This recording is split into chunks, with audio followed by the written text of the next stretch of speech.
Chapter 20. The late afternoon sun slanted through the dense canopy of oak trees lining the quiet street, casting long, dappled shadows across meticulously manicured lawns.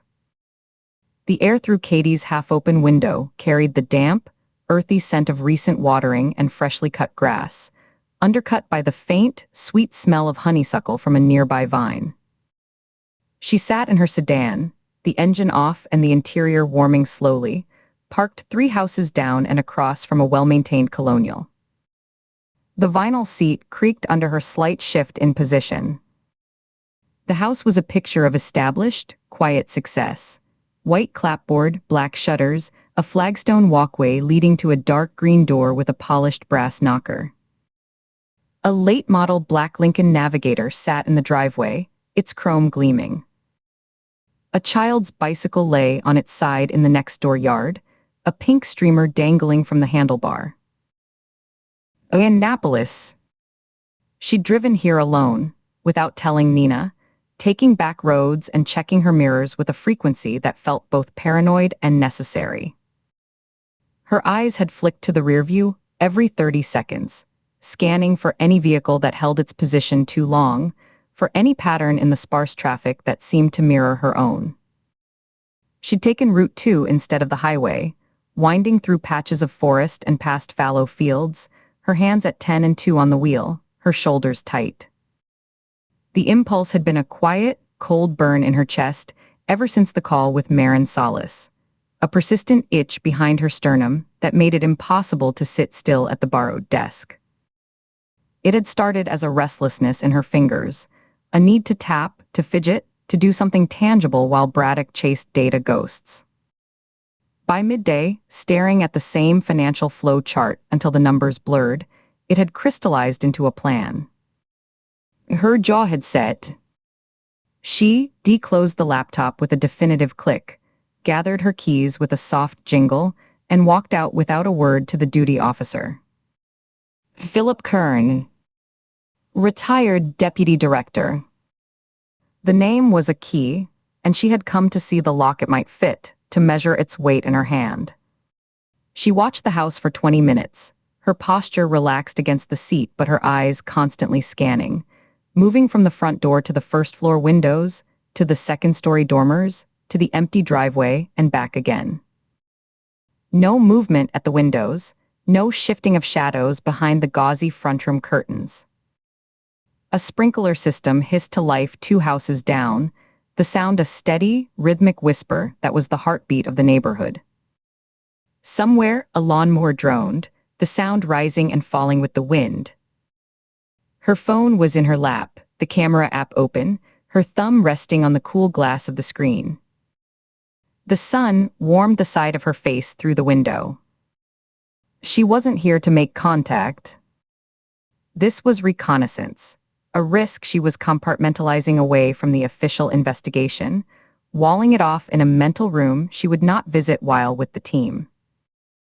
She needed to see the man, to make him real, to move him from a name in a buried file to a person with a mailbox, a lawn that needed mowing, a life that existed outside of archival ink. She needed to know if he looked like a man who could authorize a burn notice. Then the front door opened. A man stepped out onto the porch. Late 50s, silver hair cut short and neat, military precise.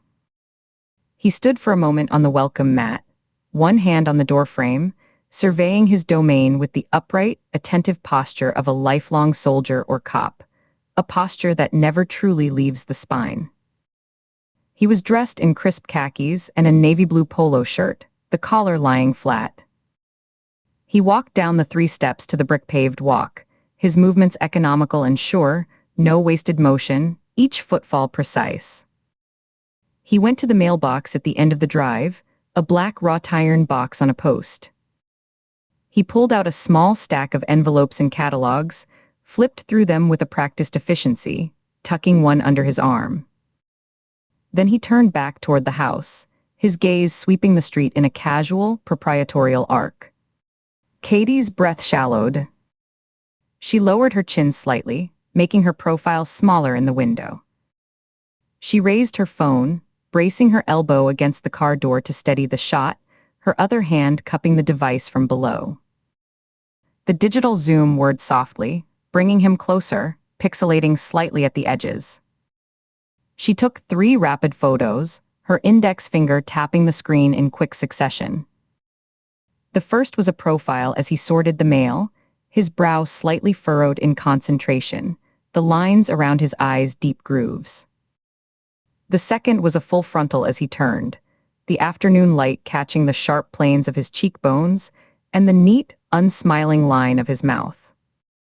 The third was a shot of his back as he remounted the steps, the polo shirt taut across shoulders that still carried a disciplined breadth, the fabric straining slightly. The shutter sound was off. The images in the preview were slightly grainy, but clear. His face was angular, composed, clean-shaven.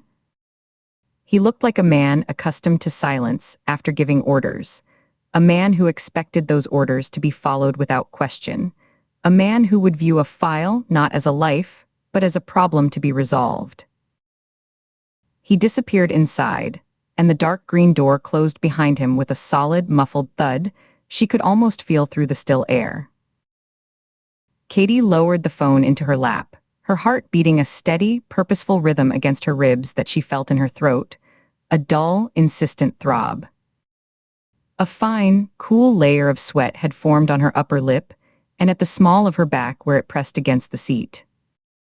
She swallowed, her mouth dry. "I got you." She now had a face to put to the authorization, a pair of eyes that had once looked at a file, her father's file, and decided its fate. The federal seal stamped on those pages hadn't been some abstract, bureaucratic imprint.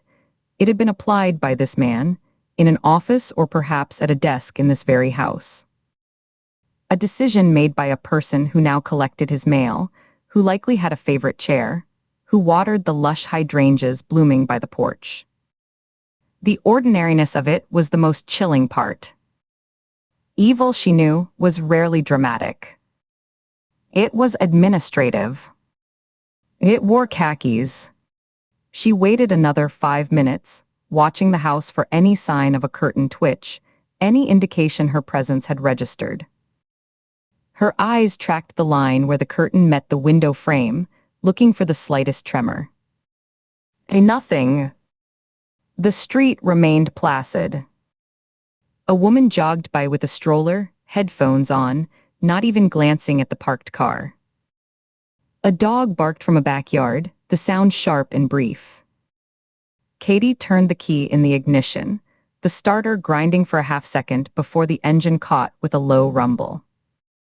She pulled away from the curb slowly, letting the car coast for a few feet in neutral before gently pressing the accelerator, not wanting the sound of a sudden, gunning engine to draw notice.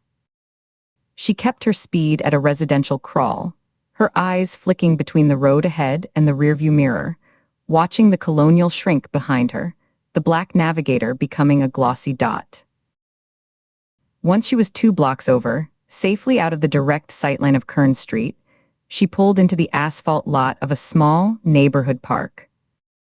It was dotted with oak trees and had a faded plastic playground set, a yellow slide, a set of blue swings on rusting chains.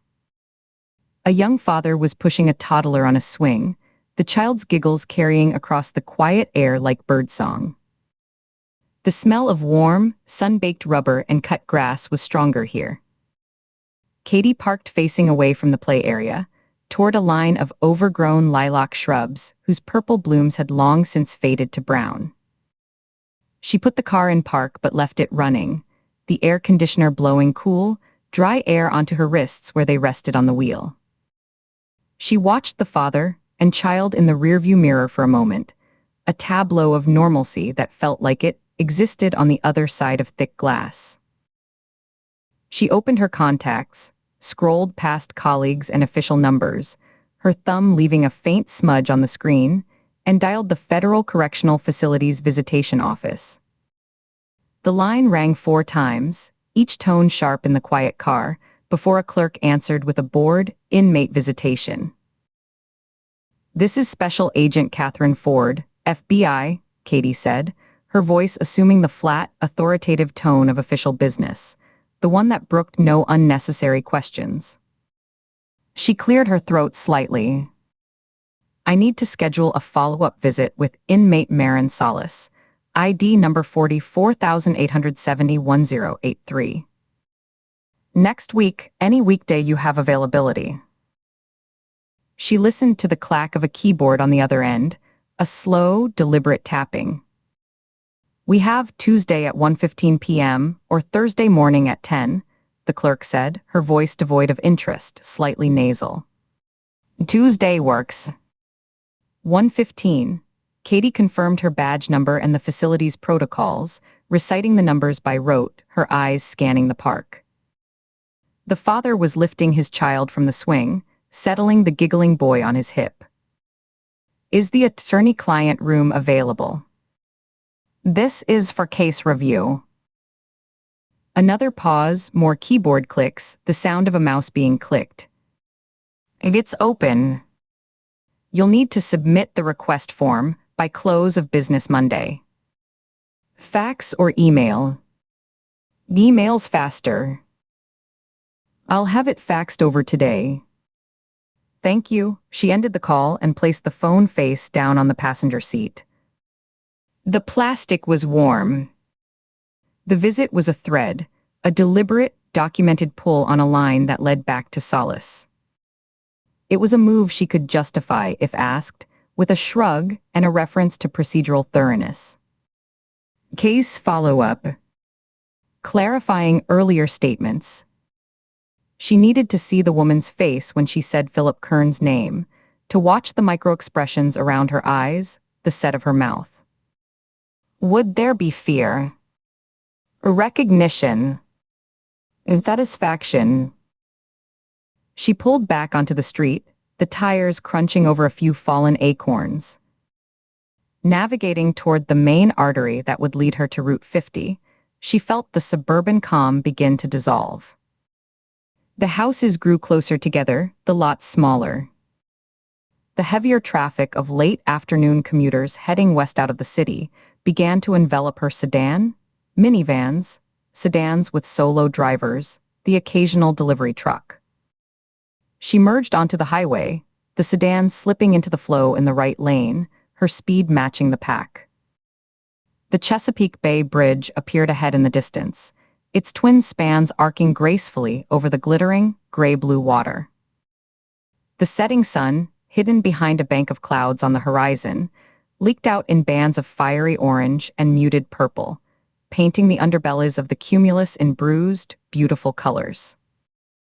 The beauty of it felt distant, irrelevant, a postcard viewed from behind thick glass. Her mind was a closed room, running calculations on a continuous loop. A Kern. The authorization. A Solace. It's the warning. It's meridian.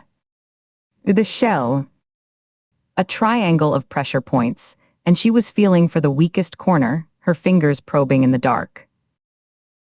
Her phone rang, vibrating against the cloth of the passenger seat before tumbling into the cup holder with a plastic rattle. Cole Braddock's name flashed on the screen. She reached over, her shoulder giving a faint twinge of protest, and answered via the car's Bluetooth, the system chiming softly. Ford. Katie. It's Braddock. His voice was clear, professional, with an undercurrent of focused energy, the sound of a man who had gotten a result. Good news from the judge. The warrant for Meridian's locked office suite was approved. Signed, sealed, delivered. We can execute first thing tomorrow morning. I'll meet you and Shaw at the field office at 7.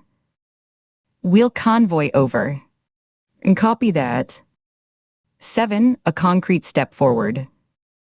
The office was a physical space, a place that could hold things, ledgers, hard drives, a paper trail, a forgotten sticky note with a phone number.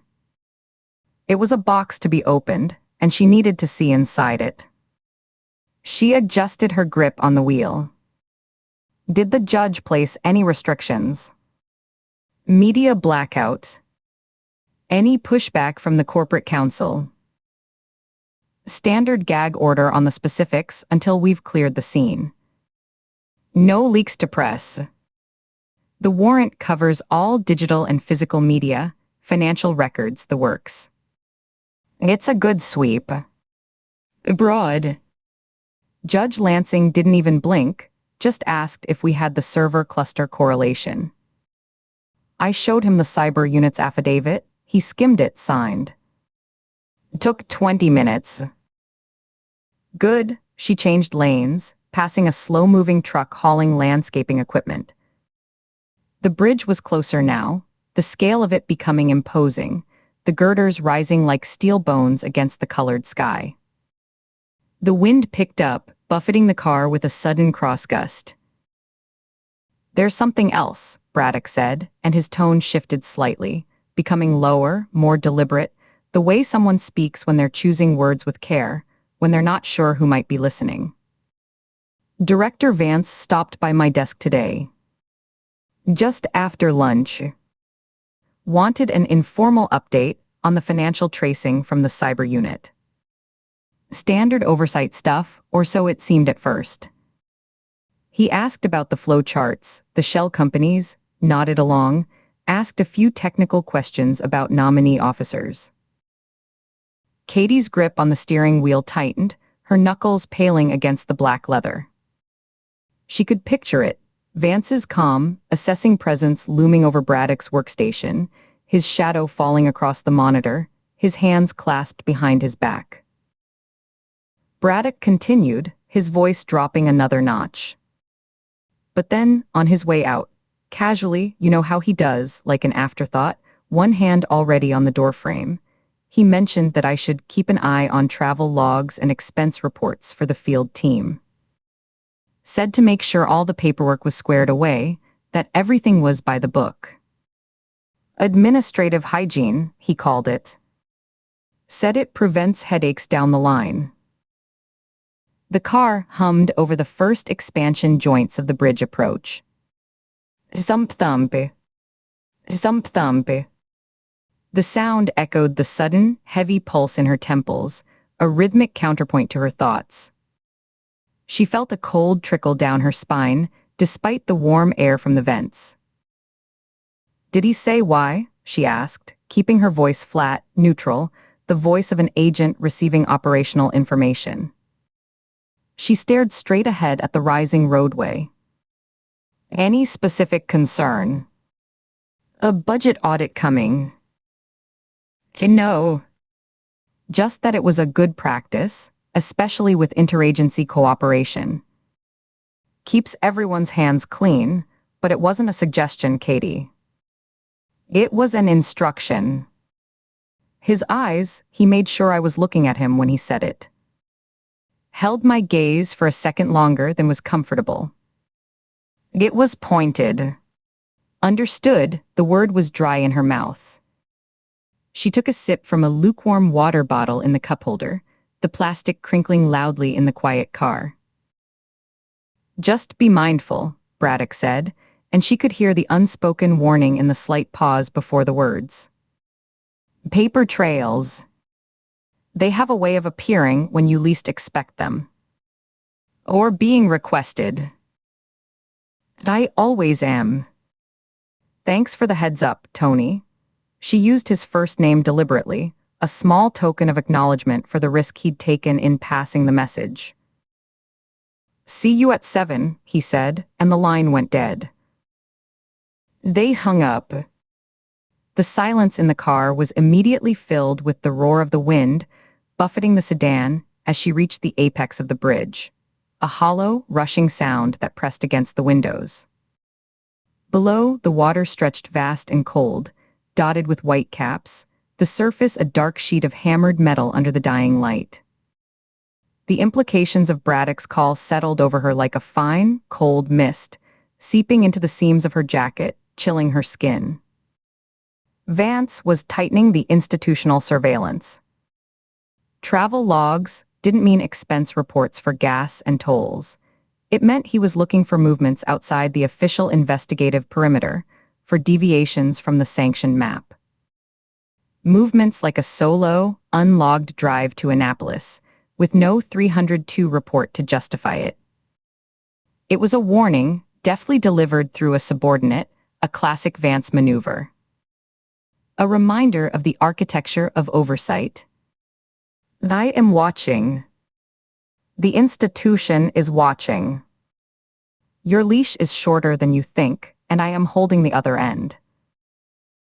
She drove the rest of the way in a heavy silence, the radio off, the only sounds the road noise and the steady rush of air, the occasional groan of the car's frame as it crossed another seam in the bridge. The brilliant sunset faded into a deep twilight, the colors bleeding away into gray, then into a velvety indigo night that swallowed the horizon. Headlights from oncoming traffic swept through the interior of the car in blinding waves, illuminating her hands on the wheel, her set profile, the tight line of her mouth, then plunging her back into darkness. She replayed the afternoon in crisp, clinical segments. The quiet street, the man at the mailbox, the click of the camera, the weight of the phone in her hand. A clean operation. No one had seen her. No curtains had moved. But Vance's warning reframed it, pulled it out of the realm of physical stealth and into the digital panopticon. It wasn't just about being seen, it was about leaving a digital footprint she hadn't covered. Her phone's location data, pinging off towers along Route 2. Her EZ-Pass transponder crossing the Bay Bridge, logging a time and date.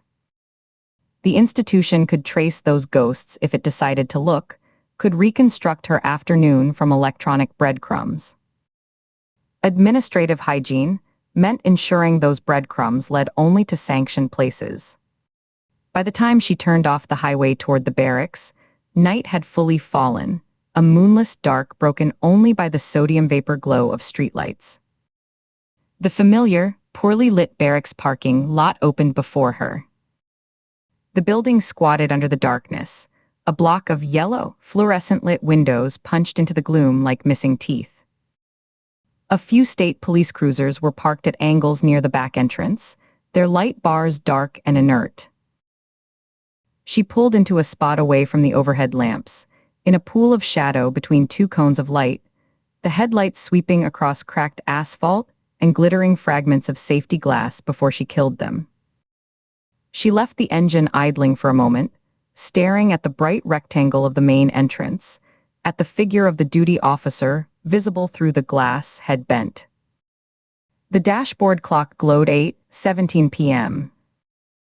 Inside, Nina would be waiting, likely having finished the preliminary report on Ray Gilmore's debrief, her desk a nest of coffee cups and typed pages, the smell of her exhaustion almost tangible.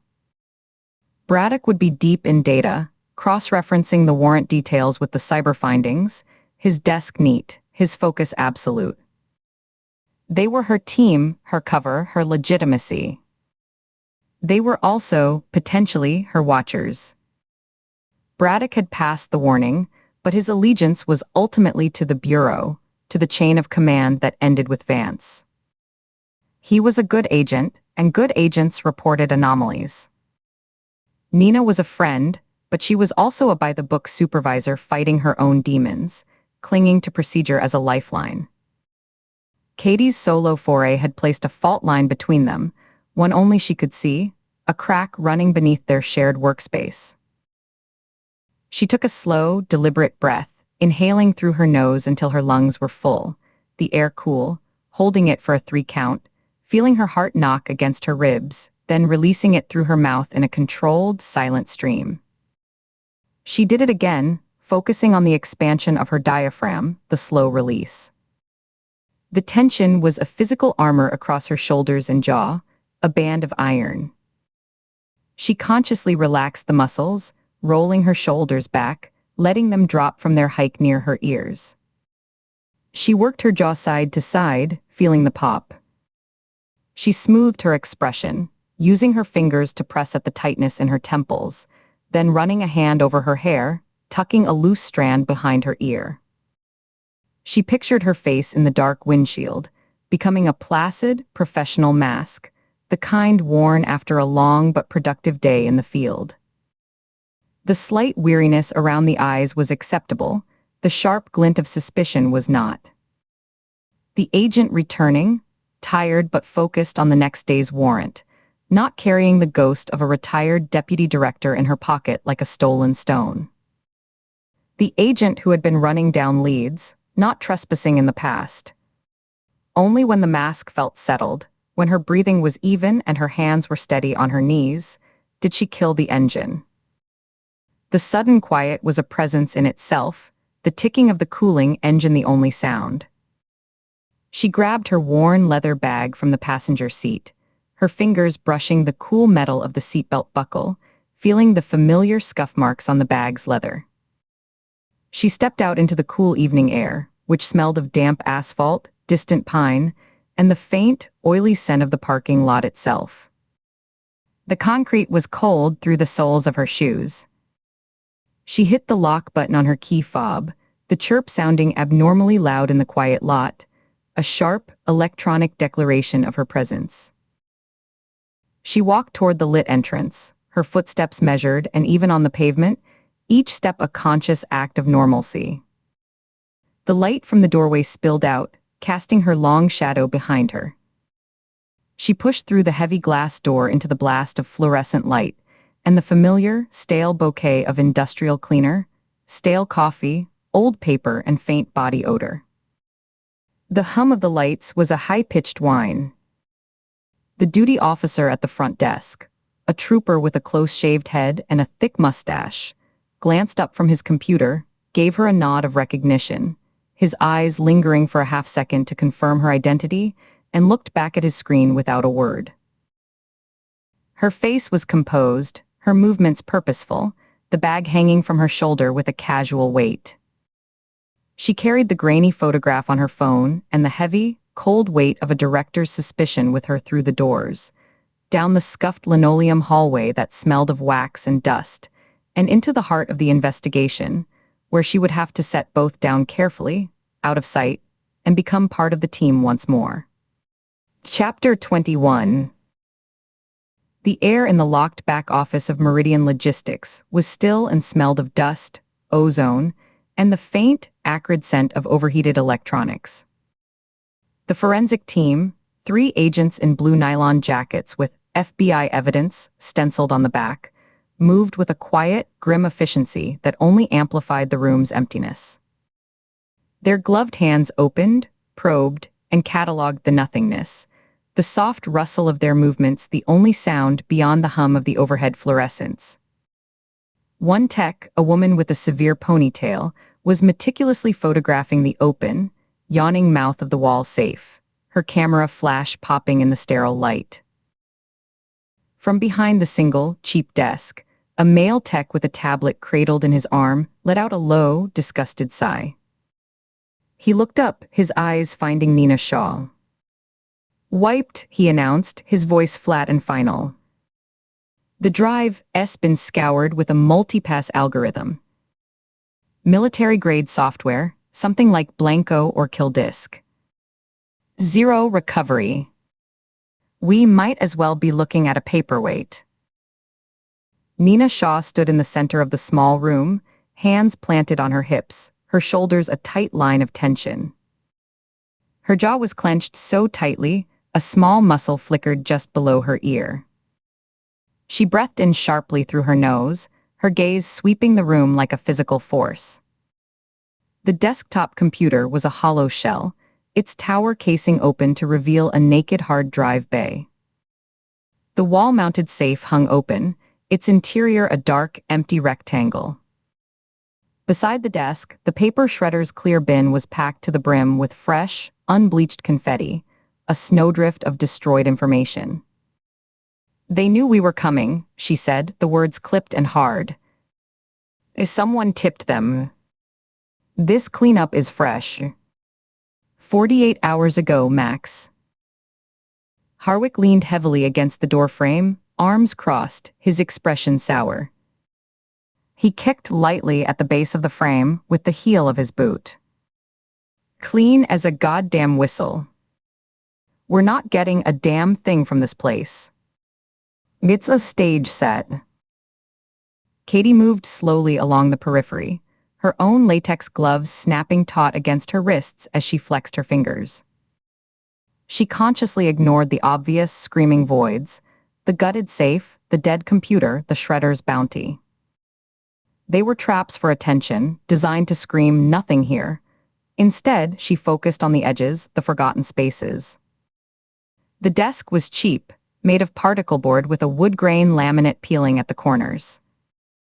The carpet under her feet was a thin, industrial gray, gritty with dust that puffed up with each step. She pulled open the top drawer. It slid out with a raspy squeak. Empty, not even a stray staple. The side drawer.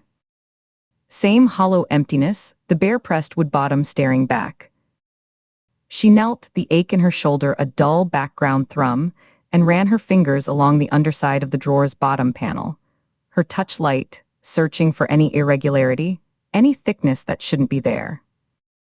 The wood was smooth, slightly rough with factory finish. She moved to the second side drawer, repeating the process, her focus narrowing to the sensory input in her fingertips. Then her nail caught. Not on the wood, but on a small, square edge of something adhered just inside the front lip of the drawer, near the left-hand corner. A slight resistance, then the give of weak adhesive. She glanced up, a quick peripheral scan of the room. Nina was now in a low, tense argument with the lead forensic tech by the shredder.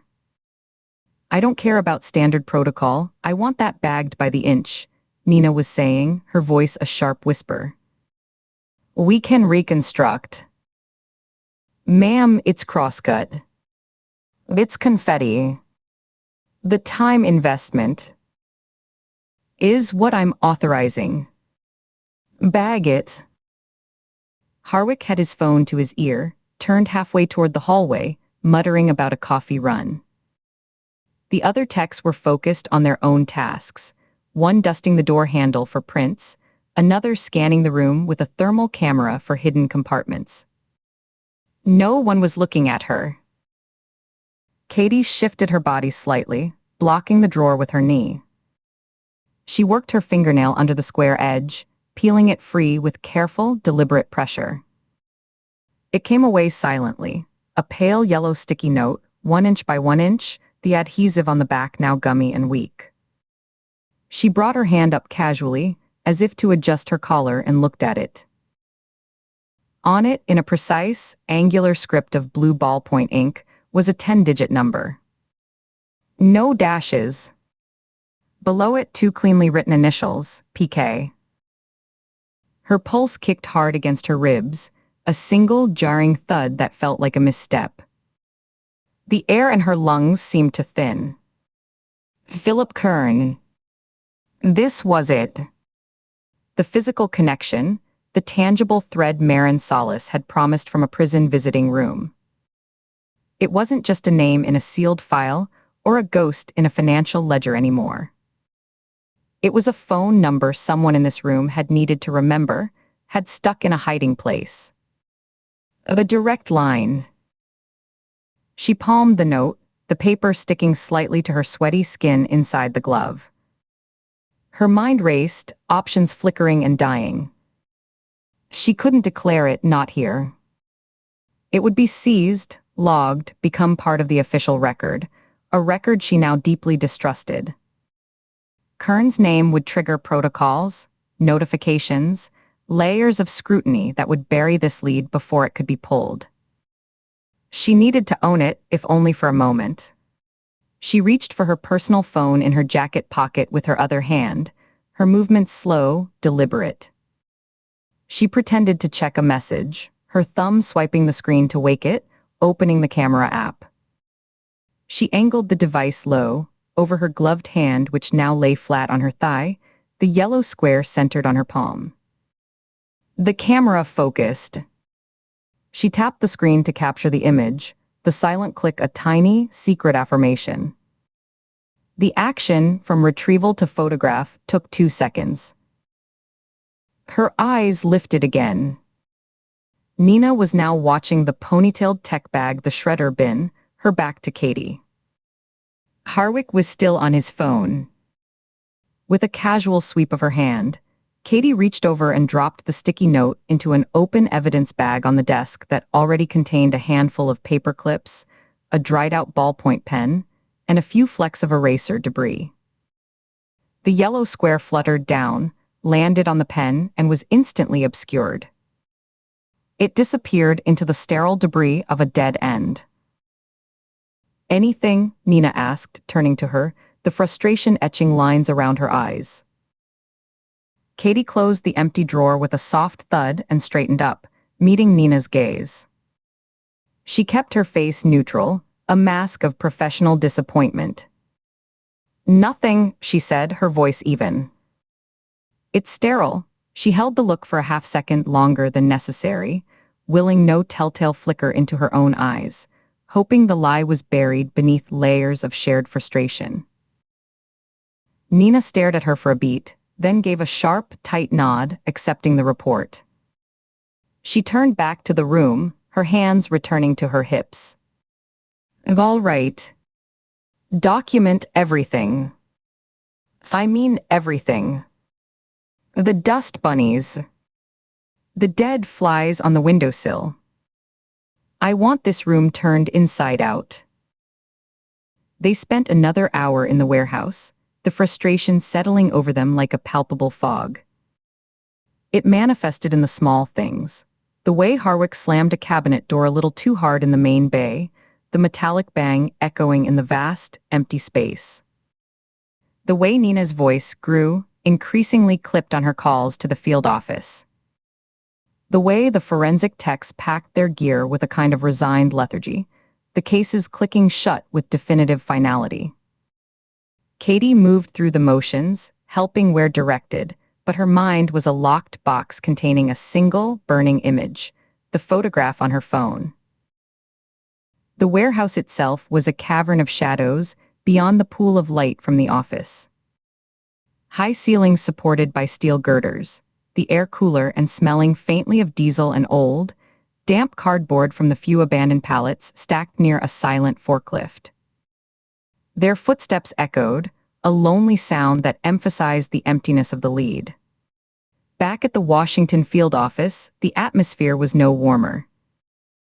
The late afternoon sun slanted through the blinds, cutting the bullpen into bars of light and shadow. Nina, her coat still on, stormed off towards the elevators, her stride telegraphing her intent to brief Director Vance on the dead-end raid. "I'll handle the post-mortem," she threw over her shoulder, not breaking stride. The words were a dismissal. Katie went straight to her desk, a small island of controlled chaos in the near-empty room. A cold coffee mug sat beside a stack of case files, her computer monitor glowing with a screensaver of the FBI seal.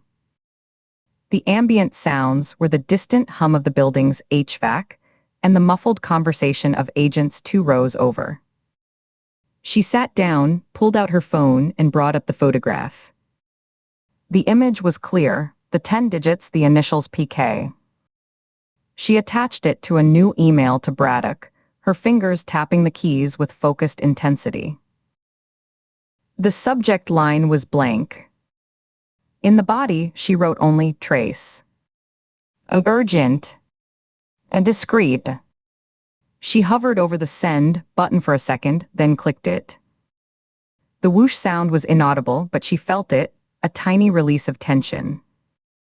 The number was now in play, outside of her, a digital thread cast into the dark. Then she waited. The initials PK. Burned in her mind, not as letters but as a presence. Philip Kern. Deputy Director, retired. The phone number was a direct line, however temporary, from that cleaned-out office to him. It was proof he wasn't just a name on an organizational chart or a signature on a budget approval. He was involved in the operational layer of Meridian logistics. He was a player, not a bureaucrat. The note hadn't been in a file. It had been hidden within easy reach of someone sitting at that desk, needing to make a call.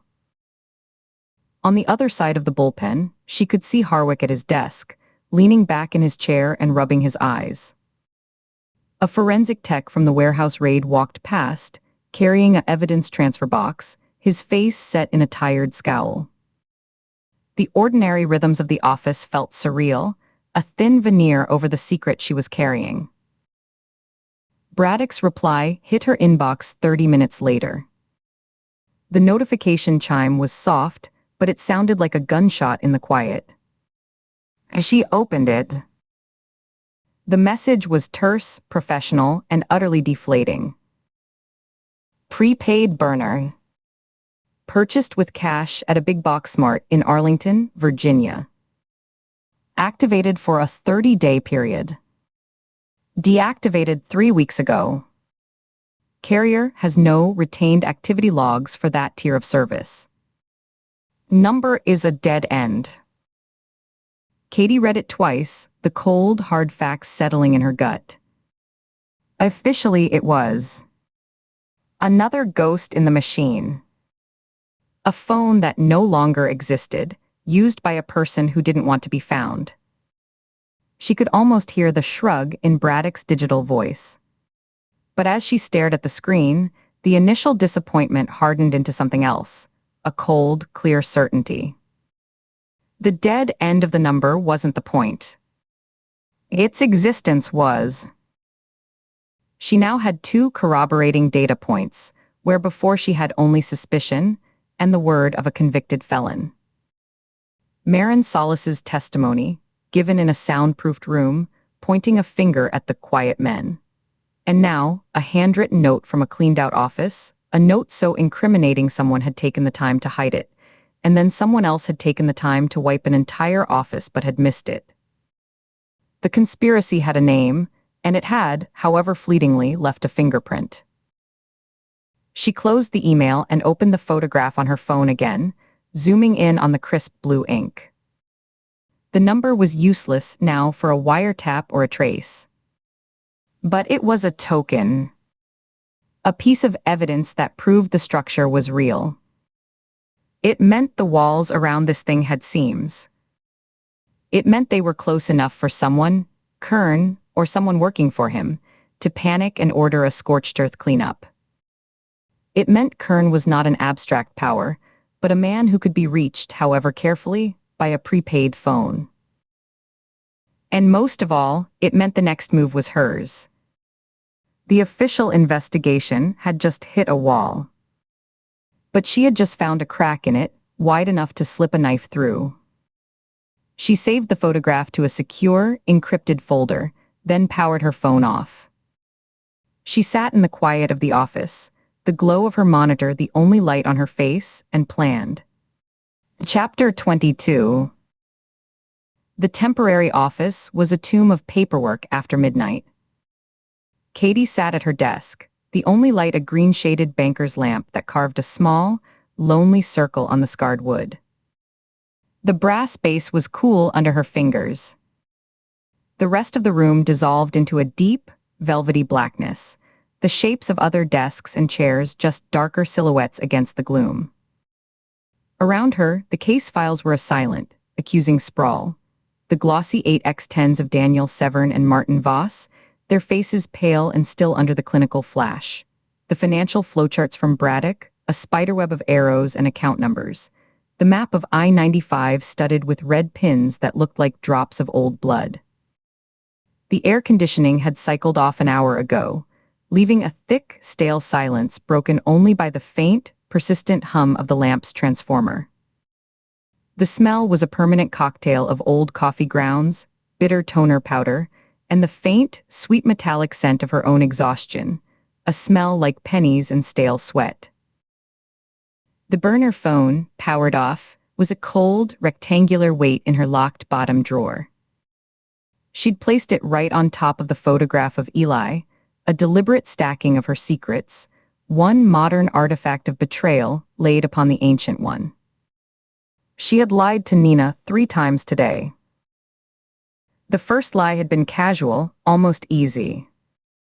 Just after noon, returning from the vending machines with a bottle of water she didn't want, the plastic cold and slick with condensation. Nina, without looking up from her screen, the blue light painting her tired face, had asked, "Get some air?" Katie had taken a slow sip, the plastic crinkling loudly in her grip. She made a show of wiping her mouth with the back of her hand. "Yeah. Just walked around the block. Needed to clear the warehouse dust out of my lungs." A simple, believable fiction. She didn't mention the 45 minutes spent parked 3 houses down from Philip Kern's Colonial in Annapolis, the engine off, her hands tight on the steering wheel.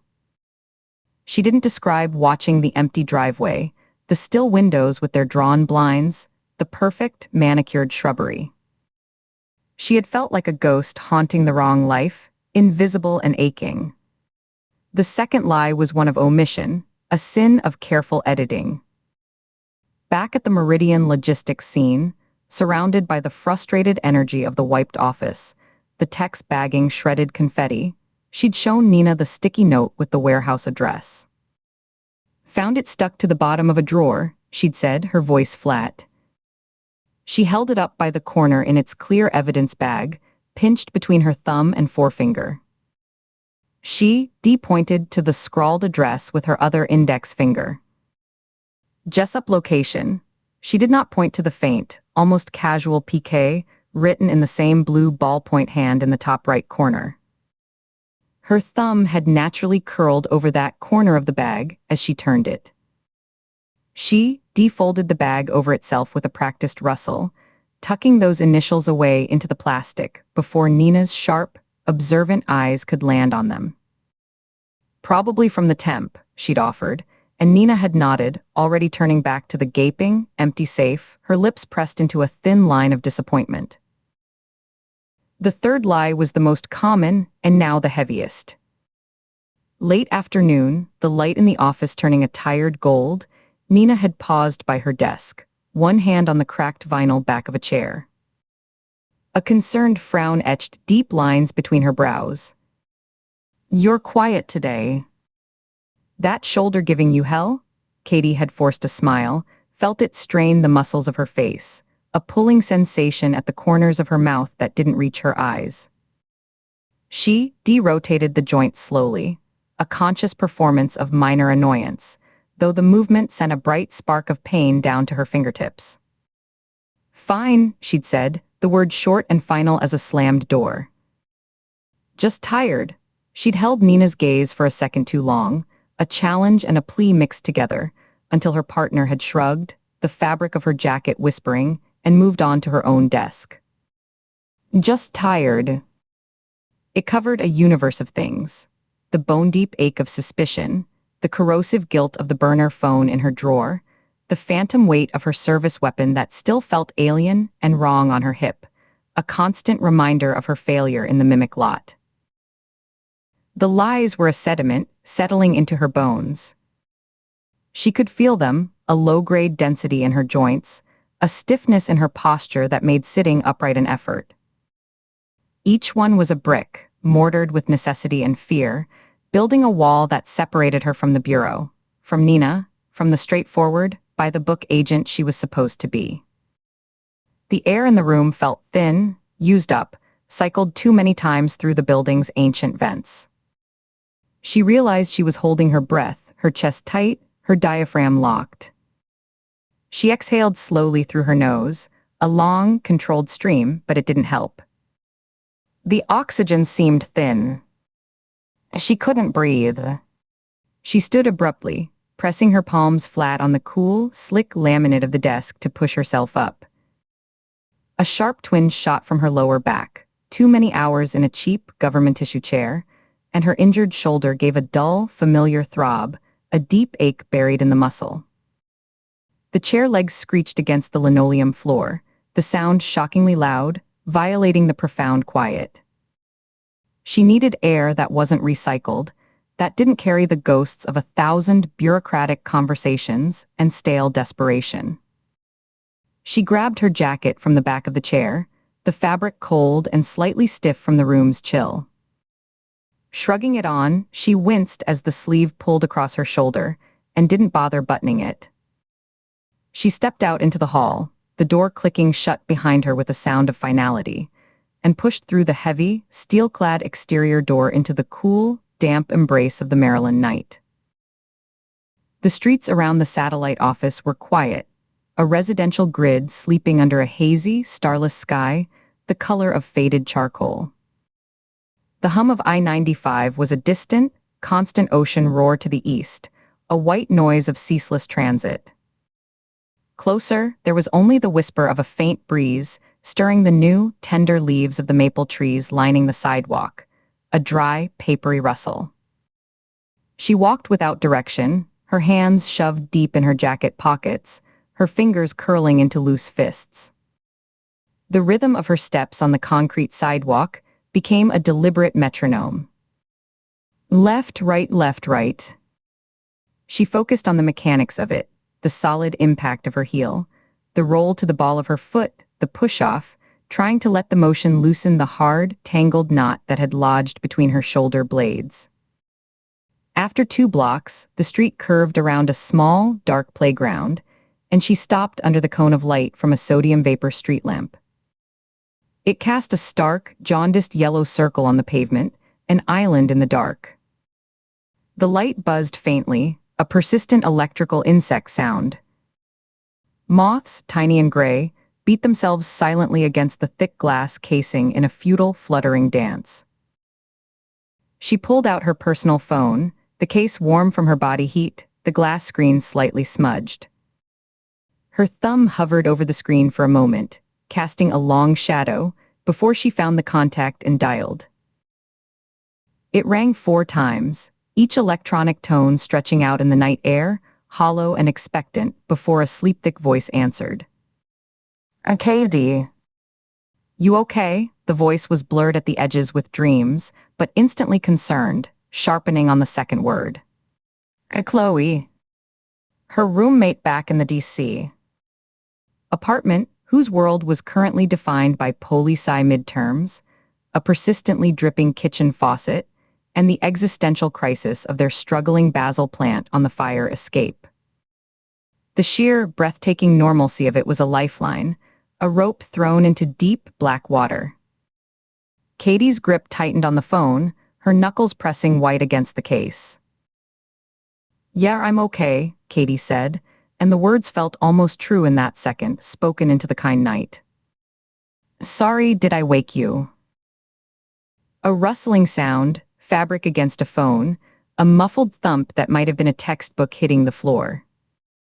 "That's fine. Just dozing on the couch." Highlighters and flashcards everywhere. "My brain is complete mush." A long, unself-conscious yawn crackled through the line, intimate and familiar. "You sound far away." "Where are you?" Katie leaned her shoulder against the cool, riveted metal of the lamppost. The sensation was a solid, unyielding pressure that grounded her. She could feel the vibration of the faint buzz through her jacket. "Just out walking. Needed to clear my head." Case stuff, she kept it vague, a practiced deflection, her eyes tracking a car's distant headlights gliding soundlessly down a parallel street. "Duh, hey, that sounds grim." "How's the shoulder?" Chloe's voice was clearing, warming up with use. "Manageable," another tiny lie, so easy it barely registered as it left her lips. "How's the faucet?" "It still drips." "It's like a Chinese water torture for my sleep schedule." A plink. A plink. Plink, Chloe imitated the sound, and Katie could hear it perfectly in her mind. "Super said he'd come Tuesday."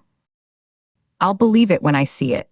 Chloe's voice was slipping into the familiar, comfortable rhythm of their shared life, a rhythm of minor grievances and small triumphs. "Oh, and the rent check cleared, so we're good for another month." "Crisis averted." "I got those weird yogurts you like." The probiotic ones with the honey on the bottom. They were on sale at Harris Teeter. Katie closed her eyes, absorbing the mundane details like a balm. Groceries. Rent. A dripping faucet. A world where the stakes were measured in dollars and dairy products, where the biggest threat was a negligent superintendent. She could picture the kitchen, the chipped yellow Formica countertop, the specific, maddening sound of that drip hitting the stainless steel sink basin. She could smell the faint, clean scent of Chloe's laundry detergent on the couch. "Thanks for getting them," she said, and her voice softened without her meaning it to, the edges wearing down. "No problem. You'll be back soon, right?" This case wrapping up. The couch is weirdly empty, without you hogging all the pillows. I actually have legroom. It's unnatural. Trying to, the words came out and they tasted like ash, dry and bitter on her tongue. She swallowed, her throat tight and scratchy. "Soon, I hope." "Well, don't be a hero. Come home in one piece. We can binge that terrible baking show and hate watch the fondant. I need someone to snark with. My running commentary is wasted on the basil plant." Katie managed a small, real smile that pulled at her dry lips, but it vanished as soon as it formed, leaving her face feeling cold. "A deal." They talked for a few more minutes, Chloe detailing the intricate, Byzantine logic of her professor's grading curve, the exciting discovery of a new Thai place that delivered past 10, their pad CU is allegedly life-changing, the dizzying news that a mutual friend from the academy had gotten engaged, to the guy with the terrible mustache, remember him? The one who looked like a disappointed walrus. Katie made the right sounds, a soft wow, a questioning really? An impressed that's amazing, but it was all surface, a necessary fiction performed over a crackling line. She held the phone so tightly, the hard plastic edge dug into her palm. She couldn't tell her about the illicit phone burning a hole in her desk drawer, the retired FBI deputy director she was stalking in the suburbs, the ghost of her father whispering from a file sealed with a signature she recognized. She held the ordinary conversation tight, a tether to a life that felt like it belonged to someone else, a life she had put on a high shelf and was watching gather a fine layer of domestic dust.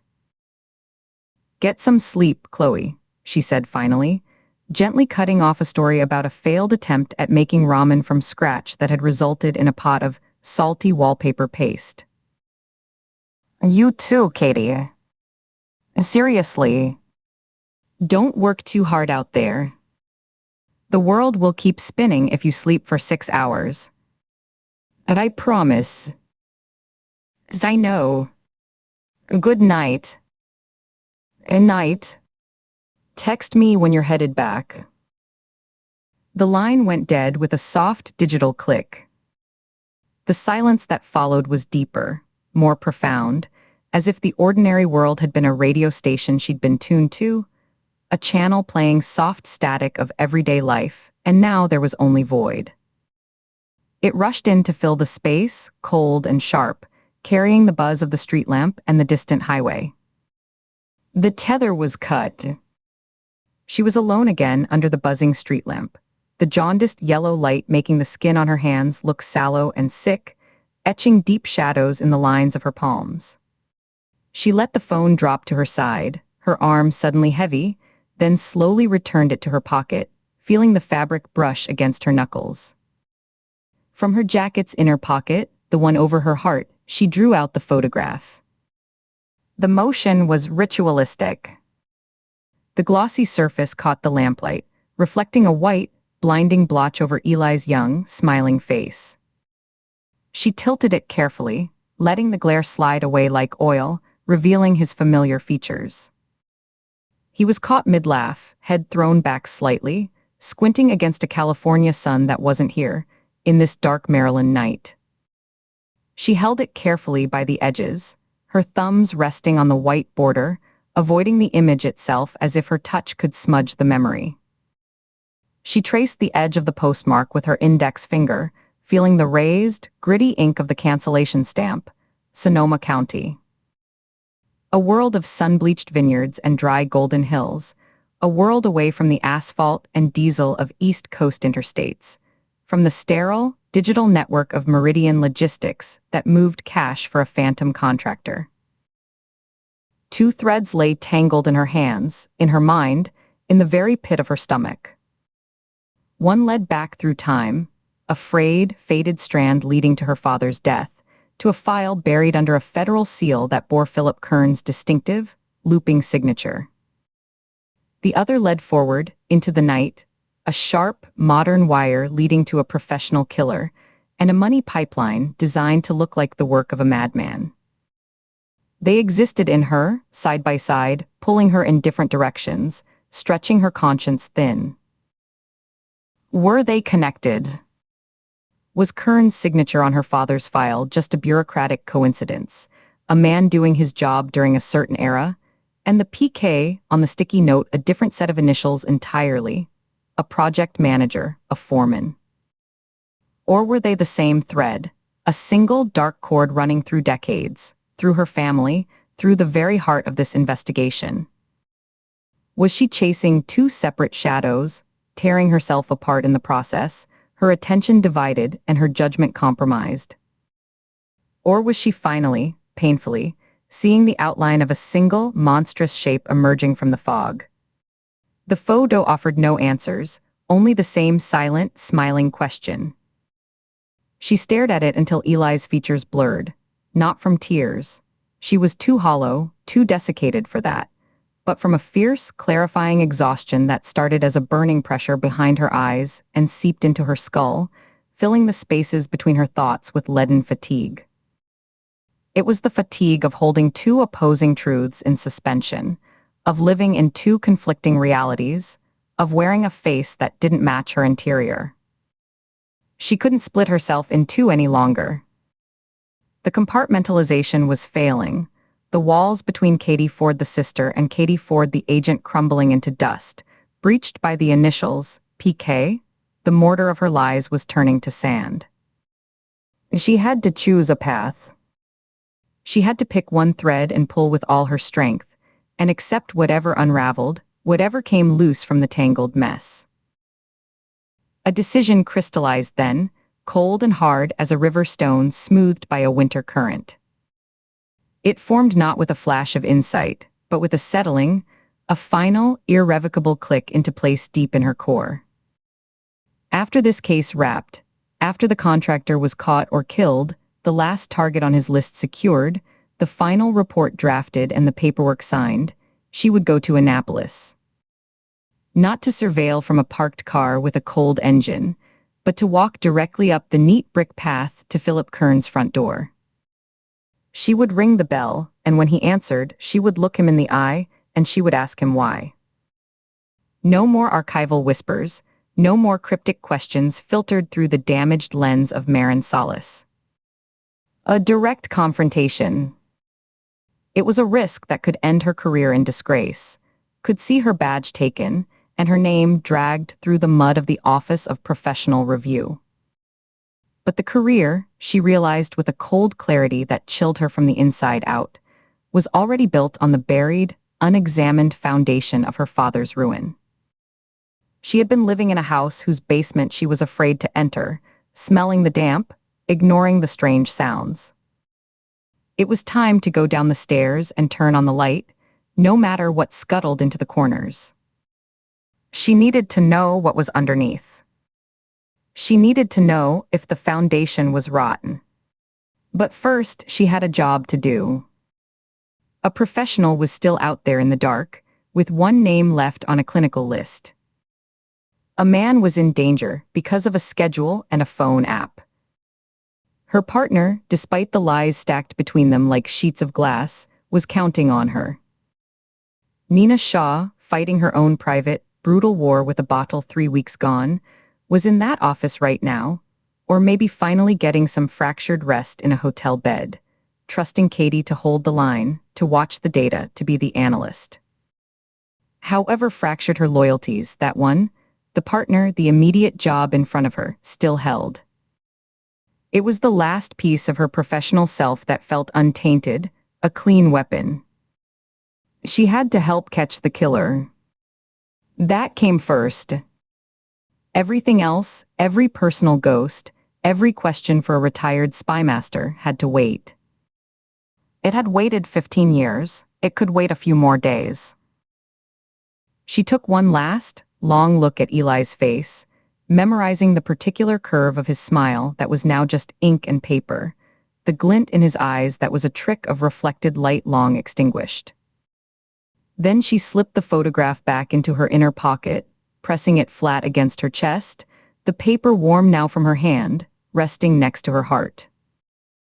The night air felt colder now, sharper, charged with a grim purpose. It carried the scent of damp earth and distant rain. She turned, her shoes scraping on the fine grit of the sidewalk, and began the walk back to the office, her path retraced. Each step was measured, deliberate. With each footfall, the crunch of a pebble, the scuff of rubber on concrete, she felt her mind shifting, gears grinding and meshing as it moved from the personal abyss back to the professional puzzle. The vivid image of Kern's dark green door receded, replaced by the tactical map of I-95, the precise timeline of the murders, the dense blocks of metadata from Braddock. The weight of Eli's photo became just that, a physical weight in her pocket, a flat, square object, not an anchor dragging her down into the past. She compartmentalized it, not with a lie this time, but with a promise spoken silently to herself. Later.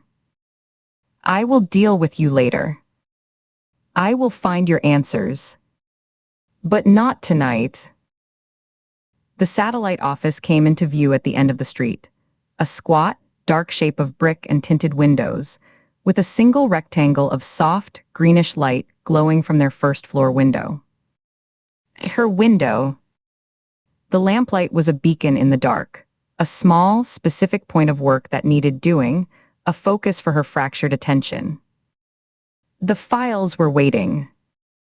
The analysis was waiting. Nina would be back in the morning, expecting progress, expecting her partner to be whole and present. She reached the heavy door, her hand cold on the metal handle, the etched steel biting into her palm. She took one last, deep breath of the clean, cool night air, tasting the coming rain, then pulled it open and stepped back into the recycled, paper-scented atmosphere of the building. The door side shut behind her with a solid thump, sealing her in. The sudden silence of the hallway was oppressive, a vacuum. Her footsteps echoed now in the confined, tiled space, a lonely cadence. She entered the temporary office, the scene unchanged, as if time had stopped. Her chair was still pushed back at its awkward angle. The case photos still stared up from the desk, the dead eyes of Daniel Severn and Martin Voss meeting hers once more. She sat down, the old chair groaning and creaking under her weight. She pulled the financial flowchart toward her, the paper rustling loudly, reached for a pen from the cracked coffee mug that served as a holder, and got back to work. The tip of the pen scratched against the paper, a small, insistent sound in the midnight quiet. She drew a slow circle around a cluster of transactions, her breathing evening out into a steady, shallow rhythm. The world outside the circle of lamplight ceased to exist. There was only the pattern, the data, the next step. For now, it was enough. Chapter 23. The whiteboard in the barracks conference room was a chaotic web of red and black marker, the surface streaked from hasty erasures and revisions. Strings of red yarn connected grainy DMV photos of the victims to printed satellite images of rest stops. Timelines in black marker crawled along the bottom edge, dotted with precise, terrible times of death. Katie stood before it, a dry erase marker tapping a restless rhythm against her palm. The air tasted of stale coffee, and the dry, chemical scent of the markers themselves. Nina Shaw leaned against a scarred laminate table, arms crossed tightly over her chest, her gaze fixed on the board but seeing the risks, the variables. Harwick sat at the head of the table, his large hands resting flat on the wood, his expression unreadable but his posture broadcasting a deep, institutional caution. "We have one left," Katie said, her voice cutting the quiet. She reached up and circled a name written in the corner of the board, Frank Collier. The marker squeaked. 62 years old, retired trucker, lives out in rural Cecil County. According to the driver records Braddock pulled from Meridian's hidden server, Collier stopped making his scheduled deliveries about 6 months ago. "He's off the books."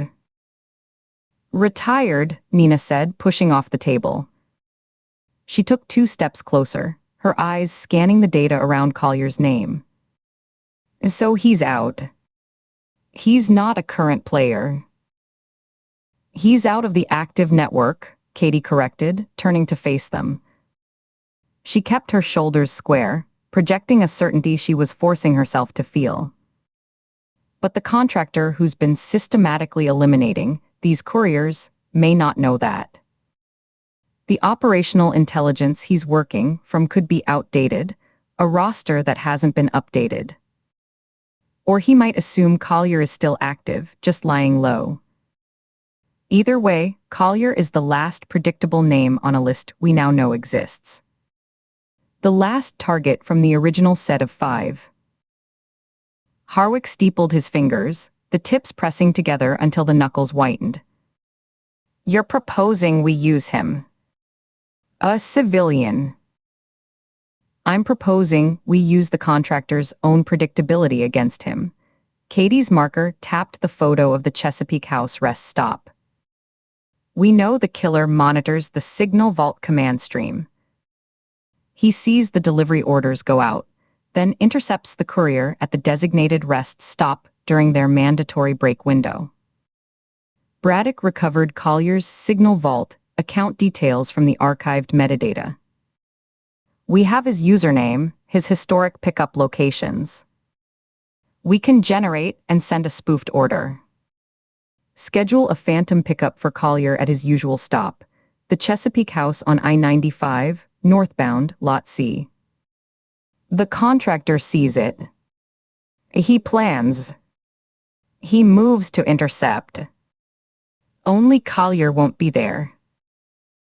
We're using a civilian as bait in an active homicide investigation," Nina stated, her voice flat, devoid of inflection to let the words hang plainly. "We evacuate Collier and his family before the operational window opens," Katie countered, her words coming faster now. She took a step toward Nina, her eyes earnest. "We get him and his wife to a secure hotel tonight, tell him it's protective custody due to a vague, credible threat against former transport contractors. He never goes near the rest stop. He doesn't even know the specifics. An undercover officer from the tactical team takes his place, sits in a vehicle matching Collier's truck description. We have the make, model, and plate from the MVA. The contractor shows up expecting a tired, isolated 50-year-old man. He moves to execute a hit. And we take him down." The room was quiet save for the persistent, low hum of the fluorescent lights overhead. Harwick's gaze shifted from Katie's face to the board, his eyes tracing the red lines of the killer's pattern: Jessup, College Park, Lorton, Savage. A methodical, geographic slaughter. "It's a high-risk escalation," he said finally, his voice a low rumble. "We're not just intercepting. We're inviting an attack on a federal officer. We're manufacturing the probable cause. We're controlling every variable of the environment," Katie insisted. She planted a hand on the table, leaning in. "We pick the time. We pick the place. We flood the zone with our people." "It's the complete opposite of how he's been operating," catching isolated men in the dark, in moments of routine vulnerability. This time, he'll be the one walking into the light. We'll have eyes on him from the moment he enters the parking lot. Nina shook her head, but it was less a refusal and more a physical manifestation of her brain processing the variables, the thousand things that could go wrong. She rubbed at her temple. Collier's safety is non-negotiable. Absolute evacuation. No chance he decides to take a midnight drive for a real coffee, because he gets stir-crazy in a hotel room. No chance his wife calls a neighbor and the whole thing leaks. Agreed. We handled that personally. You and Maze. We go to his house this afternoon. We explain the situation just enough to secure compliance, no operational details. We move him and his wife ourselves. We see them into the room, we post a uniformed officer outside the door. They are completely insulated. Harwick leaned back, his chair groaning. And the spoofed message. The forgery. Your tech is confident he can insert it into the live stream without tipping off the handler on the other end. Braddock can generate it from the cyber division in DC, Katie said, nodding. He's been analyzing the traffic patterns, the encryption headers, the syntax. He can make it look identical to the legitimate operational traffic. We send it 48 hours out. That gives the contractor what he expects, time to plan, to reconnoiter, to get into position. And it gives us time to set the board, to get Collier clear, and to embed the team without looking like we're embedding a team. A 48-hour lead time also gives the contractor a window to do his own surveillance on Collier's house, Nina pointed out, her arms folding again. If he's thorough, and he is, he might check to see if the target is behaving normally before the hit. Which is why we move Collier the same day we send the message, Katie replied. Not before. We send the message in the morning. We move him in the afternoon. If the contractor is watching the house later that day or tonight, he sees nothing. The lights are off, the car is gone. It looks like Collier has left for his run. It fits the pattern. Harwick was silent for a long moment, his eyes locked on the photo of Ray Gilmore, the courier they'd saved, which was pinned next to the timeline. His jaw worked slightly. Finally, he gave a single, slow nod, the decision settling onto his broad shoulders. All right. Set it up. I'll make the call to Quantico and arrange the tactical team. Full HRT complement. We treat this as the hostile apprehension of an armed and extremely dangerous subject who has demonstrated a proficiency in silent, close-quarters kills. Rules of engagement will be clear. We want him alive to talk, but not at the cost of an agent's life. Deadly force is authorized if he presents any weapon or makes a move toward the undercover officer. Understood, Katie said. A sharp, clean current of adrenaline cut through the thick fatigue in her veins, making her senses feel abruptly clear. She felt her posture straighten, her breathing deepen. Nina let out a long, controlled breath, her skepticism visibly giving way to a grim, professional resolve. She uncrossed her arms and placed her hands on her hips, her head dipping in a nod. All right. Then let's go pull a retired trucker out of his living room before a ghost tries to kill him. The Collier residence was a modest, white-sided farmhouse set back from a two-lane county road in Cecil County, surrounded by fields lying fallow for the winter. A late-model Ford F-150 sat in the gravel driveway. Katie pulled their unmarked sedan in behind it, the crunch of gravel loud in the still afternoon. She and Nina sat for a moment, observing. The house looked quiet, peaceful. A wreath hung on the front door. "Remember," Nina said, her hand on the door handle. "A vague threat. Protective custody.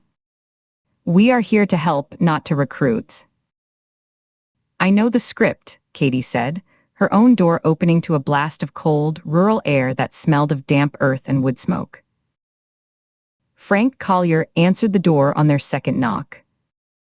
He was a big man, gone soft in the middle but with the broad shoulders and thick forearms of a lifetime of physical work. He wore faded jeans and a flannel shirt, his eyes wary behind wire-rimmed glasses. "Can I help you?" Katie and Nina held up their credentials. "Mr. Collier. I'm Special Agent Ford, this is Special Agent Shaw. The FBI. We need to speak with you and your wife. It's urgent." The wariness turned to alarm. He called over his shoulder, "Marlene. Come here a minute." He didn't invite them in, standing squarely in the doorway. A woman in her late 40s, with kind, worried eyes, appeared behind him, wiping her hands on a dish towel. "Frank. What is it?" "We need to talk inside, sir," Nina said, her voice low and calm but leaving no room for argument. "For your security."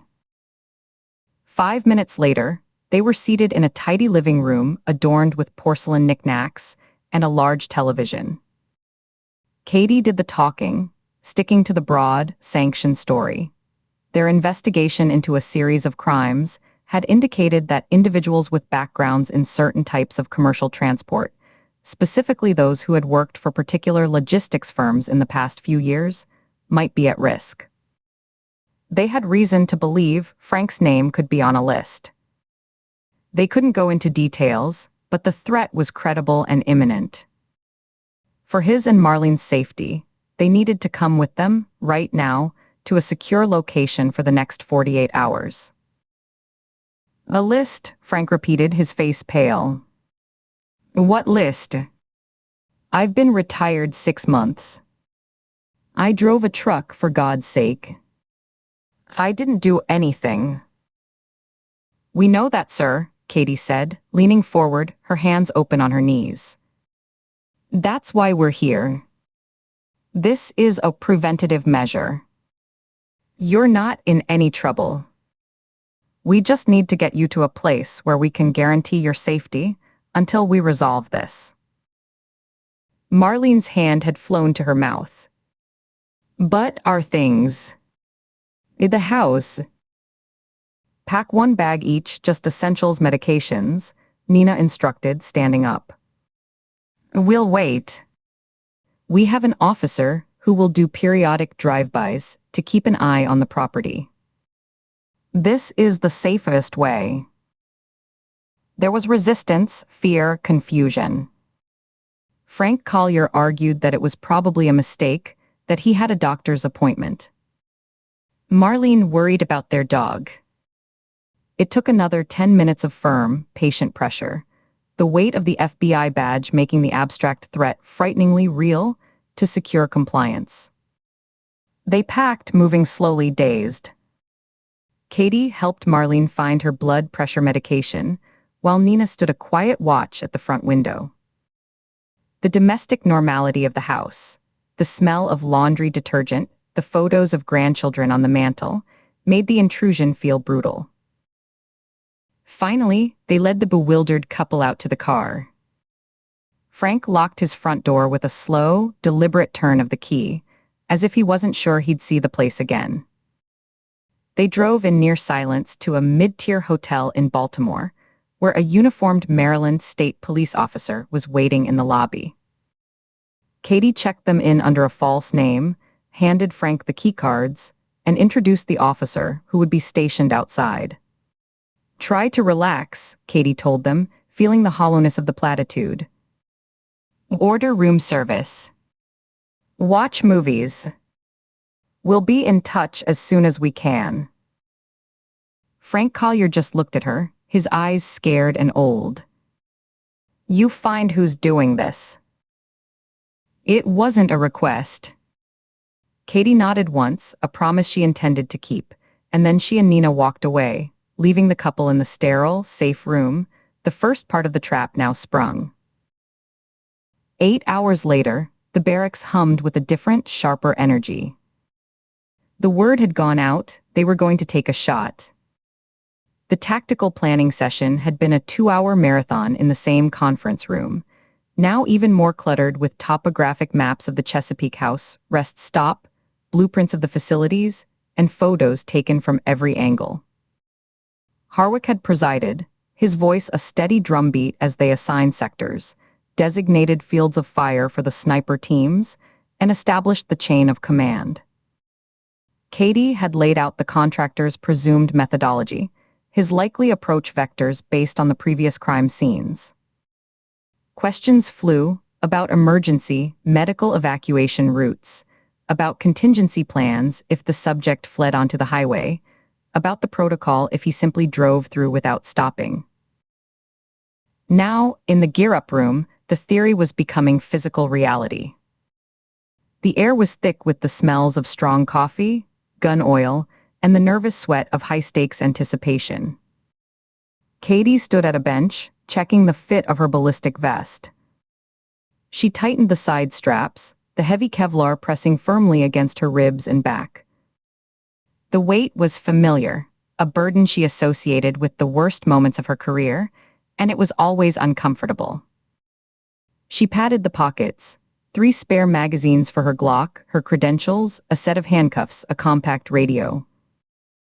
Each item was a specific pressure against her body. Around her, members of the FBI's hostage rescue team moved with a quiet, efficient purpose. They were a different breed, their physiques lean and powerful, their faces set in expressions of focused calm. Their conversation was a low shorthand of equipment checks and positional callouts. One man seated on the floor meticulously applied dark camouflage, paste to his face and neck, his movements practiced and smooth. Another, by the door, cycled the action of his rifle 3 times, listening to the mechanical sounds with a critical ear before nodding to himself. A third pair communicated with silent hand signals as they tested their encrypted comms units.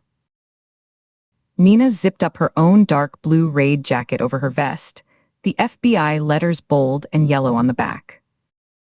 She caught Katie's eye, her face set in a hard line.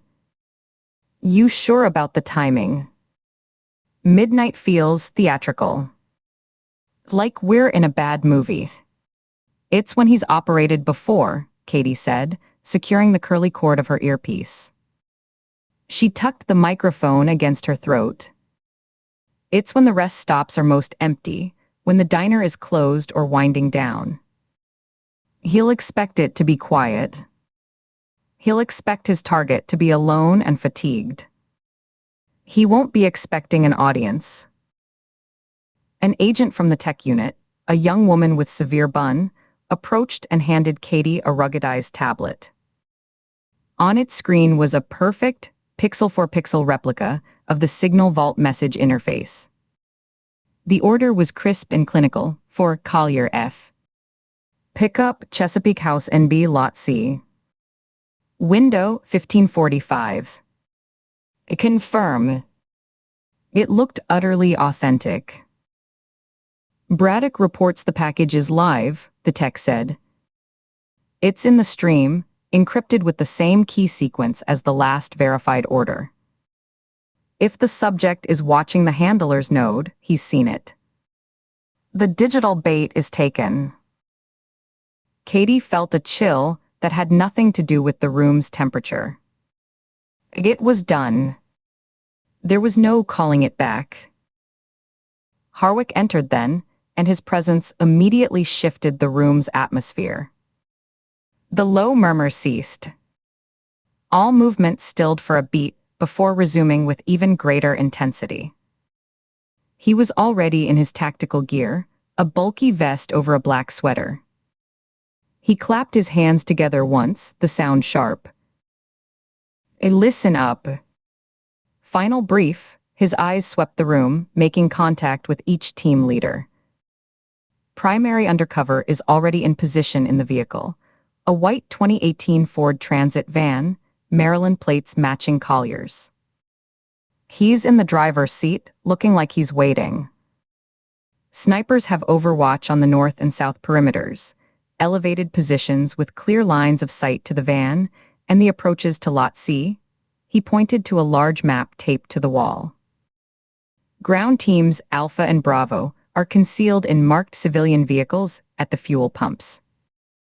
Team Charlie is in the diner, posing as late-night staff. Team Delta is mobile, 2 sedans parked in the main lot, ready to block egress routes. He paused, letting the geography settle in their minds. No one moves, no one breathes too loud, until the subject makes clear hostile intent. We need the handoff. We need him to approach the vehicle, to commit to the act. That's our PC. That's our clean shot. Comms check in 90 seconds. Stay sharp, stay disciplined. Let's bring this guy in and find out who he's working for. A unified, guttural hooyah rippled through the team. Harwick gave a final nod and turned to leave for the command vehicle. Katie met Nina's eyes across the crowded room. Nina gave a slight, almost imperceptible lift of her chin. There was no more debate, no more theory. The plan was a live wire now, humming with lethal potential energy, laid out in the dark of a highway rest stop 20 miles away. They had moved the pieces, the civilian, the message, the teams. All that was left was to wait in the cold dark themselves and see what predator came to meet their trap. Chapter 24. The encrypted message arrived at 9:47 p.m. On the contractor's dedicated device, a soft, melodic chime that seemed absurdly cheerful in the sterile quiet of the hotel room. He was at the small desk, the disassembled components of the suppressor laid out on a clean white towel. He set down the cleaning rod, its tip gleaming with a fresh coat of oil, and picked up the phone. The screen's glow lit the underside of his jaw as he unlocked it. The order was formatted correctly, bearing all the proper headers and routed through the authenticated Signal Vault channel. He read it twice, his breathing even and slow. Target: Frank Collier. Location: Cecil County. Delivery window: tonight. It was the 5th name. The last one. He studied the attached details, his thumb scrolling. Collier Frank. Age 62. Retired. Last known network activity, 6 months prior. The contractor's eyes, pale and unblinking, lingered on that date. A delivery order for a dormant, retired courier, issued now, after weeks of intense and public FBI scrutiny on the related homicides. The timing was not just wrong, it was provocative. It smelled of bait, wrapped in the correct protocol. His handler's last instruction, transmitted 48 hours and 14 minutes ago, had been unequivocal. Maintain timeline. Complete all 5. Radio silence since. In his world, silence was not an absence of data. It was its own signal, heavy with meaning. Either the handler was compromised, arrested, or dead. Or the operational security of the entire channel had been breached. The encryption might still hold, but the humans behind it were a vulnerability. Possibly both conditions were true. The decision tree was simple, its branches clear. He could abort. Execute a standard sanitization drill on his devices and this location, go to ground at one of 3 prepared holds in the region, and attempt to re-establish contact through the 7-day fallback protocol. That was the safe play, the one designed for exactly this kind of radio silence and operational stink. But his mandate, the core directive embedded in every interaction with his handler, was clear: terminate the designated assets to sever the pipeline. He had never left a contract incomplete. To do so now would be a professional failure, a crack in the discipline that was not just his practice but his identity. It would be an admission that the net they were weaving could alter his actions. He would proceed, but with a revised calculus, every variable reweighted for the new, hostile environment. He finished reassembling the suppressor, the threads turning smoothly until snug. He placed it back in its foam-lined case and began to pack the black duffel with methodical speed, each movement economical and precise. The ritual was a tactile checklist. The Glock 19, its serial number chemically erased, loaded with a full magazine of 9 jacketed hollow points and 1 in the chamber. He pressed the check button on the side, confirming a round was seated, before sliding it into the Kydex holster at the bag's center. The suppressor in its case went beside it. The fixed-blade knife, a 6-inch piece of blackened steel with a serrated spine, was wiped down and sheathed, then placed in a designated sleeve. A coil of heavy-duty plastic zip ties. A folded square of thick, clear plastic sheeting, the kind sold as painters' drop cloths, rolled tight to the size of a water bottle. A pair of latex gloves, a box of ammunition, a small bottle of bleach wipes, a multi-tool, a compact high-powered monocular. Each item was visually checked, its presence and condition confirmed, then placed in its designated pouch or compartment. The zipper of each compartment made a low, ripping sound in the quiet room. When the duffel was full, he ran a hand over its exterior, patting each section, ensuring nothing bulged or rattled. He hefted it by the strap, feeling the satisfying, familiar weight, approximately 22 pounds. Then he began the wipe down. It was a habitual, second-nature erasure, but tonight he was slower, more thorough, treating the room not as a temporary shelter, but as a scene he was leaving for hostile forensics. He started at the desk, using a microfiber cloth dampened with isopropyl alcohol from his own kit. He wiped the laminated wood surface, the legs of the chair, the plastic remote for the television, the switch on the bedside lamp. He moved to the bathroom, wiping the faucet handles, the toilet lever, the doorknob. He checked the shower curtain rod for dust displacement. Back in the main room, he wiped the top of the mini fridge, its handle, the thermostat on the wall. He ran the cloth along the windowsill and the latch. He did all of this in a silent, systematic pattern, working from the interior of the room toward the door. His eyes scanned for any gleam he might have missed. A fingerprint on the TV screen, a smudge on the phone handset he had never used. He found none. At the door, he shouldered the duffel, took a final look at the anonymous space. The generic landscape print of a mountain lake, the beige bedspread pulled taut, the dark television screen reflecting the orange glow of the parking lot lights through the curtains. It was a non-place, already fading from his memory. He pulled the door shut behind him, heard the latch click, and did not look back. The night air was cool and damp, carrying the distinct, muddy scent of the Chesapeake Bay from a few miles east. He took a slow breath, analyzing it. The humidity was high, over 80%. The light wind was from the south-southeast at maybe 5 knots. Good conditions for sound suppression, less ideal for long-range optics if a haze developed. He filed the data away and walked across the cracked asphalt of the motel lot, his shoes making soft, gritty sounds.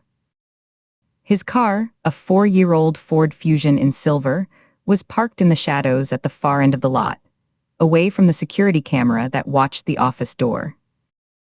Its windows were legally tinted, its plates were false but registered and current, its body was clean but unremarkable. He popped the trunk with the key fob. The interior light had been disconnected, and laid the duffel flat inside, beside a folded roadside emergency kit and a spare jacket. He closed the trunk with a quiet thud. Sliding behind the wheel, he adjusted the seat minutely, a habit.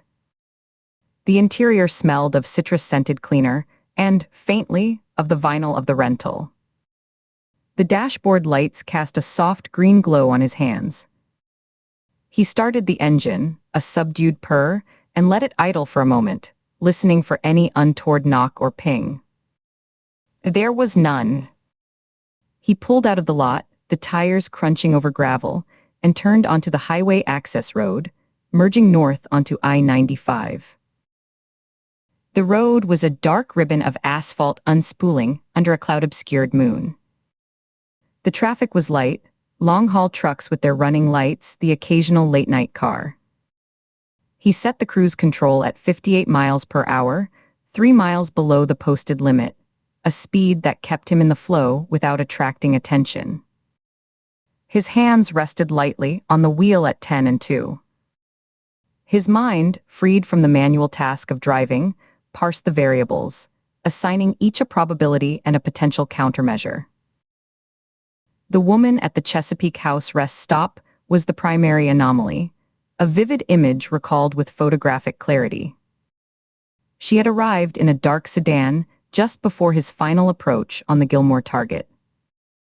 He had seen her exit the vehicle, her movement fluid but with a slight, guarded hesitation in the left shoulder, an old injury or a recent one. She was not uniformed patrol, her posture was too still, her alertness too focused. The way she de-scanned the lot was a practice sector search. She was federal. Almost certainly FBI. She had known the location of Gilmore's van. That meant someone inside the active investigation had accessed the courier network's operational data, either through a breach of the app's routing or, more likely, through forensic recovery from a victim's device. They had traced the pipeline, identified the targets, and now they were attempting to manipulate it, to turn the mechanism against its operator. This order for Collier, therefore, was almost certainly a trap. The logic was inescapable. A law enforcement ambush, likely at the destination, a remote farm in Cecil County, perfect for containment. They would be expecting a serial killer, a man driven by compulsion or rage, someone who would be drawn irresistibly to the final victim. They would have a profile. They would not be expecting him, a professional operating on a revised calculus, with no compulsion beyond the contract and a deep aversion to prepared ground. A pair of headlights brightened in his rearview mirror, closing fast from behind. He kept his speed perfectly steady, his foot not wavering near the brake. The vehicle resolved into the distinct, blocky silhouette of a Maryland State Police cruiser, its light bar dark. It drew alongside in the passing lane, its pace matching his exactly. The contractor kept his eyes forward, watching the road ahead, his hands relaxed at 10 and 2. He did not turn his head, did not make eye contact. In his periphery, a blurred tableau, the white door of the cruiser, the silhouette of the trooper's broad-brimmed hat. The trooper's head was turned. The contractor could feel the weight of the observation, a professional assessment of the man in the silver Ford. For 3 long seconds, the cruiser paced him. The contractor counted them in his head, his pulse steady at 60 beats per minute.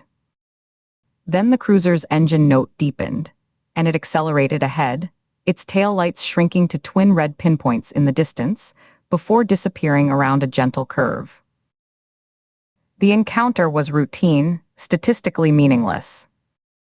99 times out of 100, it was a trooper checking for drowsy drivers or running a plate. But it served as a useful reminder of the ecosystem he was moving through. Every official vehicle was a potential node in the net they were trying to cast. Every radio transmission, a thread that could be pulled. If it was a trap, probability now estimated at 85%, his exit strategy was straightforward. He would not walk into the designated kill zone. He would establish observation on the target location from a distance, using the high-powered monocular from his kit. He would find a vantage point with cover and a clear egress route. He would identify the surveillance teams, their vehicles, their patterns of movement, their likely command post. He would look for the telltale signs: a van with no commercial markings parked too long, a car with 2 occupants who never exited, the faint glow of electronics in a darkened window. If Collier was present and under visible guard, the contract was void, the client's failure to provide a viable, accessible target. His obligation ended. He would execute a clean break, melt back into the interstate system, and disappear, initiating the fallback protocol at the first opportunity. If, against all odds, Collier was there and exposed, truly alone and vulnerable, he would evaluate the risk-reward ratio. A single, clean shot from distance, with the suppressed rifle he did not have with him, was the preferable option. But that would deviate from the established pattern of the previous kills, the close-quarters methods, the lack of ballistic evidence.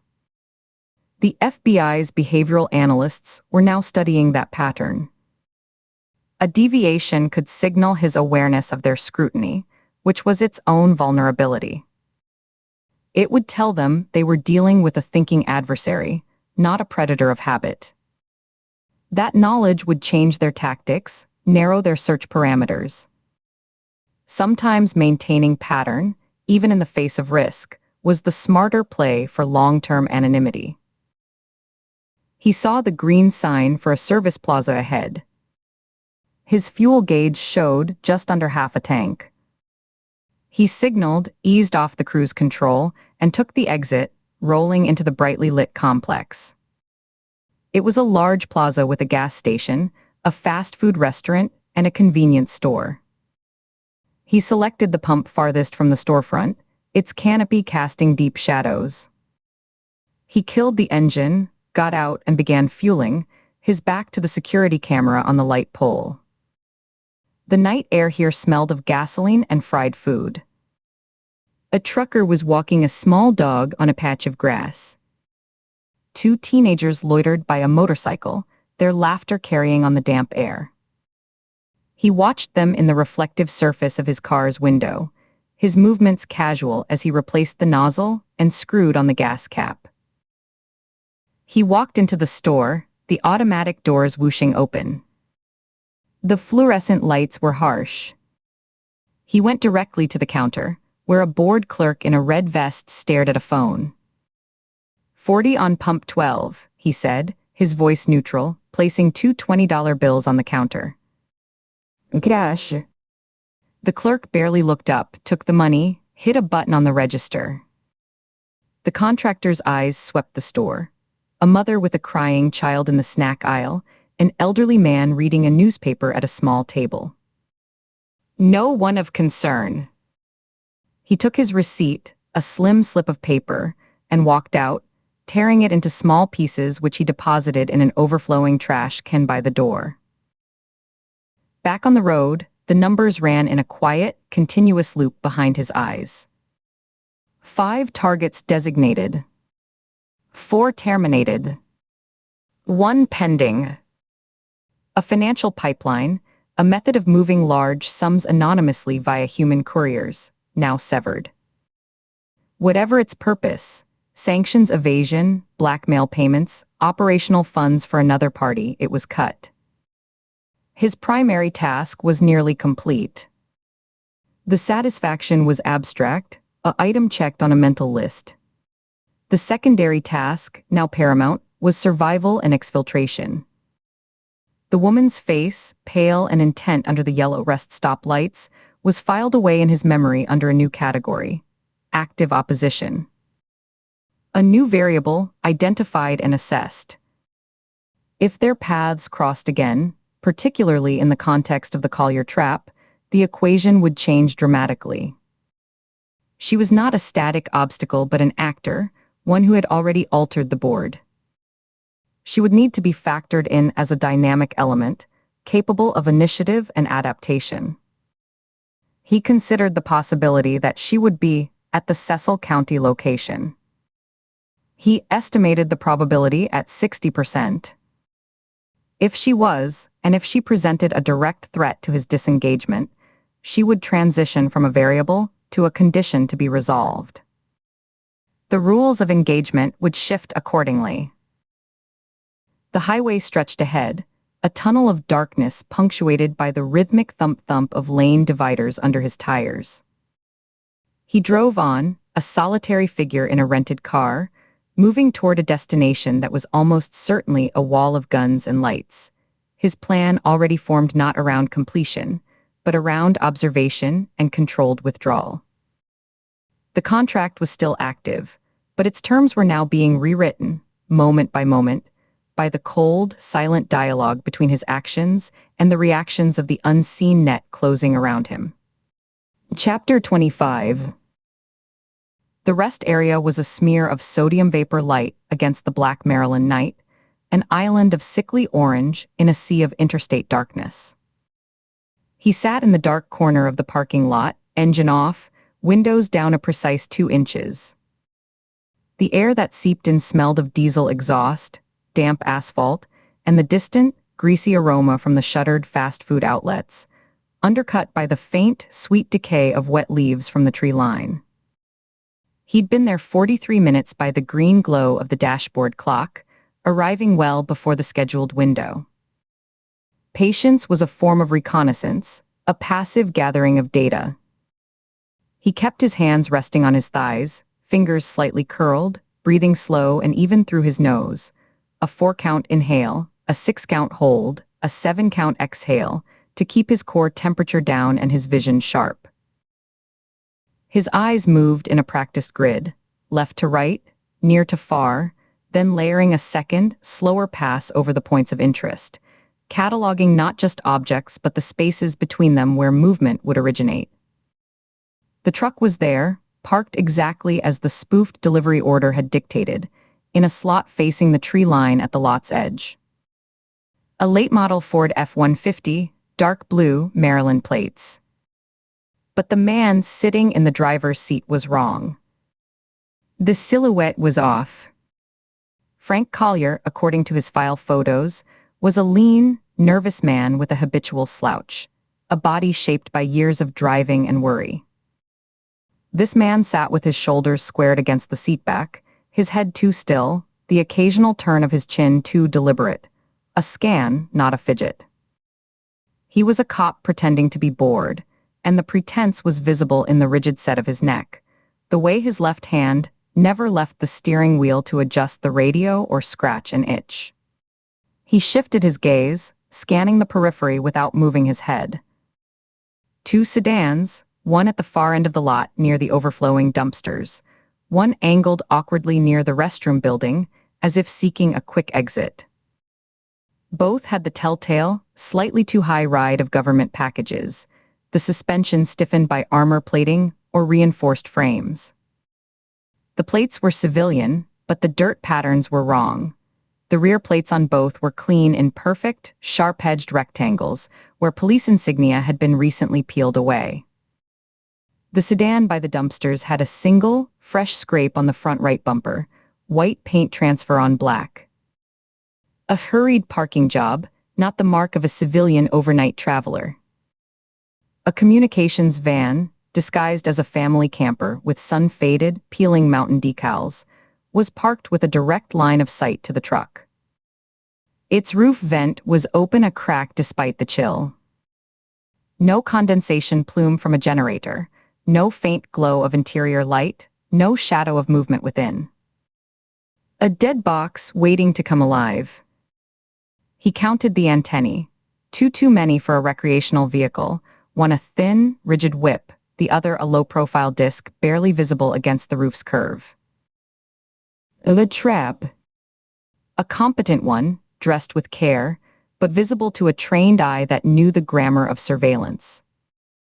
He let the conclusion settle, testing it against each observed datum. All points converged. No alternative hypothesis held. He felt no spike of adrenaline, no tightening in his chest. His heartbeat remained a steady, low thump against his ribs, a metronome in a hollow cavity. This was a variable, not a catastrophe. The mission was compromised, which meant the operational pipeline was blown. The pattern, 3 couriers, 3 rest stops, had been deciphered. They were waiting for the 4th. They were waiting for him. A cold, analytical clarity settled over him, a lens clicking into perfect focus. The assessment was complete in seconds. His fingers, still resting on his thighs, uncurled slowly, the pads brushing against the rough texture of his jeans. He keyed the ignition. The engine turned over with a subdued purr, not a roar. He flipped on his headlights, the beams cutting through the gloom, illuminating the cracked asphalt ahead, the puddles shimmering with oil rainbows. He shifted into drive, the transmission engaging with a soft, precise click, and pulled out of his shadowed spot at a normal, unhurried pace, exactly the speed of a man who'd finished his break and was heading back to the highway, a smooth, linear acceleration to 8 miles per hour. He drove the lane that curved past the target truck, the tires whispering over the wet pavement, the sound changing pitch as they crossed a patched seam in the asphalt. He passed within 20 feet of it, the blue F-150 filling his passenger side window for a 3-second interval. The light from a distant pole glinted off its windshield, obscuring the interior, but the shape of the driver's head was a dark, unmoving orb. He did not look at the broad-shouldered man. He kept his own hands at 10 and 2 on the wheel, his head facing forward, his speed a steady 5 miles per hour. In his peripheral vision, he registered the shape in the truck, a dark blob that did not move. Then he saw movement elsewhere. A woman in a dark jacket, kneeling by the front tire of the sedan near the restrooms, pretending to check the pressure. As his car glided past, she glanced up, her face a pale oval in the darkness. Her eyes, he caught the whites, tracked his vehicle for a half-second, from his front bumper to his rear window, then flicked away down to the tire. No hand went to an ear. No signal was given. No doors opened. No one moved to intercept.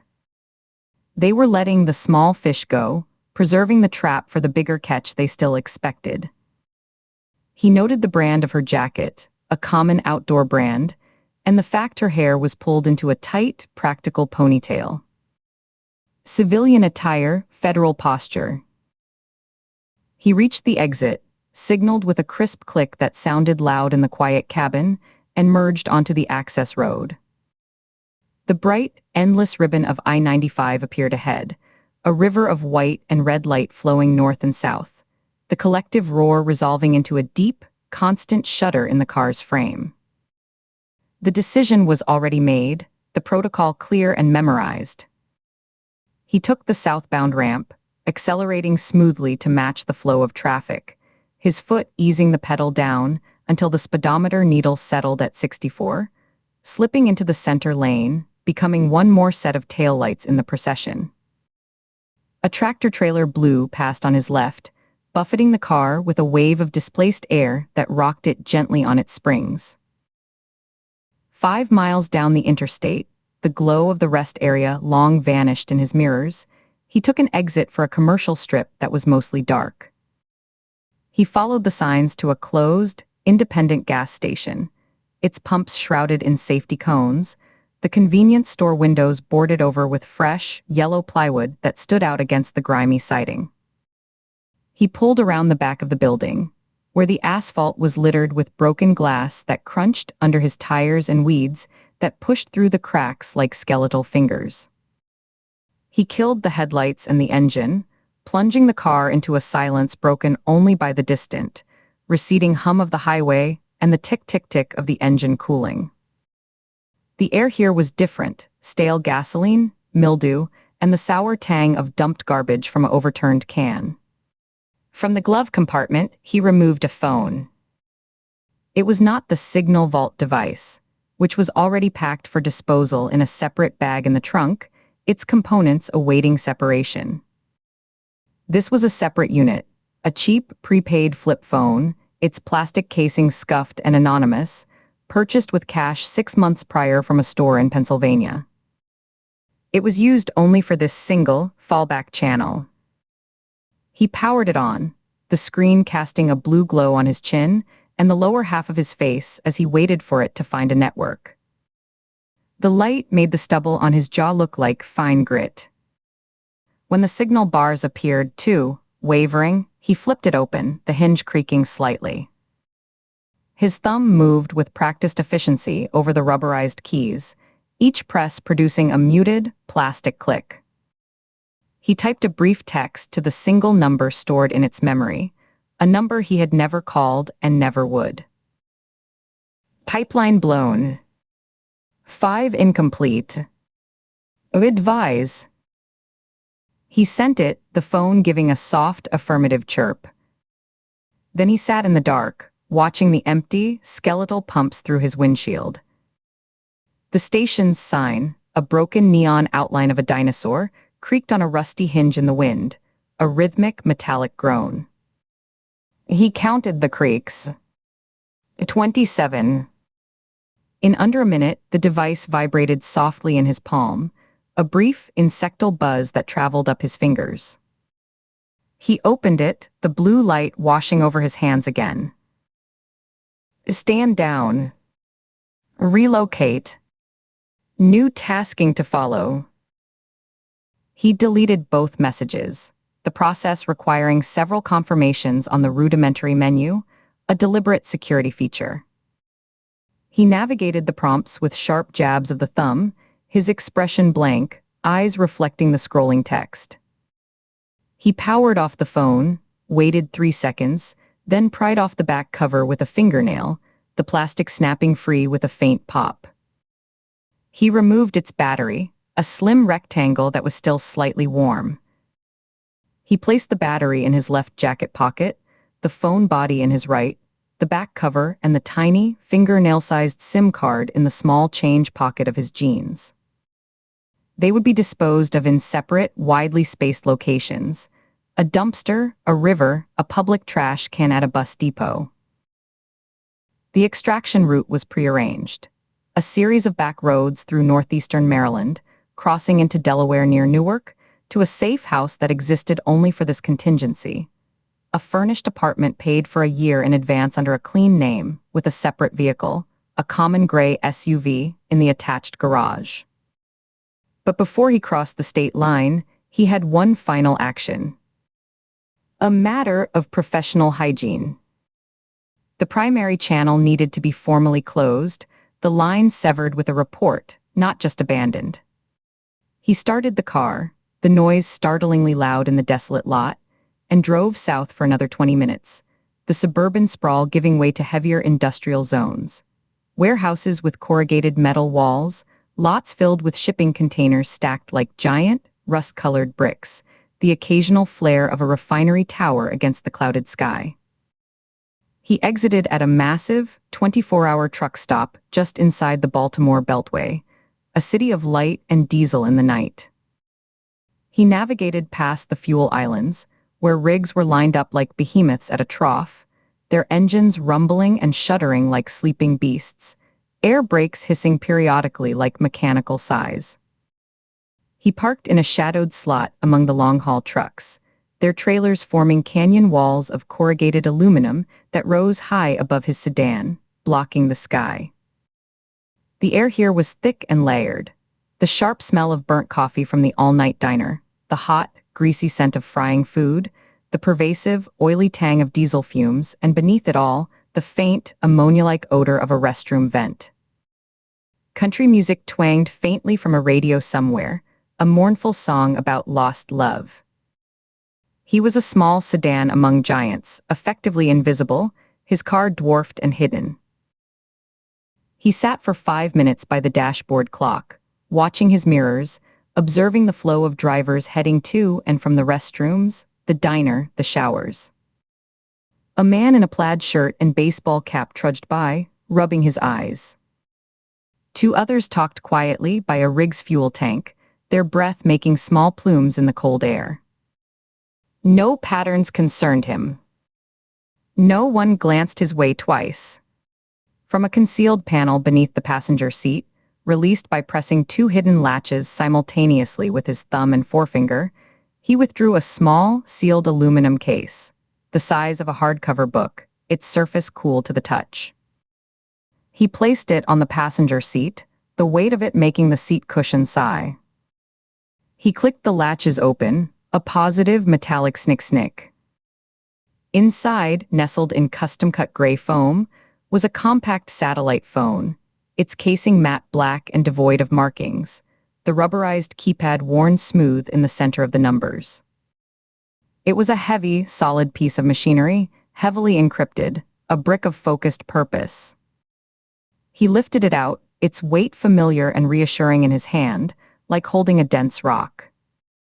He extended its stubby antenna until it clicked into place, a firm, final stop. He powered it on with a long press of the sole button, feeling a faint vibration through the casing. A small, green-tinted screen lit up with a scrolling string of alphanumeric digits, beginning a secure handshake with the orbiting bird. He waited, his eyes on the screen, his breathing even, his free hand resting palm up on his thigh. After 20 seconds, the digits stabilized into a steady, 12-character connection code. He then entered a 12-digit authentication sequence from memory, his index finger tapping each rubberized key with deliberate, equal pressure, making no sound.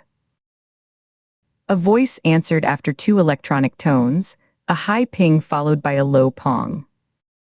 It was synthesized, genderless, a flat cascade of digital phonemes that held no inflection, no breath, no humanity. Instead is. Target 4 was a law enforcement ambush, he said, his own voice low, measured, and devoid of emphasis. Cecil County Rest Area, the Chesapeake House. I approached, identified multiple static surveillance vehicles, and a decoy in the target vehicle. I avoided engagement. The pattern is compromised. The pipeline is non-viable. There was a 2-second pause, the line filled with a faint, encrypted hiss like distant static. He could picture the relay, the bounce, the seconds of lightspeed delay. Understood, the synthesized voice was identical, but he perceived a slight lengthening of the syllables, a processing delay that indicated assessment. The asset is recalled. Execute full sanitization of the primary protocol. All materials, all locations. Await redeployment. The secondary protocol remains viable? He asked, his voice still low and even, matching the tonelessness of the voice on the line. He watched a moth batter itself against his windshield, drawn by the dim glow of the satellite phone screen. The secondary protocol is now the primary protocol. The statement was absolute.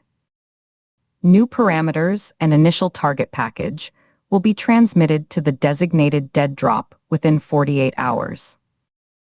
Confirm your ability to access. He ran through the logistics. The dead drop was a specific locker in a specific bus station in Wilmington, Delaware. The key was hidden in a magnetic case under the fender of the SUV in the safe house garage. The timing was tight but feasible. I confirm. Acknowledge the transition. It acknowledged. Primary protocol sanitization initiated.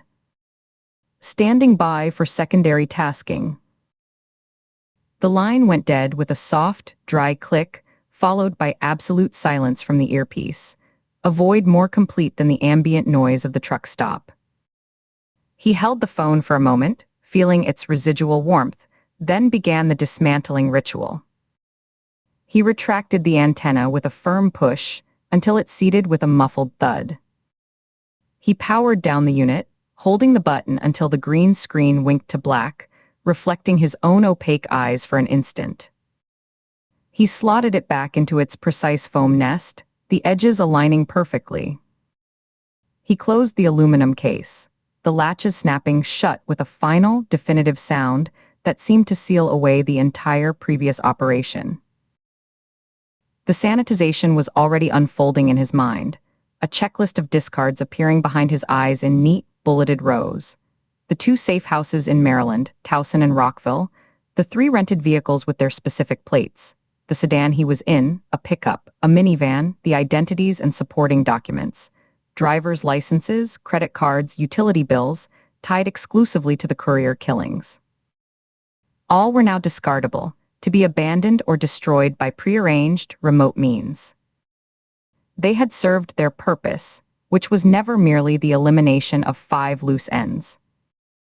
The primary purpose was the creation of a specific, misleading pattern, a geographic and methodological signature designed for consumption.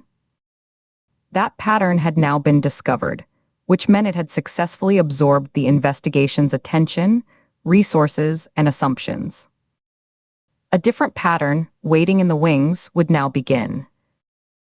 The professional satisfaction was a cold, abstract thing, a single mental notch on a tally sheet of successful misdirections. It manifested as a slight, almost imperceptible relaxation of the muscles around his eyes, a minute decrease in tension across his temples. He placed the aluminum case back into its hiding place, pressed the panel until it clicked flush with the floor, and ran his hand over the carpet seemed to ensure it was undetectable. He started the car, the engine noise lost in the chorus of idling rigs, a vibration more felt than heard. He backed out carefully, his head turning over his shoulder, his arm draped across the passenger seat headrest, navigating by the red glow of his brake lights reflecting off the trailer beside him. He eased back onto the service road, the tires bumping over a deep pothole filled with rainwater, then up the ramp to I-95 South. He merged into the center lane, a single, unremarkable vehicle in the endless river of light, his speed matching the flow exactly at 68 miles per hour. He didn't look back. Behind him, 40 miles north in the sodium vapor glow of the rest area, the trap remained set, its tension palpable to the officers inside the cold vehicles, waiting for a predator who had already assessed, bypassed, and evaporated into the arterial flow of the eastern seaboard. His work on the primary protocol was finished. His work overall was not. It was merely changing shape, shedding one skin for another, darker and more precise. The road ahead was dark, straight, and empty of all but the next set of instructions. He drove on, his face a calm mask in the dashboard's faint glow, the lines of his profile steady, his hands relaxed on the wheel, his mind already in the quiet, preparatory space between operations, reviewing maps of Delaware, inventories of equipment, and the silent mechanics of a dead drop retrieval. The night streamed past, a blur of darkness punctuated by the periodic rush of opposing headlights, and he moved with it, a particle in the current, direction unchanged but purpose already transformed. Chapter 26. The sodium lights of the Cecil County rest stop bled across the windshield of the command vehicle, painting the interior a sickly, jaundiced orange. Inside, the air was thick with the smell of stale coffee, overheated electronics, and the sour, metallic taste of defeat. Katie sat motionless in the worn swivel chair, her spine rigid, her eyes fixed on the laptop screen mounted to the console. The glow lit her face from below, carving deep shadows under her eyes and cheekbones. Behind her, Nina paced the narrow space between the equipment racks and the bolted-down table, a caged animal with nowhere to go. Each turn was a sharp pivot, her shoulder brushing a bundle of cables, her boot scuffing the rubber-matted floor. Harwick leaned against the reinforced door, arms crossed over his chest, his face a grim mask in the dim light. The only sounds were the low hum of the server rack, the faint hiss of the climate control, and the rhythmic tap of Nina's footsteps. "Play it again," Nina said, her voice tight, the words clipped. Harwick didn't look at her. He reached forward and tapped a key with a blunt finger. The black and white feed from the high-angle parking lot camera filled the screen, showing the empty rows of asphalt spaces, the timestamp in the bottom corner crawling forward with agonizing slowness. At 22:47:03, a dark sedan, a common Ford Fusion, glided into the frame from the southbound entrance. It didn't signal. It didn't park in a designated spot. It didn't pull up to the building. It rolled to a smooth, controlled stop near the entrance, idling in the fire lane directly under a light pole, its headlights off but its amber parking lights a dim, watchful glow. 12 minutes, Harwick said, his tone flat and empty. He pointed a finger at the timestamp as it advanced. He sits for 12 damn minutes. Not a flicker of a brake light. No dome light. Nothing. On the screen, the sedan was a ghost. No one got out. The driver's side window was tinted to an opaque black, a perfect void. The vehicle simply sat, a silent watching presence, a shark hovering at the edge of a reef. The camera feed, devoid of audio, made the stillness feel even more profound.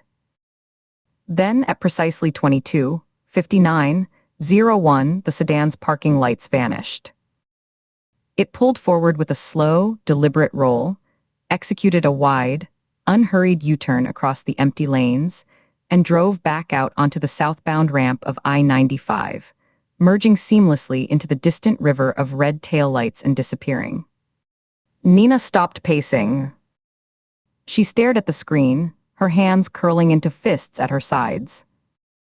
The muscles in her jaw worked. Then she slammed a fist against the metal wall of the truck. The impact was a dull, shocking thud that made the cables on the rack shiver. Katie flinched, a slight twitch in her shoulders. Harwick just closed his eyes for a second, as if absorbing the sound of their failure.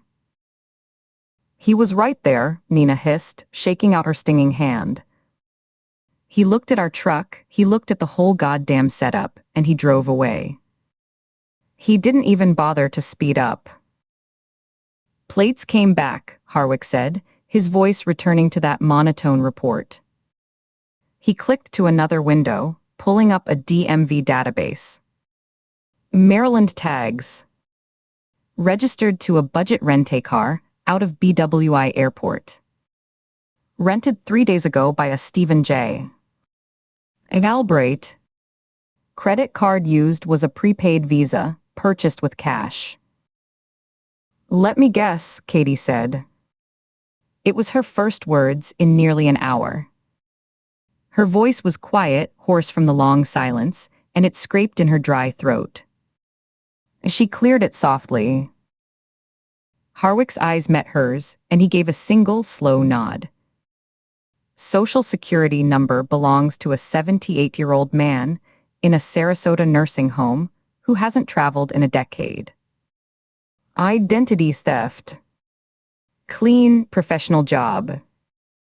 No camera footage from the rental counter that's usable. Guy wore a ball cap and kept his head down. Paid for the maximum insurance waiver, no questions asked. He made us, Katie said, finally turning from the screen. Her neck ached from holding the position. Her face was pale and waxy in the monitor's cold glow. He didn't come to execute. He came to observe. He scoped the position, confirmed it was a trap, and drove right out. This isn't some opportunistic predator. This guy has counter-surveillance training. Military or intelligence. He knew what to look for. She listed the points on her fingers, the movement tired. The 2 clean plates on our sedans. The comms van with 1 antenna too many.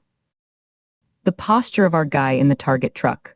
Frank Collier's a nervous man, but our officer was sitting like a statue, trying too hard to look casual. He saw it all. Nina stopped pacing, her anger cooling, hardening into a sharp, diamond-edged focus. She leaned on the table, her knuckles white where they pressed against the metal. So what's our next move?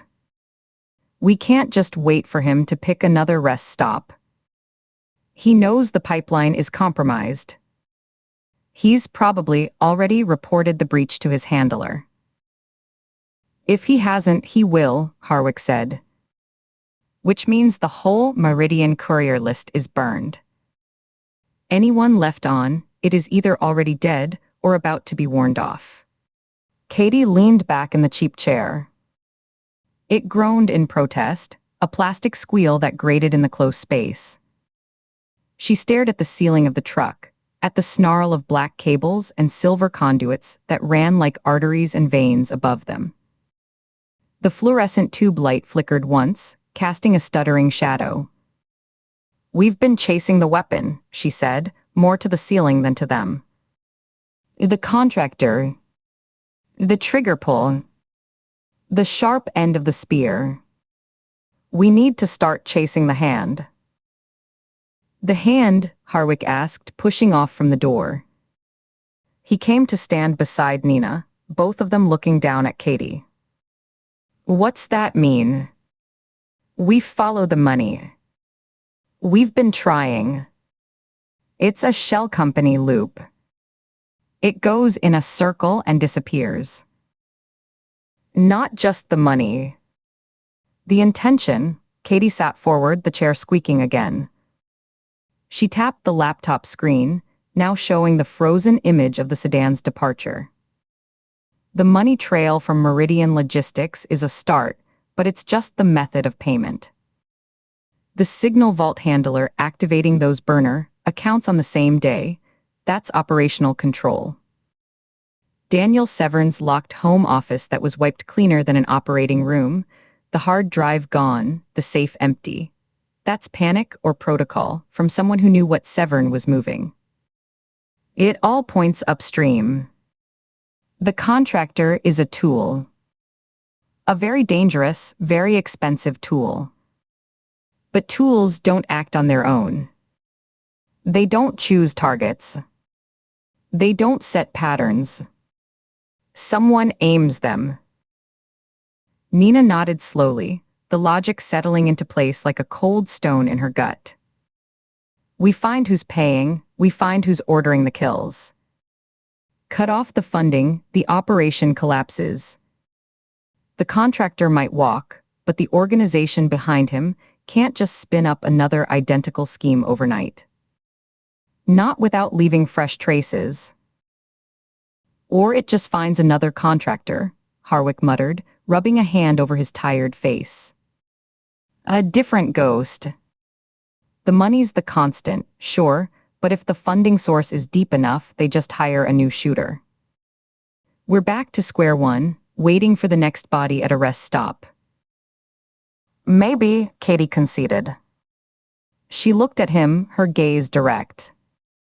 "But the money leaves a longer, messier trail than a professional killer does. Always. The contractor is a ghost. He is designed to be. The money is a stain. It seeps into bank records, corporate registrations, tax filings, real estate holdings. It needs accountants, lawyers, intermediaries. Every person in that chain is a potential point of failure, a potential witness, a record we can subpoena. The contractor works alone. The money never does. We follow the stain. We pull one thread in the financial web, and we see what or who shakes loose." The satellite phone in the console buzzed, a harsh, electronic rattle that made all three of them start. Harwick snatched it up, his movements sharp with pent-up tension. "A command. Go ahead." He listened, his head bowed, his free hand pinching the bridge of his nose. His expression, already dark, seemed to absorb the bad news, growing heavier. "Location confirmed?" he asked. A pause. He let out a long, slow breath through his nose. And copy that. Stand by. We'll be in touch. He lowered the phone, holding it loosely in his hand as if it were a dead weight. Braddock, he said, his voice hollow. The rental sedan was found 40 minutes ago. Abandoned in the long-term economy lot at BWI. Row G, space 212. Keys in the ignition, doors unlocked. Forensics is on scene now, but the initial walkthrough is predictable. Wiped down, Katie said, not a question. Top to bottom. Steering wheel, gear shift, door handles, seat adjusters, rearview mirror. No prints, no discernible fibers, no hair, no DNA. The floor mats are gone. The gas cap was left off, probably in hopes someone would siphon the tank and add more contamination. It's a rental car clean. A ghost car. He drove it there, got out, and vanished into the airport crowd or a waiting vehicle. A ghost. He's in the wind, Nina said. The finality of the words hung in the stuffy air, a verdict. She sank into the other chair, the fight draining out of her, replaced by a deep, weary frustration. He identified the threat, he reported it, and he melted back into the darkness. The trap didn't just fail. It confirmed to the enemy that we're looking in the right place, that we've connected the couriers to the murders. We showed our hand. Katie turned back to the frozen image on the laptop, the last frame of the sedan as it exited the lot, its windshield a blank, reflective sheet under the relentless sodium lights. She used the trackpad, her fingers moving with a slow, deliberate precision. She zoomed in on the windshield, the image pixelating into a grid of gray and white squares. In the glass, distorted and vague by the curvature and the angle, was the reflection of the rest stop sign, the bright fluorescent canopy of the gas station, the stark, boxy geometry of their own surveillance truck parked near the dumpsters. She zoomed closer, adjusting the contrast, trying to pull detail from the shadows. But of the driver, there was nothing. No silhouette, no hint of a face, no shape of a head against the headrest. Just a dark, uniform void where a person should be. He had either positioned himself perfectly to avoid the reflection, or the tint was so deep it absorbed the light entirely. It was a perfect metaphor, a vehicle with no driver. A weapon with no wielder, visible only by its effect. For a long minute, no one spoke. The hum of the electronics seemed to grow louder. Harwick finally broke the silence, lifting the satellite phone again. I need to call it in to the field office. Give them the update. They'll want to pull everyone back, he sounded resigned. Do it, Nina said, waving a hand without looking at him. Harwick moved to the far corner of the truck, his voice dropping into a low, professional murmur as he connected with the Washington command post. Katie could catch only fragments. Negative result, subject did not engage, vehicle recovered clean, recommend standing down the tactical teams. While he spoke, Nina leaned her head back against the cold metal wall, her eyes closed. The orange light cut across her throat. We had him, she whispered, more to herself than to Katie. We had the pattern, we had the location, we had the bait. And he still saw us coming a mile away. He's good, Katie said simply. It wasn't consolation, it was analysis. His pattern wasn't a compulsion. It was a schedule. And when the schedule was interrupted, his protocol was to assess and abort. That's discipline. That's training. So where does that leave your follow-the-hand theory? Nina asked, opening her eyes to look at Katie. If the tool is this disciplined, the hand must be even more careful. It leaves us with what we've always had, just further back, Katie said. She minimized the video feed and pulled up the case file directory, scrolling through the documents. Meridian Logistics. The shell company. The money loop. The initial Signal Vault activation server. We need to go deeper on all of it. Braddock's linguistic analysis on those command fragments. We need the full report. The wording, the syntax. Is it military? Corporate? Intelligence jargon. The nominee officers on the Delaware Incorporation papers. We need to lean on the registered agent hard. Subpoena their client files, find out who really hired them. It's paperwork. It's slow. It's not a rest stop takedown. But it's the only thread we have left that isn't severed. Harwick finished his call and rejoined them, slipping the phone back into its cradle. Command is recalling all units. They're not happy. Wasted resources, compromised operation, zero to show for it. They want a full debrief at 0800. He looked between the two women. The mood is punitive. Let it be, Nina said, pushing herself upright. We gambled. We lost. Now we do the slow, boring work. Katie's right, she said it as if the admission cost her something. We chased the shark. Now we have to map the ocean currents that brought him here. Katie's gaze was drawn back to the laptop. She hadn't closed the zoomed-in image. The void in the windshield held her. He was gone, completely and utterly. But the hand that guided him was still out there, fingers curled around a ledger or a keyboard, deciding who lived and who died on the quiet, forgotten stretches of asphalt between cities.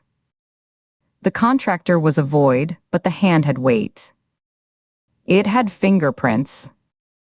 It had a bank account. It had fear. She kept staring, as if by sheer force of will she could resolve the pixels into a shape, see past the blank reflection, past the ghost in the machine, to the solid, corrupt flesh of the thing that owned him. The command vehicle felt suddenly smaller, a metal coffin under the orange lights. The failure wasn't just operational, it was intimate.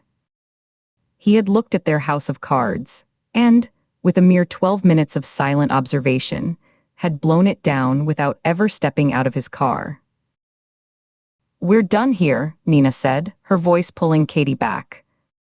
She was already gathering her jacket, a worn leather blazer she'd slung over a monitor. Let the evidence teams process the scene. Our guy in the truck can stand down. Get Collier and his family to the safe house and keep them there until we figure out if their names are still on any list. She looked at Katie.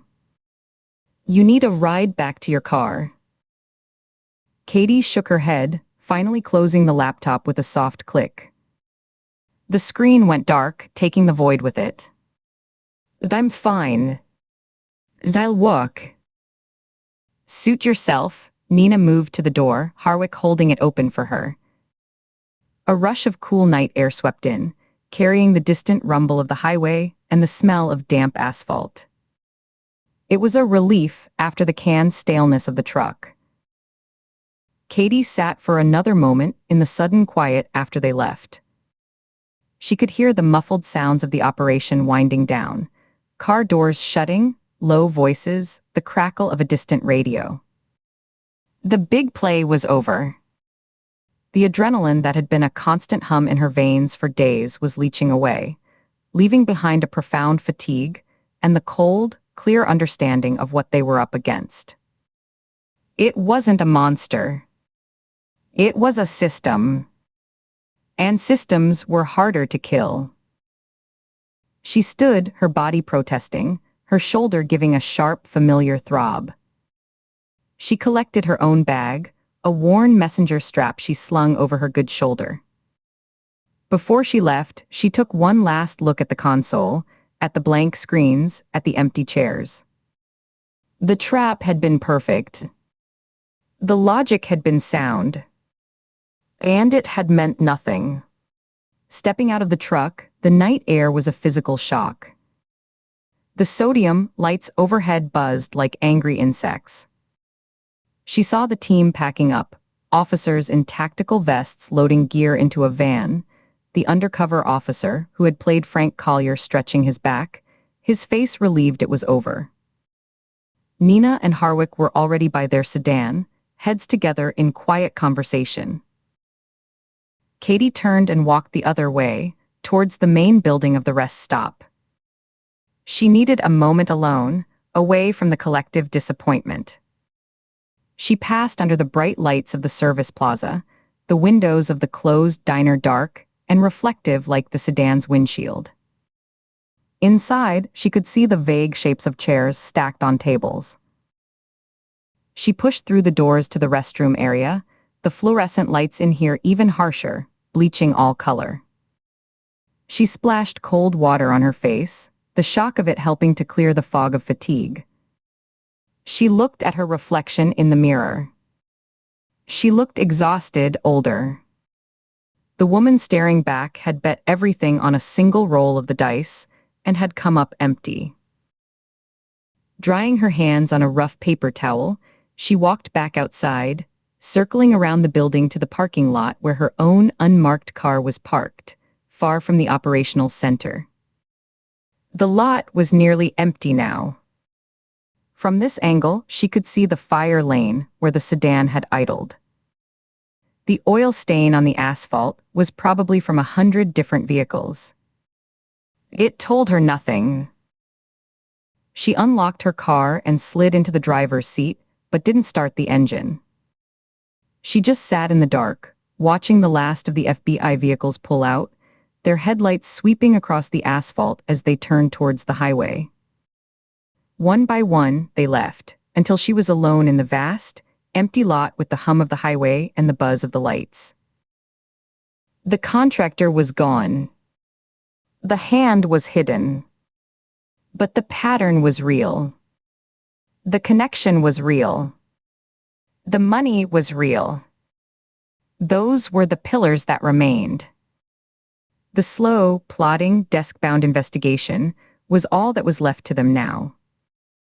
It felt like a retreat. But in her gut, Katie knew it was the only real advance they had made.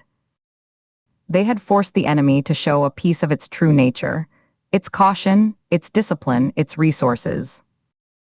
The ghost had flinched. And when something flinches, it reveals a direction. She started the car, the engine sounding loud in the silence. She pulled out of the space and drove slowly towards the exit. As she waited for a gap in the traffic on the southbound ramp, her eyes were drawn to the rearview mirror. In it, she saw the rest stop receding, the orange lights shrinking into a small, lonely island of light in the dark Maryland countryside. It was just a place. It would see no more drama tonight. But somewhere out there, in a hotel room or a safe house, or behind a computer screen in a quiet office, the hand was moving. Calculating. Adjusting. The game had changed. And Katie Ford, alone in her car, merging onto the river of anonymous traffic, knew the next move was hers. It wouldn't be fast. It wouldn't be clean. But she would follow the stain, one bureaucratic step at a time, until she found the flesh it led to. Chapter 27. The hotel room air conditioner rattled, a steady mechanical cough in the dark that seemed to sync with the pulse in her temple. Katie sat on the edge of the bed, the cheap mattress dipping under her weight, the springs groaning faintly. The blue light of her laptop screen washed over her hands, making the skin look pale and waxy, highlighting the fine lines of scars and the faint tremor she willed to stillness. On the screen was a decades-old press photo, grainy from repeated digital copies, retired FBI Deputy Director Philip Kern shaking hands with a senator at a ribbon cutting. His smile was a politician's, broad and empty, not reaching the cool, assessing eyes that seemed to look past the camera, past the moment, into some future calculation. She had been staring at it for 20 minutes, memorizing the set of his shoulders, the cut of his suit, the way his left hand rested on the senator's arm, a gesture of false camaraderie.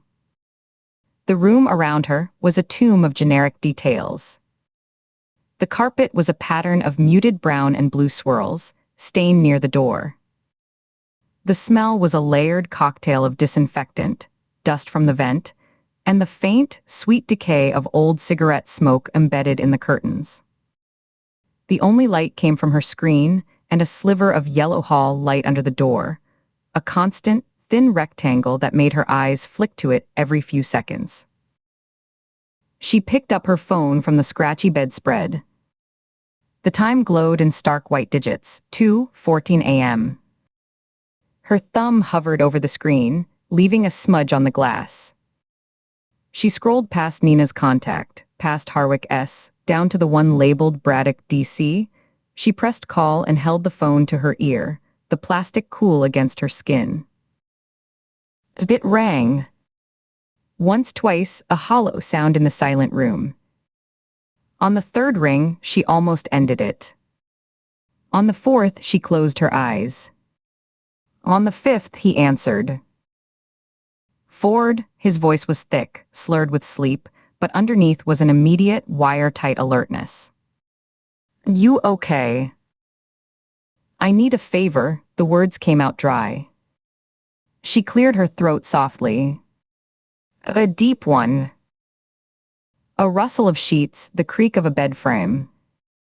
She could picture him sitting up, switching the phone to his other ear, the disciplined motion of a man pulling himself to full consciousness. Okay, a pause. She heard him take a deliberate breath. I'm awake. What is it? I need you to run a deep background. Everything. Financials, property holdings, corporate affiliations, travel history for the last 10 years, known associates, any flagged interactions with the Bureau post-retirement. The works. The kind that doesn't leave a formal query trail. On who? His tone was neutral, professional, but she heard the slight tension in the question. She looked at Kern's frozen smile. Philip Kern. Retired FBI. Former Deputy Director, Counterterrorism and Criminal Investigative Divisions.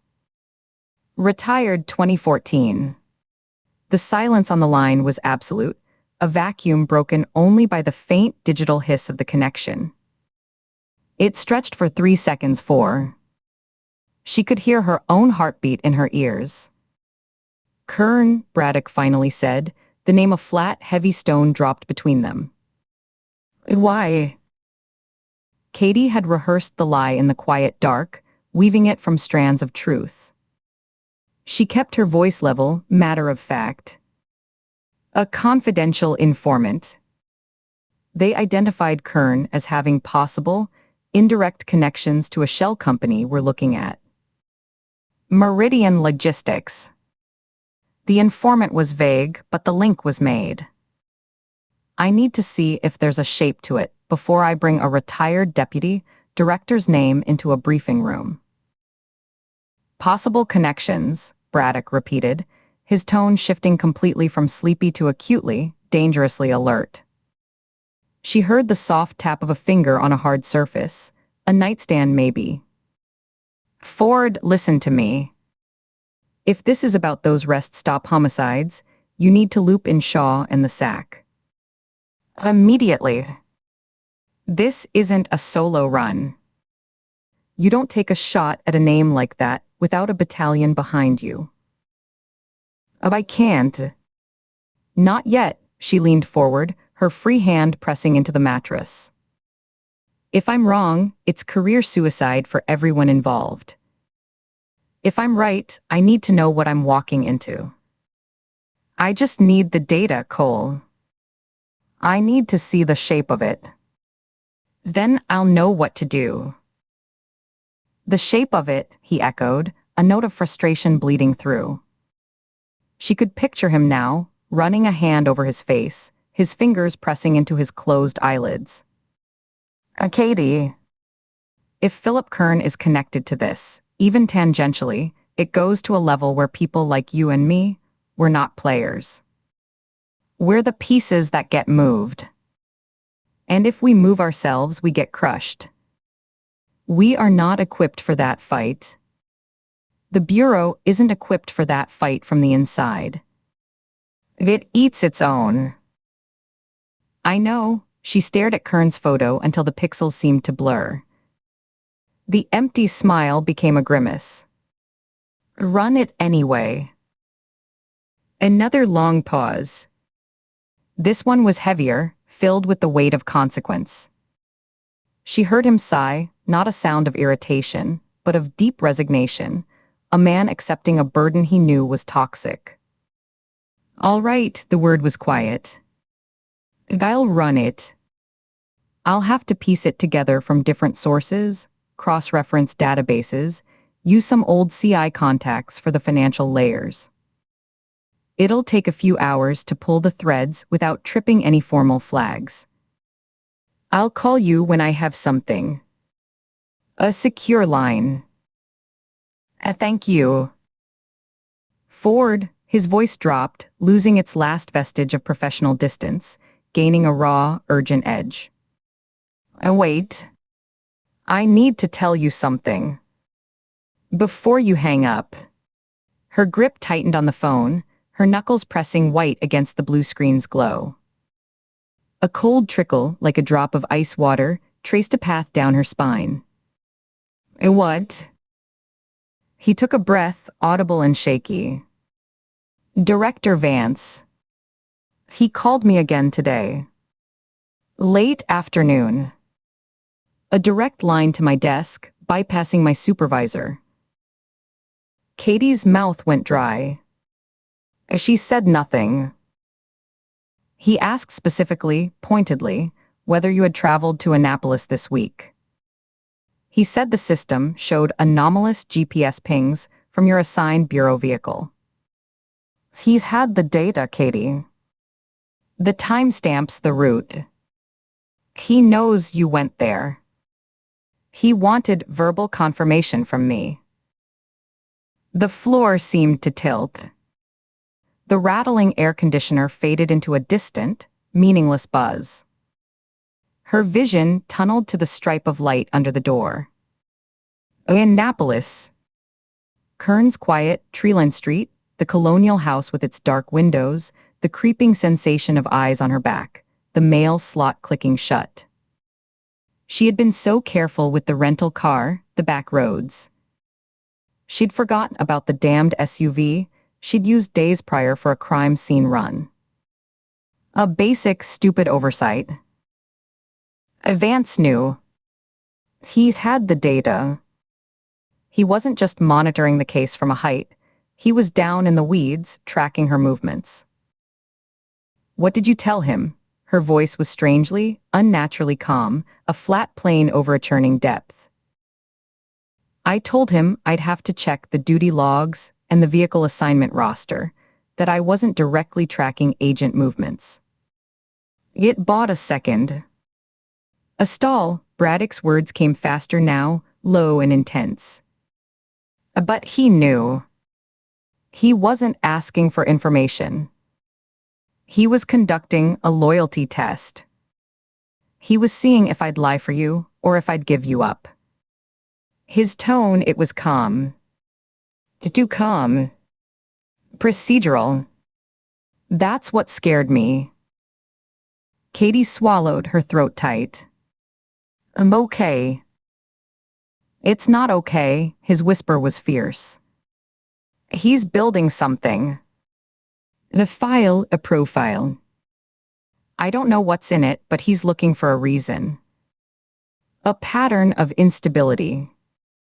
Your injury, the painkillers, going off book to Annapolis to surveil a retired senior official without cause, that's not just suspicious. In his hands, that's a narrative. It gave him a chapter. You need to be careful. More than careful. You need to assume every system is his system. Your email, your phone, your car, the case files. You need to. I understand. She cut him off, not out of anger, but because she couldn't hear the full scope of the trap outlined. It was too big. Run the check on Kern, Cole. Please. He was silent for a beat, and in that silence she heard his fear for her and his fear for himself. I will, a final resigned exhale. Watch your back. I mean it. Assume you're alone. The call ended. A soft click, then dead air. Katie sat perfectly still on the edge of the hotel bed, the dark phone a cold, heavy weight in her palm. The silence rushed in, louder than the rattling AC, filled with the echo of his words. He's building something. A narrative.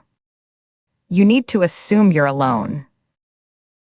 The walls of the room, once just bland and temporary, now felt like they were contracting, inch by silent inch. The textured wallpaper seemed to press closer. The painting of a generic sailboat over the dresser was a mocking eye. Vance knew she had surveilled a retired deputy director. He had the digital breadcrumbs. He was asking pointed, treacherous questions of her support agent. It was a sequence of moves, deliberate and closing, a chess player advancing pawns to control the center of the board while she was still worrying about her knights. Slowly, she placed the phone on the nightstand. The click of plastic on the particlewood laminate was a gunshot in the quiet. She didn't lie down. The thought of closing her eyes in this room, in this new understanding, was impossible. She calculated, her mind clicking through facts like a metronome. The Kern background would come back by morning. Whatever it showed, a clean record, a hidden portfolio, a trail of shell companies, she'd have to move fast. But Vance was moving faster. He wasn't just ahead of her, he was around her. Inside her investigation, inside her team, inside her vehicle's computer. He was the architecture of the very building she was trying to navigate. The paranoia she'd been fighting, that low-grade hum of suspicion since Marin's first whisper, didn't spike into panic. It crystallized.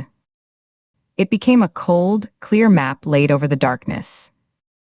Connections snapped into place with brutal logic.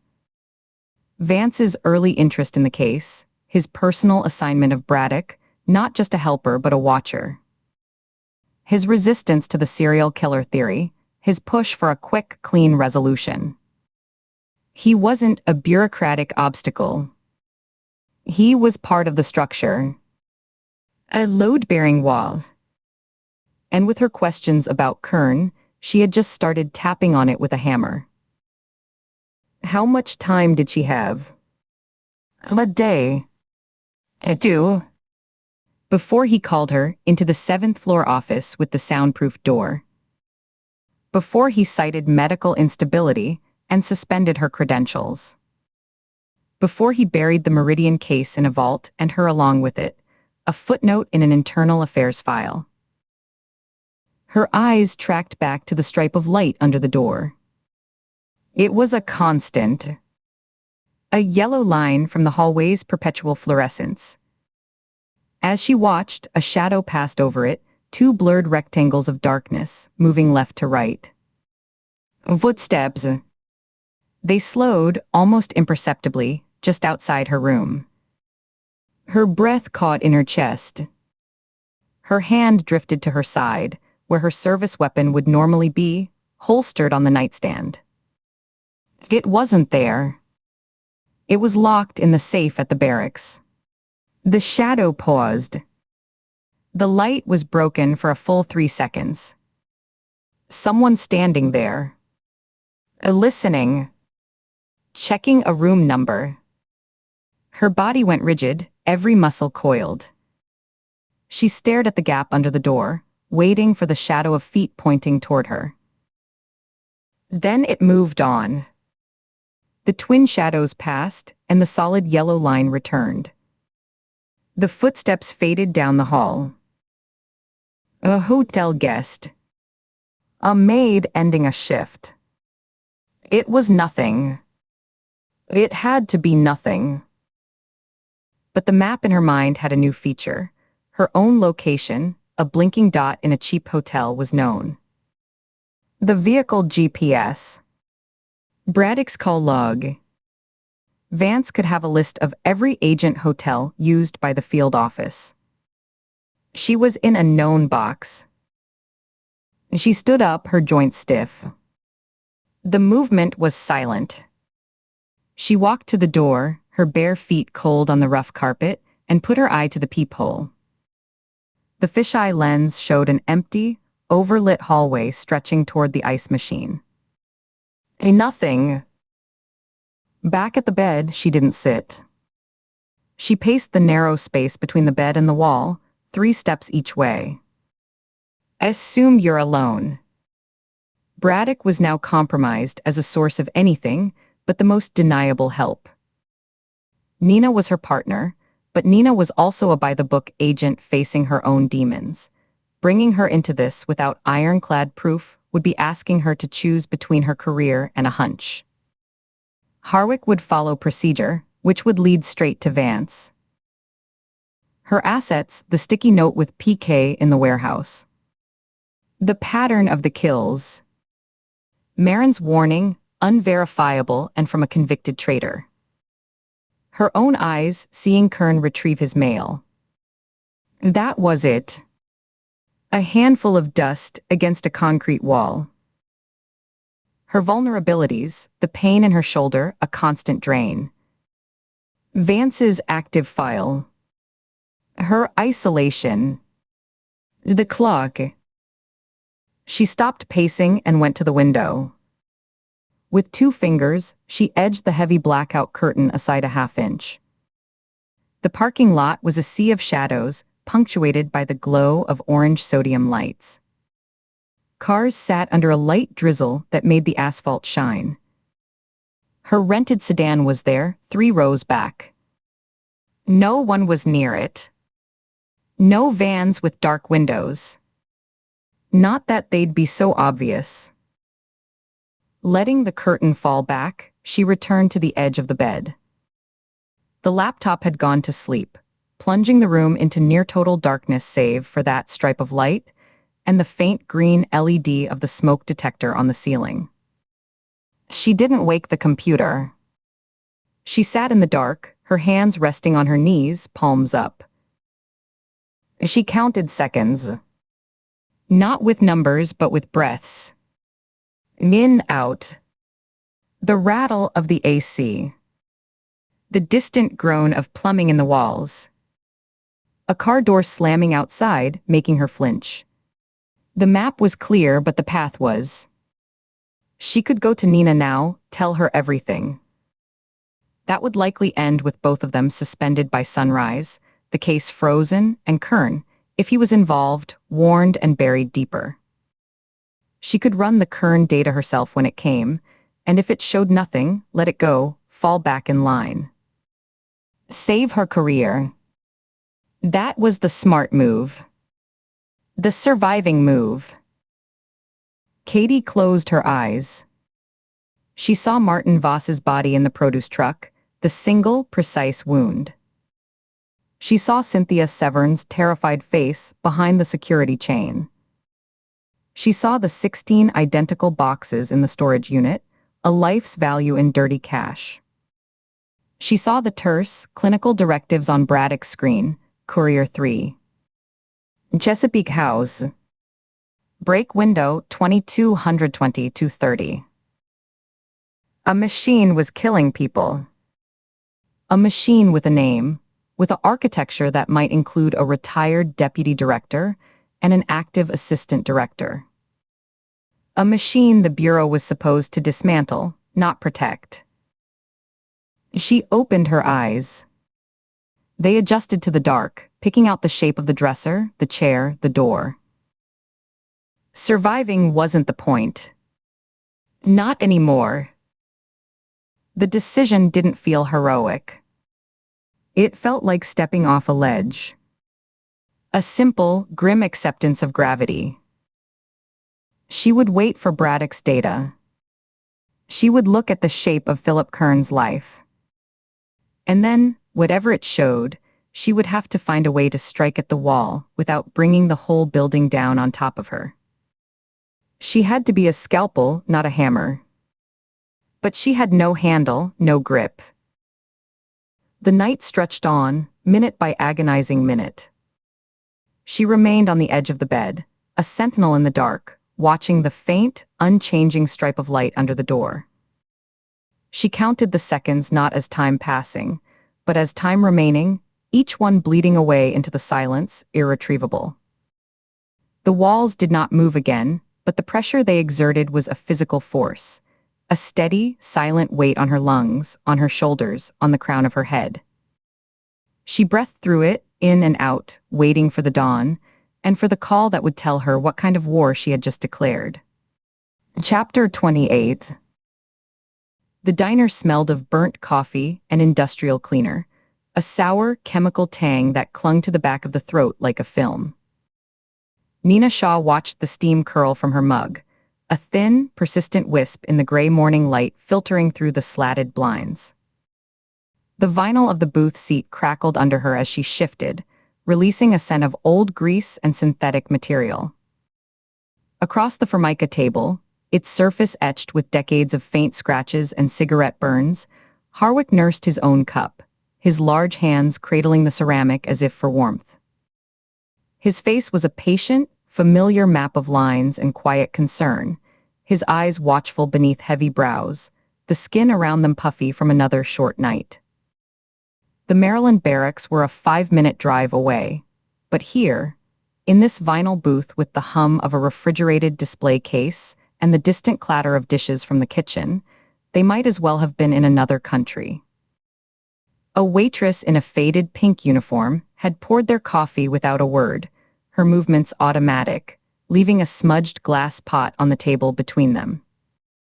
They had sat in silence for a full 3 minutes, listening to the hiss of the grill and the low murmur of a trucker at the counter reading a newspaper, the pages rustling, before Nina had drawn her first deep breath to speak, the air tasting of bacon fat and stale syrup. "She's running a parallel investigation," Nina said. Her voice was low, matter-of-fact, carved clean of any upward inflection. She wasn't asking. Harwick's eyebrows lifted a fraction, a small movement that deepened the lines on his forehead. He didn't pretend to misunderstand. He took a slow, deliberate sip, his gaze steady over the rim of his cup, watching her. He swallowed, the muscles in his throat working. "Katie." "Who else?" Nina took a sip of her own, the coffee bitter and bracing, a necessary shock to the system. She felt it scald a path down her throat. She set the mug down with a soft clink, aligning the handle precisely with a dark, ring-shaped stain on the Formica. "The prison visits. Vance knows about at least one, and he's building a file." She knew exactly where to find Gilmore for that interview, too exact. A pinpoint. And that solo trip to Annapolis that pinged on her GPS. She wasn't sightseeing. Nina's fingers tapped once, twice, against the side of her mug, a quick, restless percussion. Harwick stirred a packet of sugar into his coffee, the spoon clinking softly against the thick ceramic. He stirred long after the granules had dissolved, a slow, circular motion that spoke of a mind working through implications, buying time. The liquid swirled, a vortex of pale brown. "You think it's connected to her father's case?" he asked finally, his voice a low rumble. "The archivist." Nina let out a short breath, almost a laugh but devoid of any humor, a puff of air that fogged the window beside her for a second. "I think something happened during the mimic investigation that she never put in a report. A piece of evidence, a witness statement, a connection that didn't fit the official narrative, so she buried it." She leaned forward, her forearms on the sticky table, the vinyl of her jacket sleeve whispering against the surface. She could feel the tackiness of old spills through the material. Now it's resurfacing, tangled up with Marin Solace and these highway bodies and God knows what else. She held his gaze, her eyes dark and intent. She's connecting dots she shouldn't even be able to see. Dots that, officially, don't exist. Harwick was silent for a long moment, his gaze now fixed on the sugar dispenser, a chrome cylinder dotted with dried drips like frozen tears. His thumb rubbed absently at a spot on the table. The diner's ambient noise filled the space between them, the fryer bubbling with a wet, angry hiss, a coffee cup chinking on a saucer behind the counter, the low, constant thrum of the highway beyond the parking lot, a sound like a distant river. "You have proof?" he asked, his voice still that low rumble, but it was careful now, measured. "I have 30 years of instinct," Nina said flatly. She held up a hand, ticking points off on her fingers, a physical catalog of suspicion that she jabbed into the air. "I have the prison log Braddock, accidentally forwarded, a visit to a CI we have no active case against. I have the GPS anomaly report from the fleet vehicle she signed out, a 40-minute stop in a residential Annapolis neighborhood with no follow-up interview request filed, no case number attached. I have the look in her eyes when she thinks no one's watching." She dropped her hand, her fingers curling into a loose fist on the table, the knuckles pale. It's the same look she had after Mimic, like she's carrying a live wire and trying not to let it touch the ground. You can see the strain in her shoulders, the way she holds herself too still, like if she moves wrong everything will come apart. She leaned in closer, her voice dropping further, forcing him to lean in too. "She's exhausted, she's evasive, and she's smarter than anyone in the room. That's a dangerous combination. Especially if she's right. You haven't gone to Vance." It wasn't a question. It was an observation, heavy with its own implications. Nina gave a short, sharp shake of her head, a strand of her dark hair falling from its knot. She tucked it behind her ear with a quick, impatient motion, her fingers cold. If what she's digging into has protectors inside the bureau, and let's be honest, a conspiracy this old and this clean almost certainly does, then Vance is either part of it or he's being used by it. His sudden interest, his personal assignment of Braddock, who reports directly to him. That's not support. That's oversight. A chaperone. She picked up her mug again, looked into the dregs, put it down without drinking. Reporting Katie to him isn't protocol.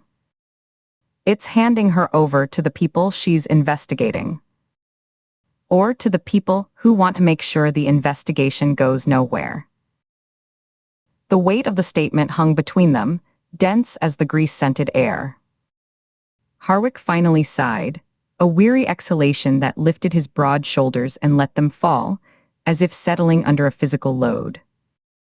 He picked up a paper napkin from the dispenser, its surface waxy, and began, absently, to tear a strip from its edge, the tiny sound of ripping paper incongruously loud in their little booth.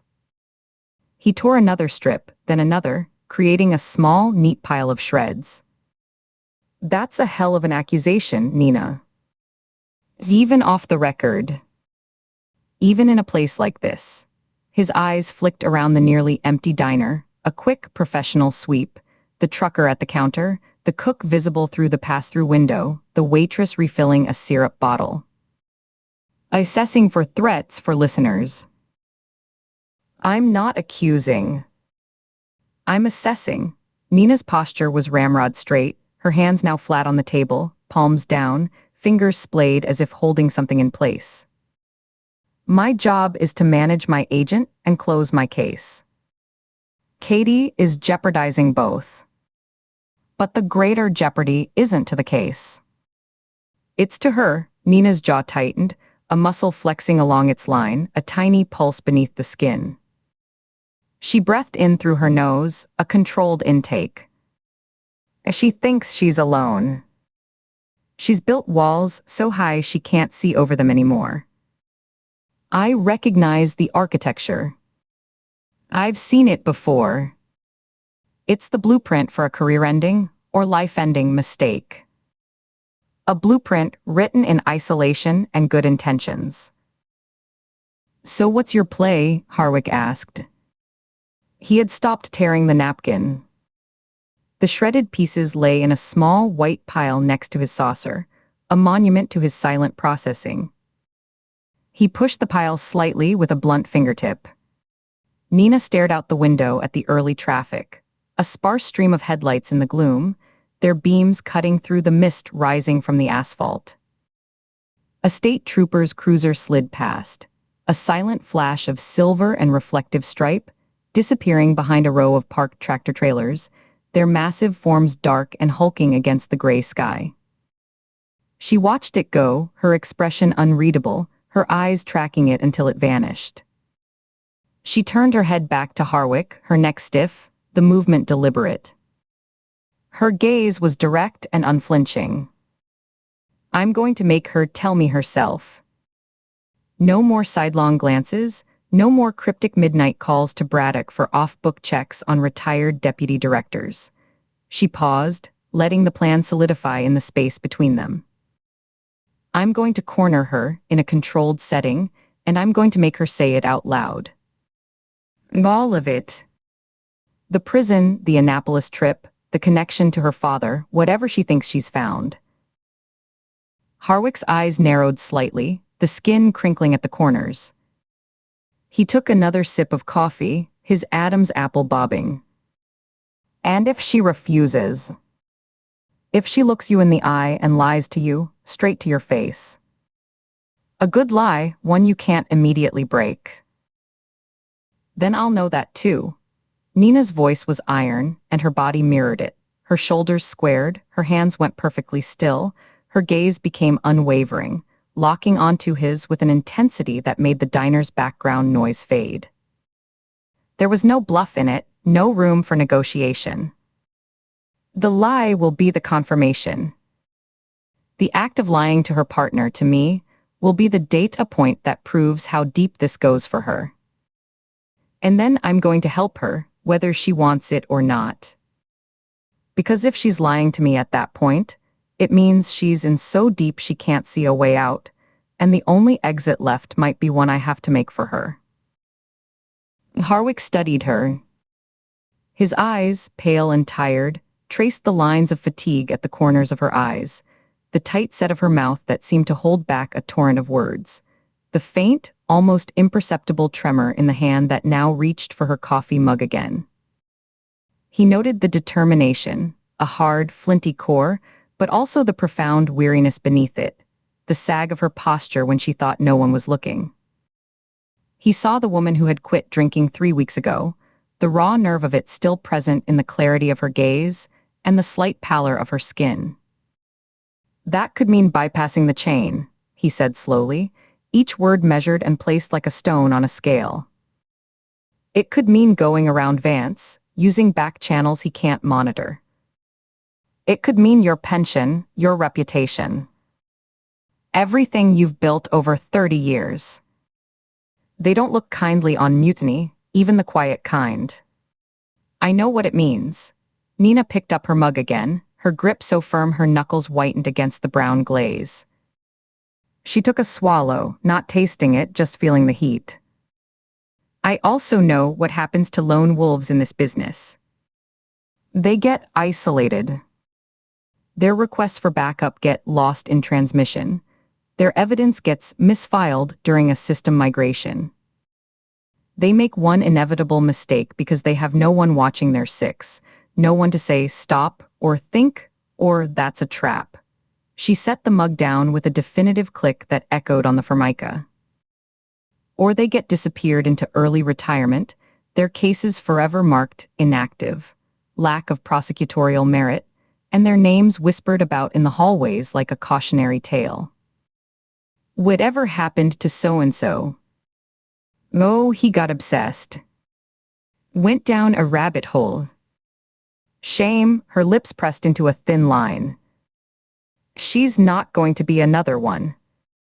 Not on my watch. I won't let the machine chew her up and spit out a file.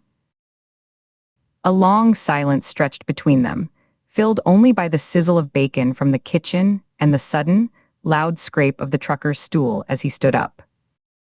Harwick looked down at his own hands, at the scars and calluses there, then back up at her, his expression softening a degree, the professional mask slipping to reveal the friend beneath.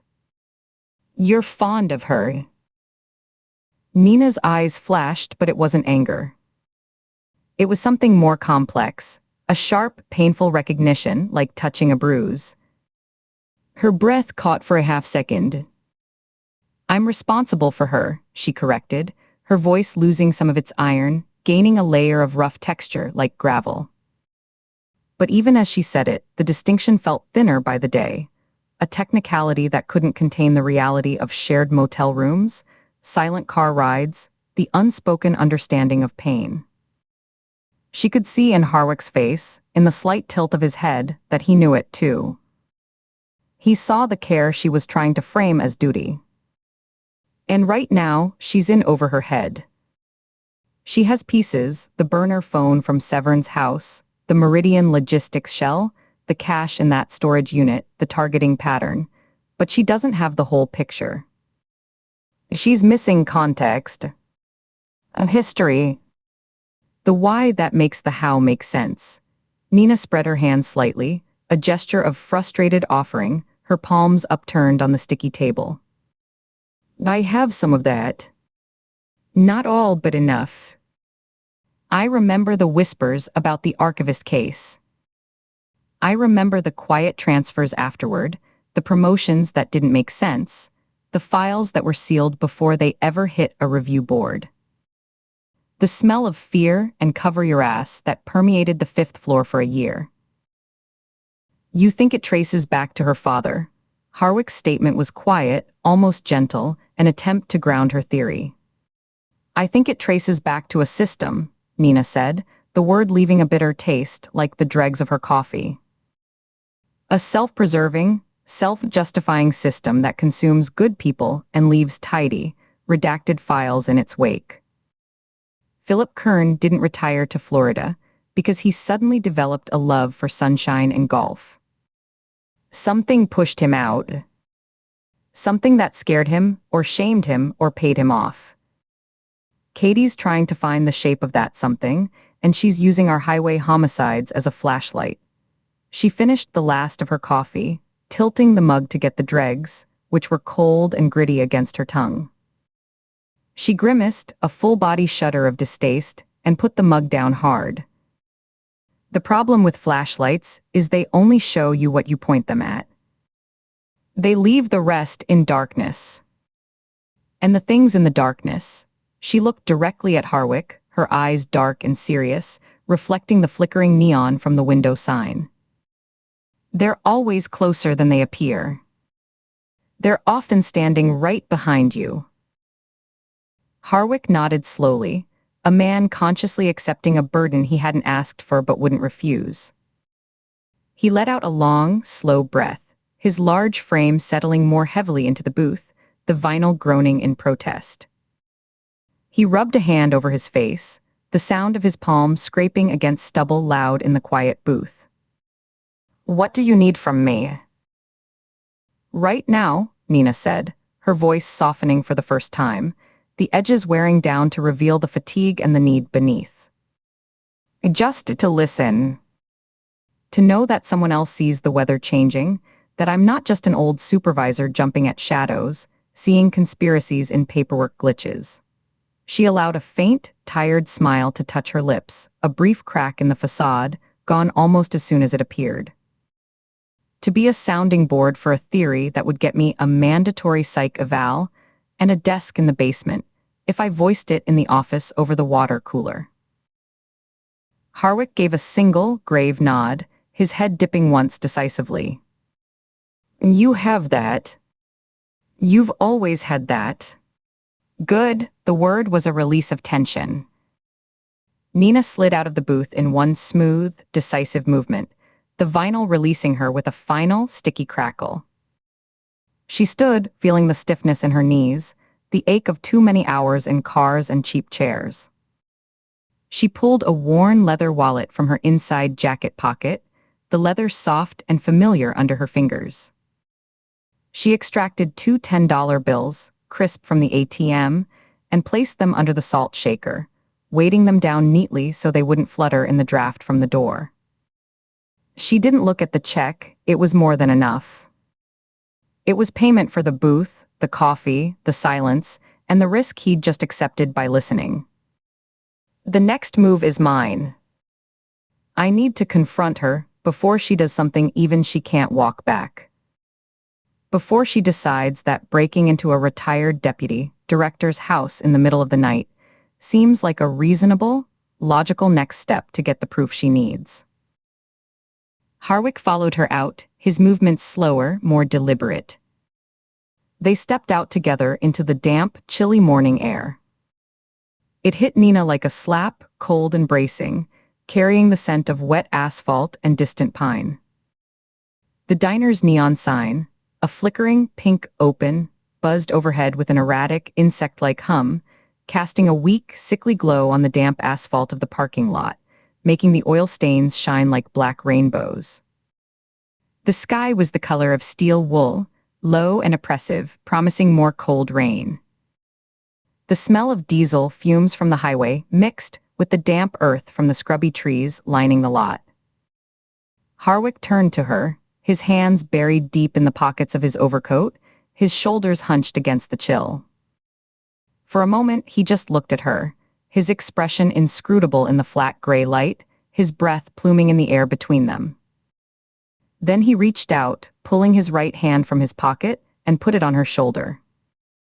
It was a brief, solid pressure, warm and heavy through the layers of her jacket and blouse, an anchor point. The touch lasted only 3 seconds, but it was a message of solidarity, of shared risk of I'm here. It was more intimate than a handshake, more meaningful than words. Be careful, Nina, he said, his voice a low rumble that carried over the distant highway noise. For both of you.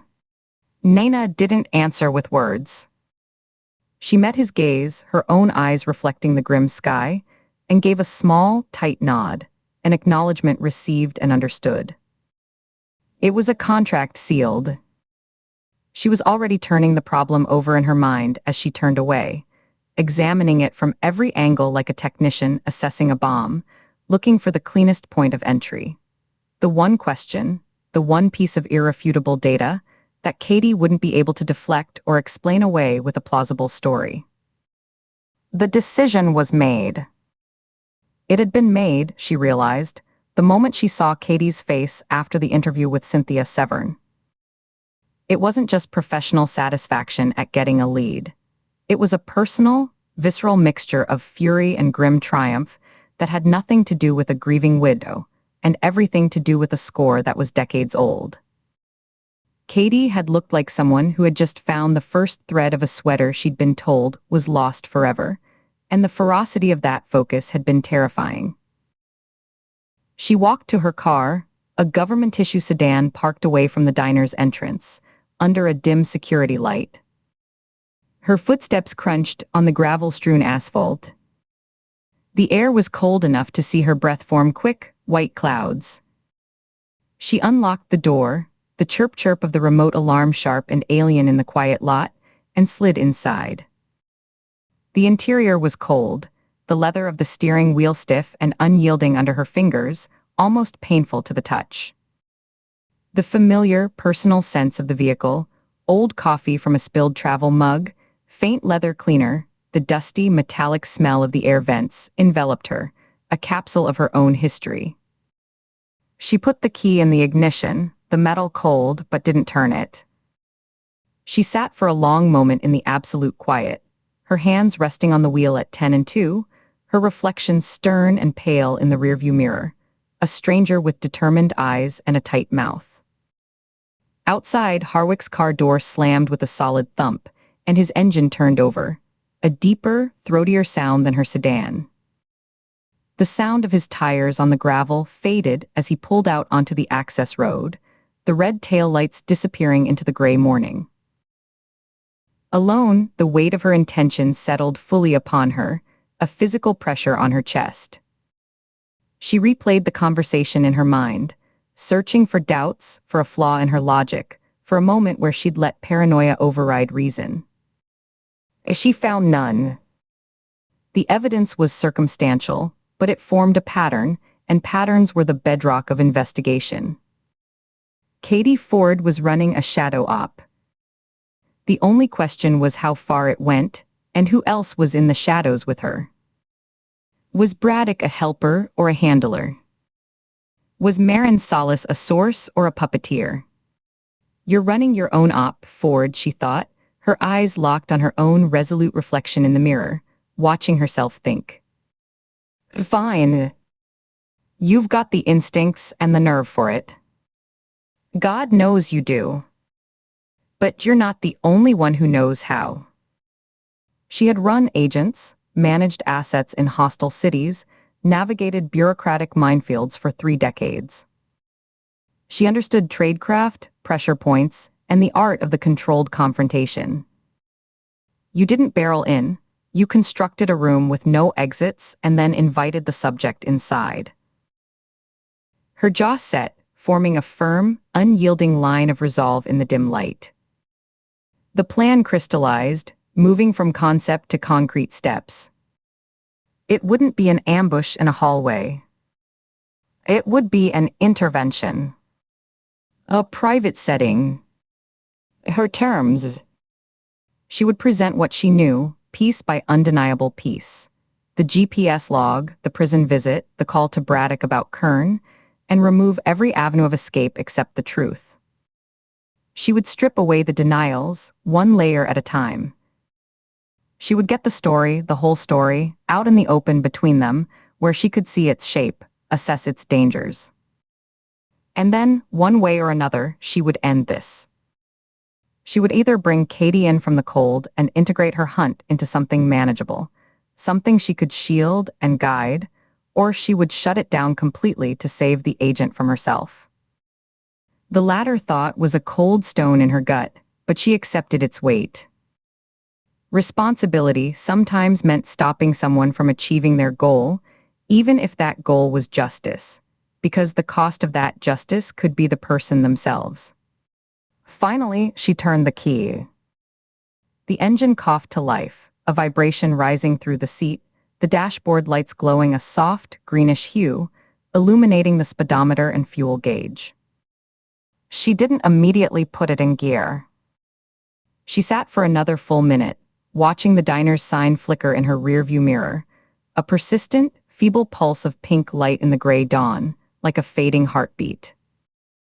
The cook appeared in the window, a dark silhouette, then turned away.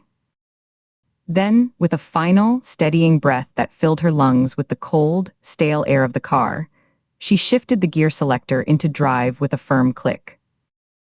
She pulled out slowly, the tires crunching over the gravel, turning not toward the barracks, but taking a longer route along the service road that ran parallel to the highway, giving herself time to think, to prepare her opening lines, to steel herself for the collision course she had just set. The confrontation wouldn't be today, not in the chaos of the incident room, with phones ringing and Harwick hovering. It would be soon. Tonight, maybe. And it would be on her terms. In a quiet place. The countdown had started in her mind. A silent, ticking clock synced to the rhythm of the windshield wipers as a fine, cold mist began to speckle the glass. She drove, the world outside a blur of gray and green, her mind already in that quiet room, facing the talented, stubborn, endangered woman she was responsible for, building the walls of that room one undeniable fact at a time. Chapter 29. The temporary office at the Maryland barracks smelled of stale coffee, industrial cleaner, and the faint, metallic tang of the space heater under the window. The cleaner had a pine-scented edge that didn't quite mask the underlying odor of mildew and old sweat. Morning light cut through the dusty vinyl blinds, striping the worn laminate desk where Katie sat, pretending to review a file. The surface was cool and slightly sticky under her forearms. The words on the page blurred into gray smudges. Her focus was split between the burner phone, a cold, secret weight digging into her ribs from her jacket pocket, and the ghost of her father's file, which she'd left under the motel room mattress that morning, as if physical distance could mute its silent accusations.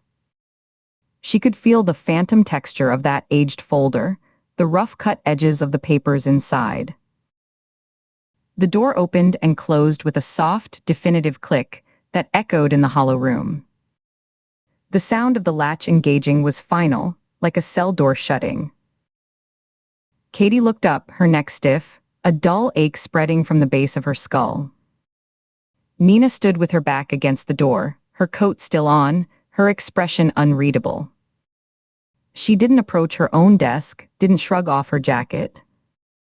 She just stood there, looking at Katie, until the silence thickened into a physical pressure, compressing the air between them. The only sounds were the persistent, low-frequency hum of a generator outside, a rhythmic diesel chug, and the faint, high-pitched buzz of the fluorescent light overhead, a sound that seemed to drill into Katie's temples. "Nina," Katie's voice sounded thin and reedy in her own ears, betraying the calm she was trying to project. Nina crossed the space in 6 measured steps, her heels making solid, deliberate contact with the linoleum. She pulled out the scarred wooden chair opposite Katie, its legs scraping loudly on the floor, a sound that set Katie's teeth on edge. She sat down slowly, as if the motion required precise control, and placed her hands flat on the table between them, fingers splayed. Her knuckles were white, the skin stretched taut. The morning light caught the silver in her dark hair and the deep shadows under her eyes. "I know about the prison visits," she said, her voice low and even, devoid of its usual rasp. It was a controlled, neutral tone, the kind used for reading a suspect their rights. "The unauthorized contact with Marin Solis." She paused, letting the name hang. "I know about the trip to Annapolis. The stakeout on Philip Kern's house." Another pause, a beat longer, letting each point land like a separate blow. Katie could feel her own pulse in her throat. "I know you're running something off books, and I know it's connected to your father.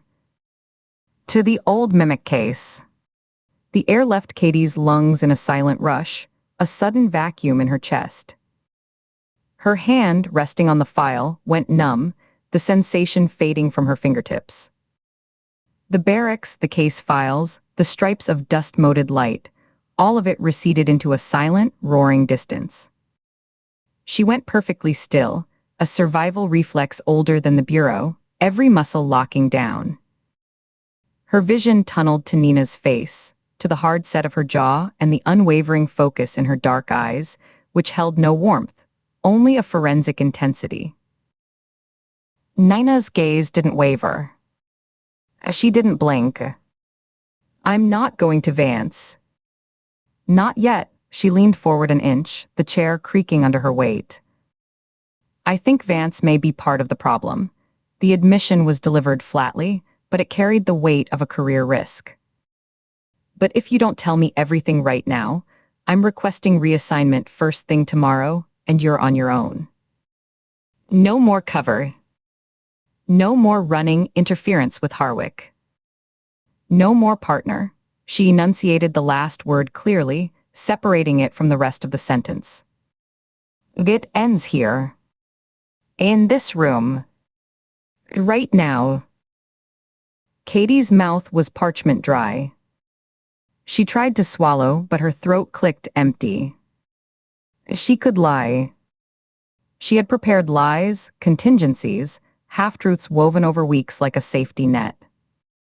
She could say it was a personal grief thing, a daughter's obsession, compartmentalized and under control. She could mention the shoulder pain, the insomnia, imply a temporary lapse in judgment. She saw the words lined up in her mind, ready to deploy, each one plausible, deniable. Her lips parted slightly, the first syllable of a deflection forming on her tongue. But she looked at Nina, really looked. She saw the fierce, frustrated loyalty burning in her eyes, a fire banked by profound weariness. She saw the tension in the cords of her neck, the slight tremor in her flattened hands that spoke of an exhaustion she'd been carrying since she first noticed the cracks in Katie's story, since the day she quit drinking. This was the woman who had watched her back through a hail of bullets, who had sat in a hospital waiting room for 6 hours without moving. The lies, so carefully constructed, turned to ash on her tongue. This was the pivot. The hardest decision of the entire investigation wasn't about chasing a killer. It was about stopping the chase alone. "Okay," Katie said, the word barely a whisper, cracking on the second syllable. It felt like tearing a piece of herself loose. She swallowed, the motion painful against her dry throat. Then, stronger, forcing her voice to work from her diaphragm, "Okay." She told her everything. It didn't come out in a neat briefing. It spilled, broken and raw, in fragments that she had to piece together as she spoke. She started with the claustrophobic visitor's room at Alderson, the smell of bleach and despair. "Marin Solis," she began, her voice low, dropping almost to a murmur. She looked down at her own hands, now curled into loose fists on the table. She was in prison scrubs, pale as a ghost. She looked hollowed out. But her eyes were clear. Too clear, Katie described the woman's offer, the trade, 4 names for a path to the truth about her father. She mimicked Marin's flat, precise tone as she recounted the warning about highway deaths and logistics companies. She said my father's case was a sanctioned termination. She used those exact words. It wasn't a botched arrest. It was an order. Katie's own voice grew thin on the last word. She looked up, searching Nina's face. She said they'd come for me, too, if I kept digging. Not a threat from her. A warning. Nina didn't move, but her eyes narrowed slightly, taking it in. Her fingers, still splayed on the table, pressed down a little harder. Katie took a shaky breath and moved to the burner phone. After we saw Cynthia Severn, after she gave us the regular phone, I went back. Alone, she admitted it bluntly, watching for a reaction. Nina's expression remained stone, but a muscle ticked high on her cheek, a tiny, rhythmic pulse. 2 days later. I told you I was following up on the financials from the storage unit. A beat of silence, heavy with the admission of the lie. The widow had a second phone. A cheap prepaid. She was terrified of it. She handed it over like it was burning her. I never logged it. Katie leaned forward now, her own elbows on the table, bridging the space between them. It had delivery instructions, timestamps, they matched the victim's deaths to the minute. It was the kill order, Nina. For her own husband. They texted him the time and place he was going to die, and he went because it was his job. Nina's breath hitched just once, a sharp intake through her nose. Her gaze dropped to the empty space on the desk between them, as if she could see the phantom phone lying there. Katie pushed on, the words coming faster now, a torrent she couldn't stop. She laid out Meridian Logistics not as some random shell company for moving cash, but as a central node. It's not just a money pump. It's the operational heart. The same network that ordered my father's murder is now cleaning up its loose ends, these couriers. They're not random victims of a serial killer. They're a cleanup crew's to-do list. Her hands, resting on the table, clenched into fists so tight her short nails bit into her palms. She forced them open, placed them flat, palms down, feeling the cool, sticky laminate. The storage unit cash, the payroll, the server cluster Braddock found its all-one apparatus. It didn't go dormant. It just changed management. Then, the name she'd been carrying like a live grenade. Philip Kern. Retired deputy director. She said it slowly, giving each syllable weight. His initials are on a 1997 security seal on a file that shouldn't exist. A file about my father's last investigation, which was into off-book transport networks moving embargoed tech. She explained the sticky note from the Meridian office, the PK in faded blue ink, the way the corner had curled. Braddock traced the shell's layers. The financial flows lead back to a blind trust with ties to figures from that era. Kern's name is in the vicinity. He's not a ghost. He's an architect. He built the first version of this thing, and now someone else is using the blueprint.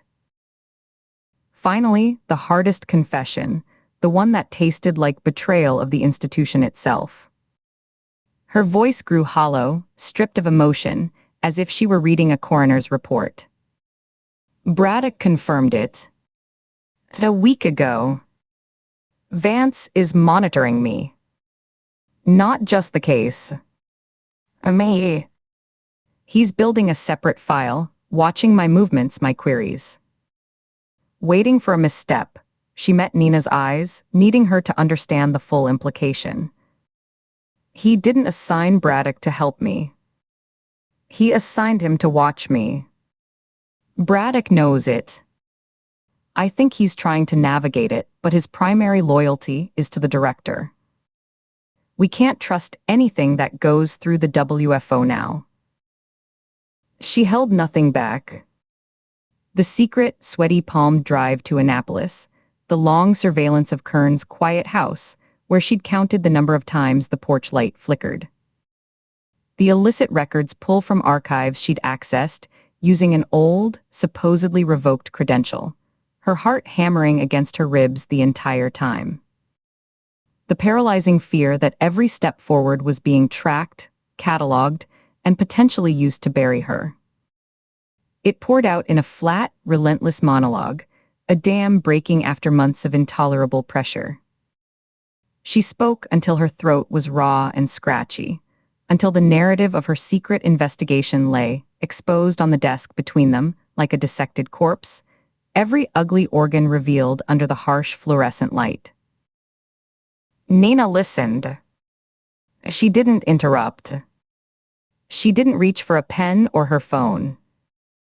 She just sat, a statue, her hands still pressed flat on the table, her eyes fixed on Katie's face, absorbing the torrent of betrayal and buried history.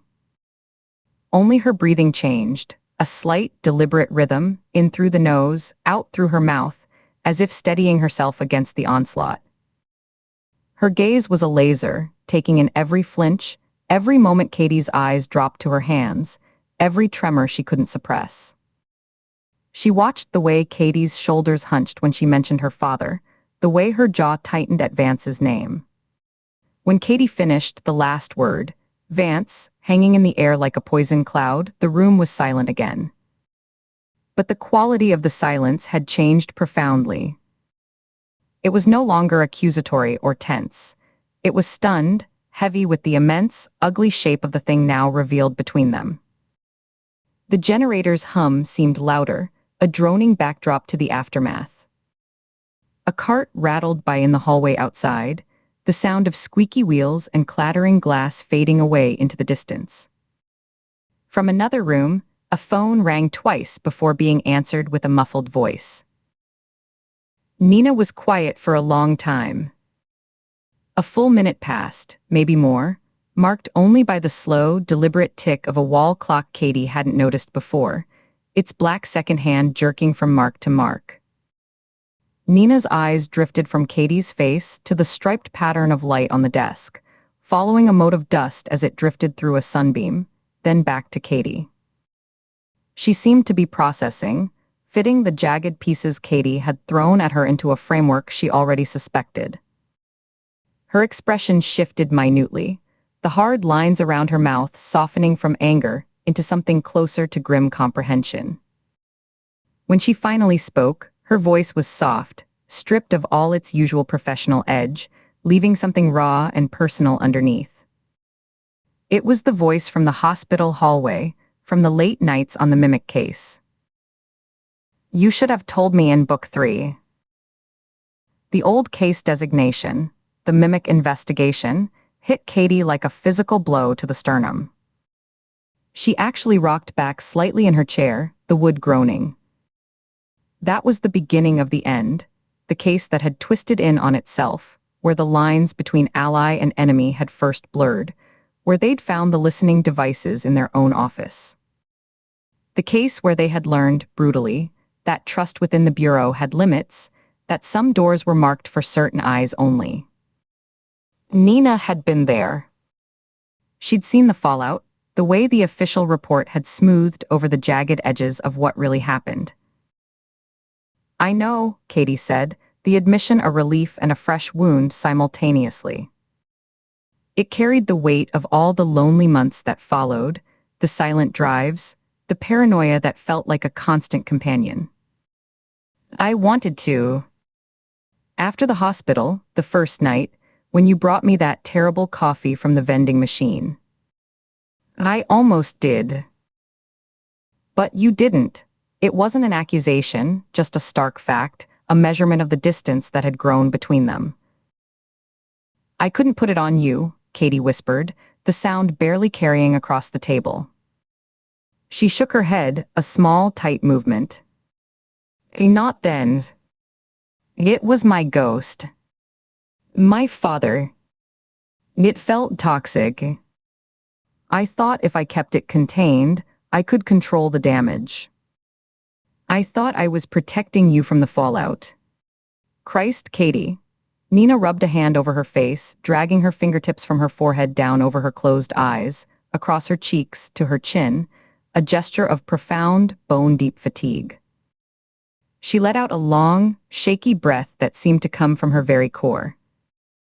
When she dropped her hand, her features were composed, but her eyes were bright with a complicated fury. At the situation, at the conspiracy, at Katie for bearing it alone. "This isn't just going off book. This is a different library. You've been reading from the burn pile. And you didn't even tell me you were smelling smoke." She leaned back, the chair groaning in protest, and stared at the ceiling for a moment, at the water-stained acoustic tiles and the dead fly in the light fixture. Thinking. The operational clarity snapped back into place visibly, a mask settling over the personal hurt. Her shoulders squared, and when her gaze returned to Katie, it had sharpened, focusing on the problem, not the pain. "We're going to fix this. Together. But the shadow games end now. Today. Right this second." She pointed a blunt finger at the desk between them, her nail tapping once on the laminate. "The burner phone gets logged into evidence. Today. We establish a private chain, just you and me on the custody log, but it becomes real Bureau property. We find a way to document it that doesn't scream, cover up, maybe backdate it to the Severn widow interview with a note about delayed discovery due to her distress, trauma protocol, something. But it gets logged. No more contraband in your pocket." Her eyes locked onto Katie's jacket, where the hidden bulge had been. Katie opened her mouth, a protest about chain of evidence and Vance's watchful eyes forming. "If we log it, it becomes a target. It draws a line straight to us." But Nina cut her off with a sharp, horizontal slash of her hand through the air. "No," the word was absolute. "That's the first rule. The evidence gets legitimized, even if only we know the full truth of it. It's our anchor. If it stays in the shadows, it's useless. If it's in the light, even our twisted, filtered light, it has power. Second, no more solo runs. No more secrets between us." She leaned forward again, her elbows on the table, mirroring Katie's earlier posture, closing the space. "You look at me, And you tell me if you can do that. Not as my partner, but as the person who just dumped a conspiracy that goes to the top of our house into my lap. Can you trust me with the next step and the one after that? Even when every instinct tells you to go quiet and dark. It wasn't a request. It was an ultimatum and an offer, the only possible path forward, and Nina was laying it at her feet, her eyes demanding absolute verbal honesty. Katie held that gaze. She saw the determination, the anger, but beneath it, the unwavering bedrock of the partnership that had survived gunfire and bureaucracy, and the soul-grinding tedium of 1,000 case files.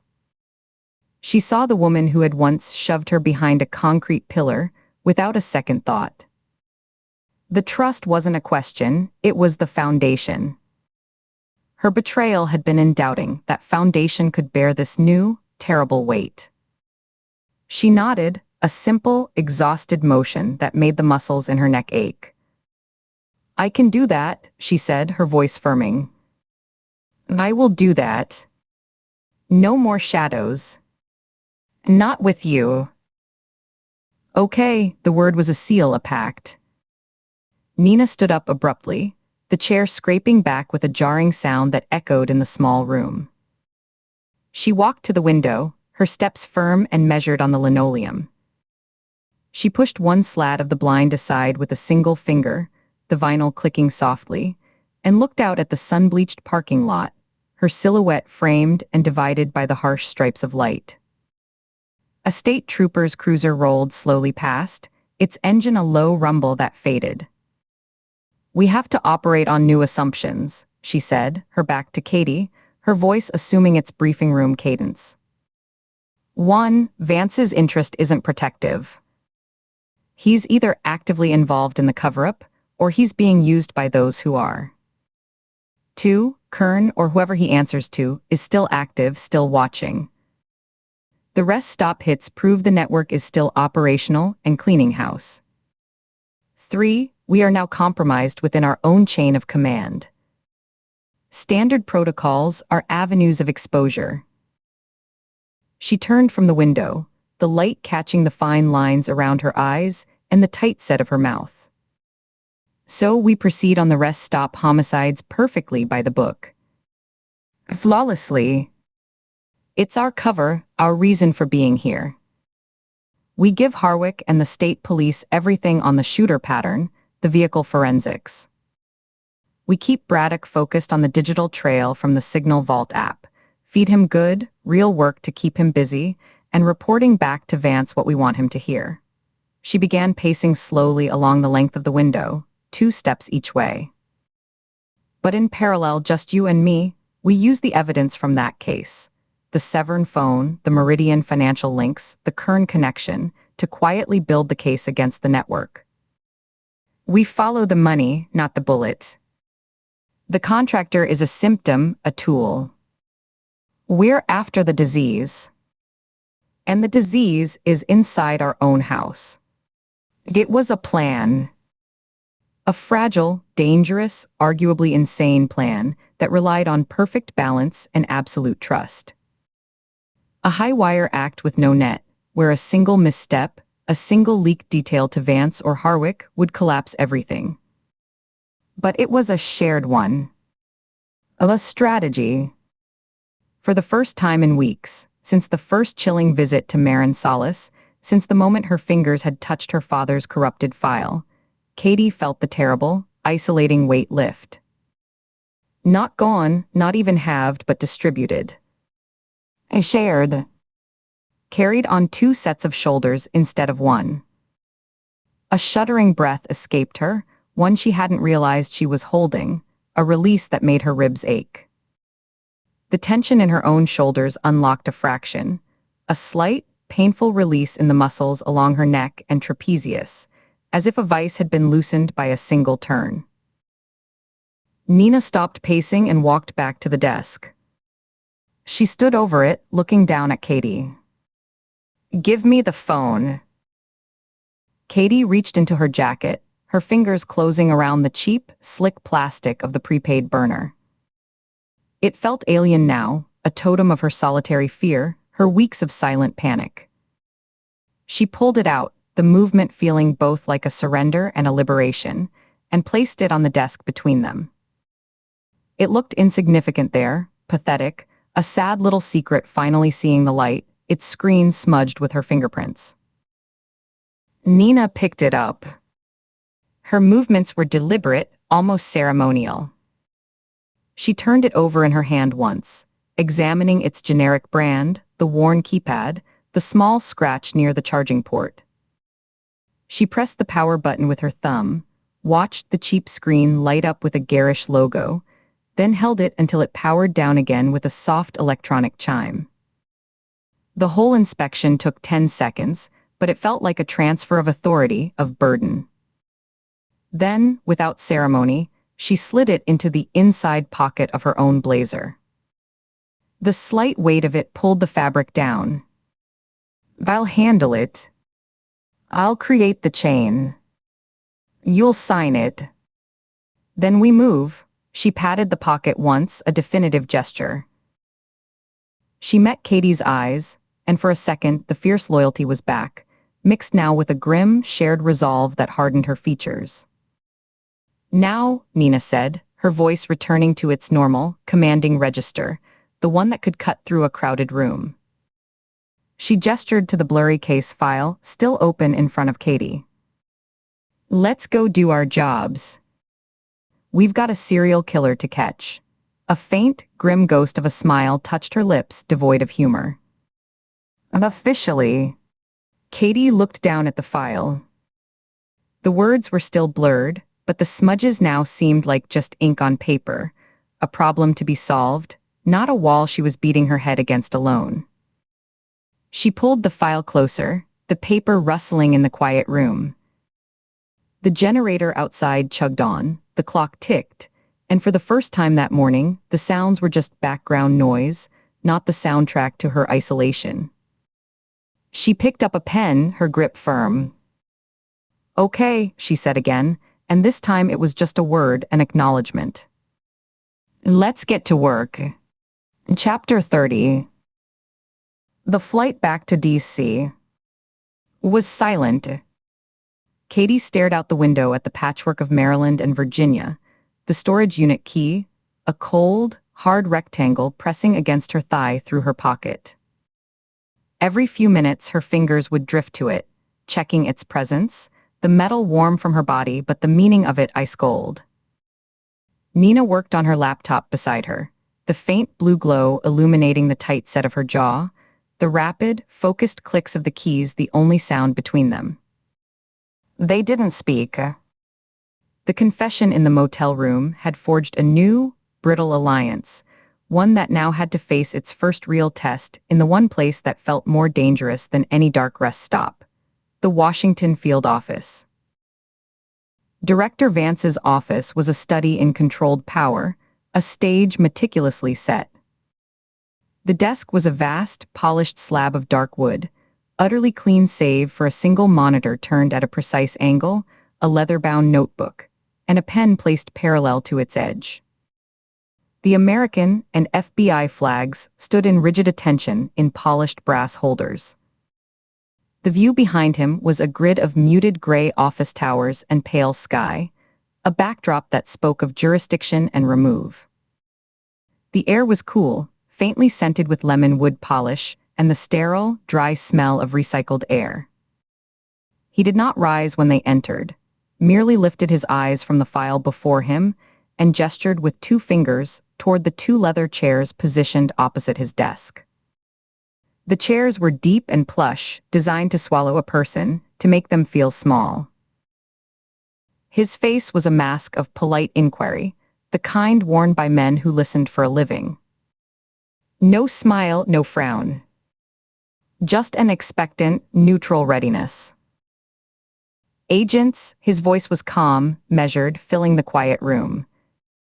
"You cut your field work short. This must be urgent." "It is, sir," Katie said. She stepped forward, the thick file folder in her hands feeling suddenly flimsy. She placed it carefully on the center of the clean desk, the soft thump of paper on wood sounding too loud. She and Nina took their seats, the leather sighing under their weight.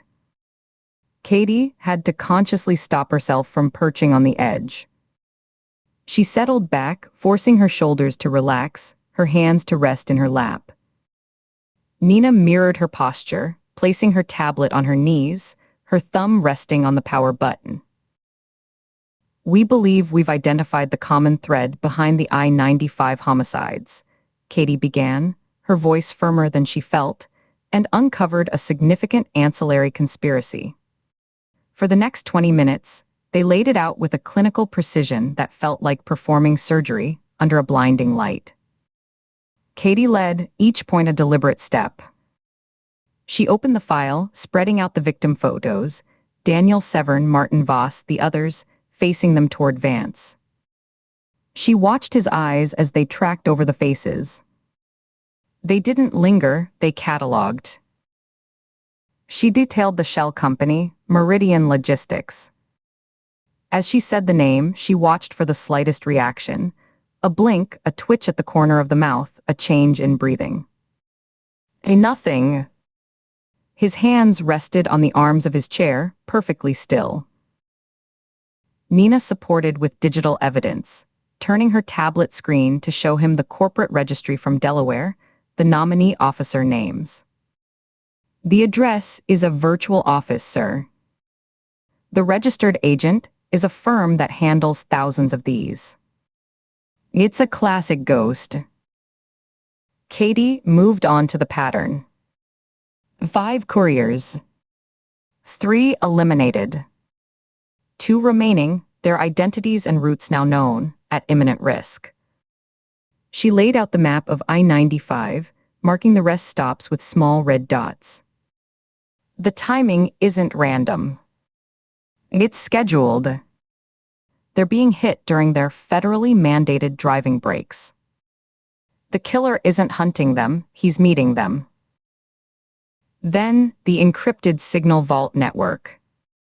Nina pulled up the forensic report from Cyber, highlighting the fragments of operational directives. The language is terse, clinical. It confirms locations and timings. This shatters any serial killer profile. This is a cold, mechanical operation. Katie introduced the professional contractor. "No identity, sir. Only a pattern of professional tradecraft. He leaves no forensic trace. The kills are single, precise wounds, no struggle. He's a tool. We believe he was hired specifically to sanitize the pipeline by eliminating the couriers." And finally, the storage unit. She placed the crime scene photos from Jessup on the desk. The stark, corrugated metal interior, the stacks of identical boxes. She detailed the count, the sequential bill numbers, the total. 1.6 million in cash, sir. It's not payment. It's evidence of a cash laundering pipeline. A holding cell for illicit funds being moved under the cover of a logistics company. Throughout, Katie was meticulously careful. She cited the victim interviews, Cynthia Severn's grief, the widow Voss's confusion. She referenced the financial forensics, the phone data recovered from the scenes, all by the book. She presented the burner phone, found in Daniel Severn's residence, sliding the evidence bag containing it onto the desk. "A consensual search, sir. The paperwork is in order, behind tab 7. She showed how its instruction logs, when decrypted, created a perfect timeline matching the victim's last known movements. She did not mention Philip Kern. She did not mention Marin Solis, or the prison visit, or the stakeout in Annapolis. The evidence chain she presented was official, clean, scrubbed of her personal ghosts, and it pointed squarely, inexorably, at a corporate front. Vance listened without interruption. His only movement was the slow, methodical shifting of his eyes, from Katie's face to the document she indicated, to Nina's tablet screen, back to Katie. His hands remained steepled, the tips of his index fingers resting against his lips. His expression never changed. It was neither skeptical nor impressed. It was absorbent, like a sponge taking in water without changing shape. When they finished, Katie closed the file, a definitive sound. Vance let the silence stretch. It wasn't a thoughtful pause, it was a void they had to sit in. Katie could hear the faint hum of the climate control, the distant, muffled sound of a phone ringing somewhere down the hall. She felt the weight of Nina's presence beside her, just as still, just as waiting. "The connection to Meridian," he said finally, his voice unchanged. "The corporate veil. How did you pierce it?" His eyes were on Nina. Nina answered smoothly, her tone professional and detached. "Cross-referencing the victims, known associates and financials against state business registries, sir. Meridian's incorporation attorney, a name that doesn't appear on any of the public filings, showed up in two of the victims' transaction histories from over a year ago. A thin thread, but it held when pulled. The attorney's firm has a standing retainer with a holding company that shares a suite number with Meridian's registered agent in Wilmington." Vance gave a single, slow nod. His gaze swung back to Katie. "And the identification of the remaining two potential victims. Ray Gilmore and Frank Collier. That's precognitive work." "How?" The question was sharp, a scalpel looking for a gap in the tissue of their story. Katie met his gaze, keeping her own level. "The burner phone's logs contained future delivery schedules, sir. Encrypted, but once we broke the pattern from the dates and locations of the homicides that had already occurred, the future entries became clear. It gave us a narrow, predictive window. We confirmed the identities through Department of Transportation records for commercial carriers using those rest stops at those times." "The contractor," Vance said, moving on. "You have no identity. No description from the rest stop surveillance." "No, sir," Katie admitted. "Only the pattern. He uses rental cars under stolen identities. He observed our takedown attempt at the Chesapeake house from a distance and disengaged. His tradecraft is consistent with intelligence or special operations background. We believe he was hired as a deniable asset to sanitize the pipeline. And you believe this pipeline is still active. Despite your investigation, despite this contractor's activities. The money in the storage unit suggests a holding pattern, not a termination," Katie said, choosing her words. "If the operation were shut down, the cash would have been moved or dispersed. It's sitting there waiting. The remaining two couriers are likely still in play, or were until very recently. To follow the flow, we need warrants for Meridian's bank records, its service providers, its communications." Vance leaned back in his high-backed chair, the leather creaking softly. He looked from Katie to Nina, his gaze assessing, weighing. The overhead light gleamed on his perfectly groomed silver hair. "You've assembled this quickly. Under pressure. With limited resources. It's a compelling theory." He tapped a single finger on the desk. "Not impatiently." It was a metronome beat, slow and deliberate. Tap, tap, tap. The sound was dry and authoritative in the quiet room. "Very well." He straightened, placing his palms flat on the desk. "I'm authorizing the escalation of this case to the Organized Crime Division. They have the dedicated resources and the mandate for complex financial conspiracies. They'll take the lead on following the money trail. You will coordinate with them, Provide all evidence and liaison. I'll approve the warrant requests for Meridian's banking and corporate records. Draft them before end of day. Ensure they're broad enough to capture correspondent accounts and any nested holding companies. Thank you, sir, Katie said, the words automatic. A part of her mind was already racing. Organized crime division. It was a logical step, but it was also a dispersal. It would take the case out of their direct hands, turn them into advisors. Dismissed. They moved as one, gathering their files, sliding photos back into folders, powering down the tablet. The process felt clumsy under his silent observation. Katie stood, the file tucked under her arm. Nina followed. They turned toward the heavy wooden door. As Katie's hand touched the cool brass handle, Vance's voice stopped her, clear and flat in the room. Good work, agents. The words were correct. The tone was flat, devoid of warmth, of genuine inflection. It was audio filler, a procedural noise required by the script. It sounded hollow, like it had traveled a long distance through a metal pipe.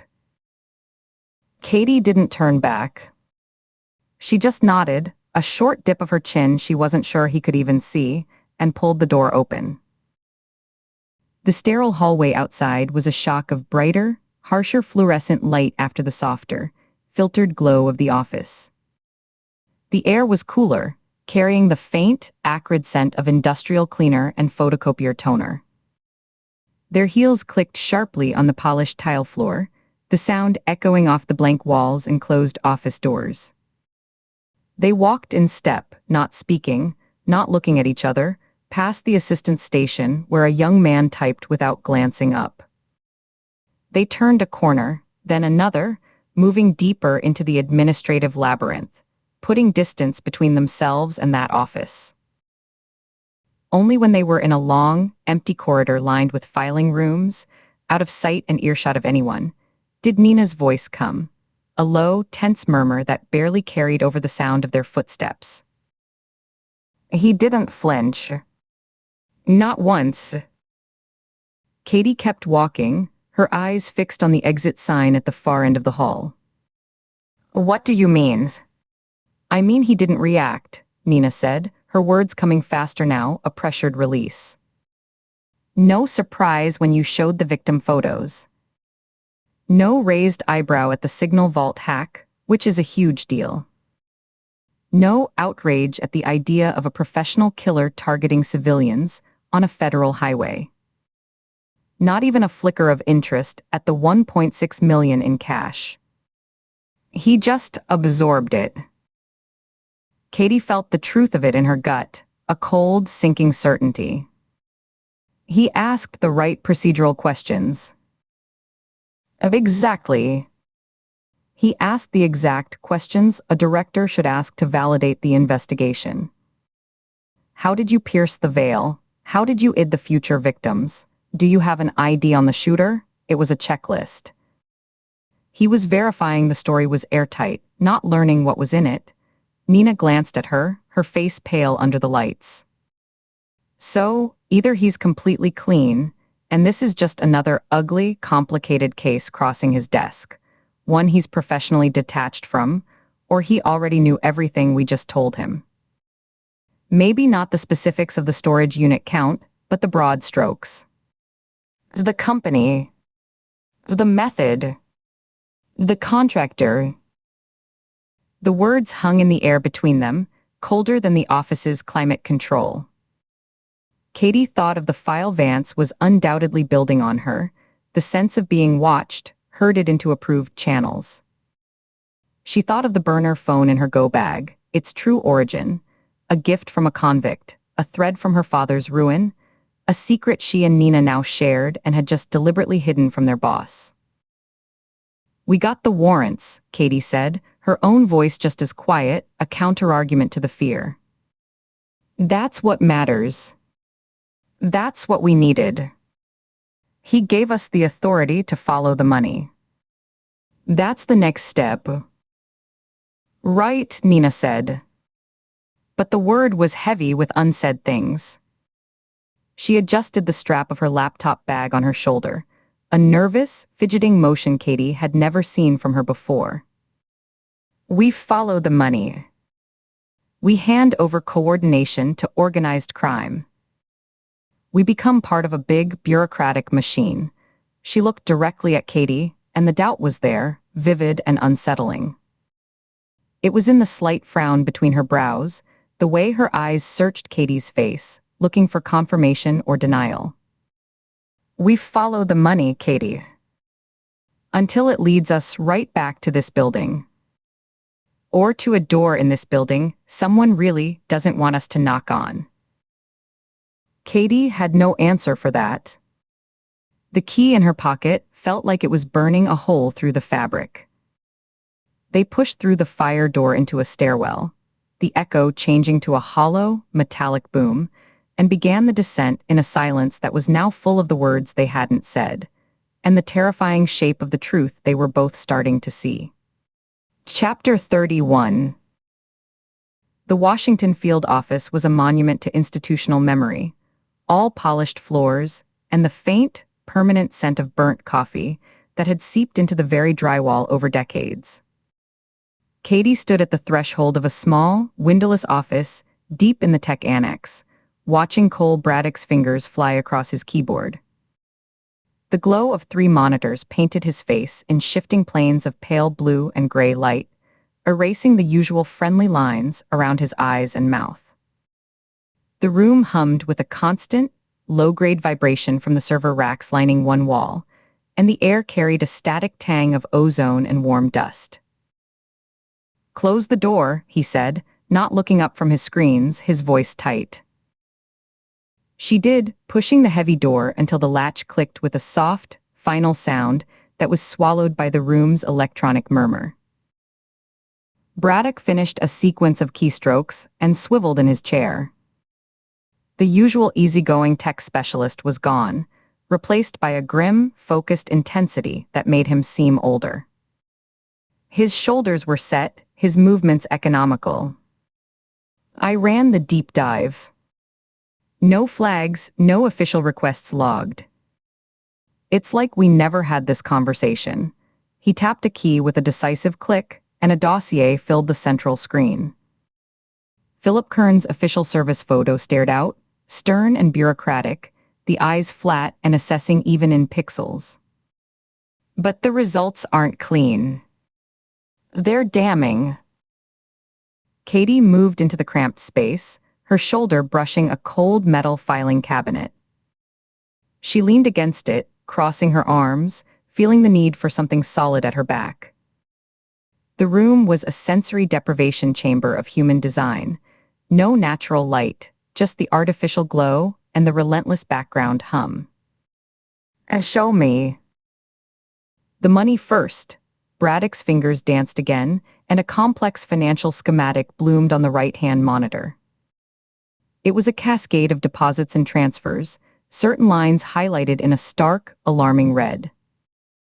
For the past 8 years, a clean $25,000 hits a numbered account in the Caymans every quarter.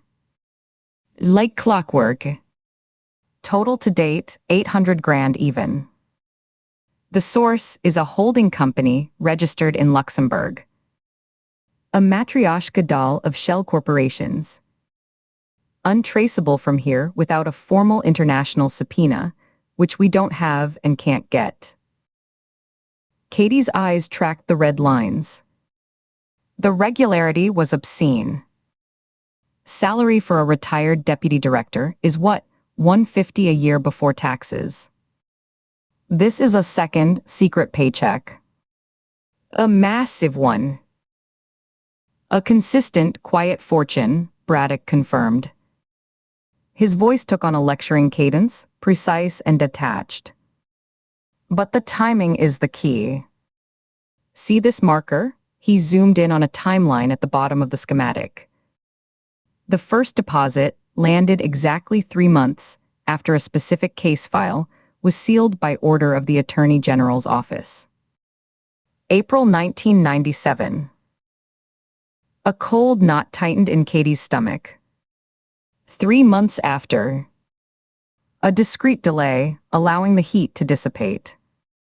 What case file? Braddock didn't answer directly. He pulled up a new window on the left screen. A travel log parsed from credit card data, cell tower pings, and Easy Pass records. Then there's his movements. 6 discrete trips to Annapolis over the last 4 years. No conferences listed, no speaking engagements on his calendar. Just day trips. He'd leave his house in McLean, drive to Annapolis, spend 4 to 6 hours, and return. He highlighted another set of entries. And 3 visits to a specific data center in Sterling, Virginia. High security, private sector facility called Sentinel Hub. Katie's breath caught in her throat, making her voice thin. The Signal Vault server cluster. The same one Meridian Logistics used, Braddock said, nodding once. He turned to look at her, his glasses reflecting the scrolling data. He wasn't just visiting for a tour. Recovered access logs, and I had to dig through 3 layers of deleted archives to find these fragments. Show his credentials were used to query archived communications data on each visit. The query results themselves were scrubbed, but the entry footprints, the authentication handshakes, remain. He was checking something. Or cleaning something. Braddock's voice remained low and clinical, each word measured and devoid of inflection, which made the content even more chilling. It was the voice of a pathologist pointing out anomalies on an X-ray. His known associates from that period include 2 former bureau guys from the Counterterrorism Division. They left the service in '99 and '1, respectively, with full pensions. Both now listed as senior analysts for Aegis Strategic Consulting. Private military contractors, Katie said, the term tasting like ash. The same sector that, according to shipping manifests I cross-referenced, provides armed security for Meridian Logistics, oversees operations in certain unstable regions. Braddock leaned back in his chair, which let out a sharp groan of protest. He steepled his fingers. It's a closed loop, Katie. The money, the access, the players. They all connect back to each other. It's not a conspiracy, it's a business arrangement. The office air felt thin, recycled too many times through the building's ancient vents. Katie became acutely aware of the institutional walls around her, painted a bland beige, seeming to press in, complicit in this silence. She felt a tightness in her chest, a desire to step back but with nowhere to go. The hum of the servers now sounded like a held breath. Can you prove the money flowing into Kern's account originates from Meridian? Not just the same universe but the same pipe. Not directly. Not with what I can legally access. The Luxembourg entity is a black box. But, he leaned forward abruptly, the chair squeaking, and clicked to a final screen. It displayed a scanned Delaware corporate registry document, the text small and formal. This is the registration for the Luxembourg holding company that feeds the Cayman's account. Look here, he used a cursor to circle a line of text. The registered agent for the Luxembourg entity, its legal face in the U.S., is a boutique law firm in Wilmington called Hartwell & Chase. He opened another tab with a nearly identical document. And this is the original incorporation filing for Meridian Logistics Partners, LLC, dated 1995. The cursor moved, circling the same line. Registered agent, Hartwell & Chase. The connection landed with the quiet, definitive weight of a stone dropping into deep, still water. No splash, just a sinking certainty. The same financial architecture. The same hidden hands drawing up the paperwork, creating the channels. Kern is their man inside, Katie said, the pieces locking into a terrible, coherent picture. Her voice was barely above a whisper, meant for herself as much as for Braddock. He sealed the 1997 case, my father's case. He provides access, covers tracks. He uses his credentials to check on their communications security. And they pay him, quarterly, through the same pipeline they built for themselves. A pension for services rendered. Braddock watched her for a long moment, his expression unreadable. Then, without a word, he began powering down the monitors. He hit a key on the central tower. The fans whirred and then began to wind down, their constant drone diminishing to a sigh. The glowing screens flickered, the images dissolving into shrinking rectangles of light before winking out one by one. The sudden loss of the blue glow plunged the room into the dim, yellowish wash of a single overhead fluorescent tube, making the space feel smaller, more barren. The change in light was jarring, stripping the room of its digital life and leaving only the cold, physical reality of filing cabinets and stale air. This is probable cause for a RICO investigation 10 times over, Braddock said into the new quiet, his voice still carefully controlled. Enough for a Title III wiretap, asset seizures, the whole 9 yards. But you know the problem. Oh, she did. The knowledge was a leaden weight in her gut. The evidence chain was poisoned at the source. Every step she'd taken, the unauthorized prison visit to Marin Salas, the purchase and use of the stolen burner phone, the off-book, verbally requested deep dive she'd asked of Braddock, was a violation of protocol. Any case built on this foundation would be shredded in pretrial by a first-year defense attorney. Worse, it would flag her, Braddock, and anyone they brought in for obstruction, malfeasance, and violating a former senior official's privacy. It would give the very people they were targeting the perfect weapon to discredit everything and disappear. We need a clean path in, she said, pushing off the filing cabinet. A parallel investigation that starts with a clean, documented warrant, using none of this. She gestured at his now dark screens. You don't have one. Not from here, Braddock stood, his movements stiff. He opened a drawer in his desk, the metal rasped loud in the quiet room, and pulled out a plain, unlabeled manila folder. It was slightly thick. He placed it on the desk between them. This is yours. Printed on a standalone machine, not on the network. It never existed on my system. As far as any audit is concerned, I was reviewing firewall protocols and legacy database migration logs all afternoon. Boring, necessary, and above reproach. She reached for the folder. The paper was cool under her fingertips. She picked it up.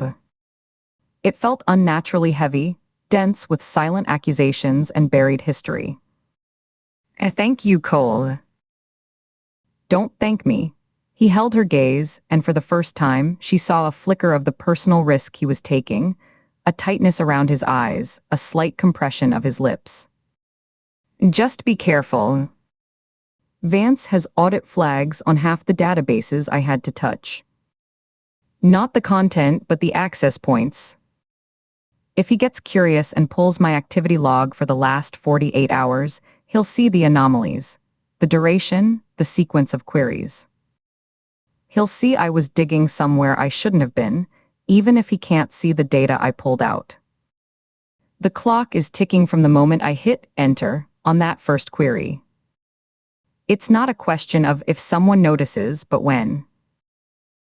Katie nodded, tucking the folder tightly under her arm, feeling the sharp corner press against her ribs. Understood. He gave a curt, final nod, a dismissal and a warning in one. She turned and opened the door, the hum of the hallway flooding back in, A different, more mundane frequency.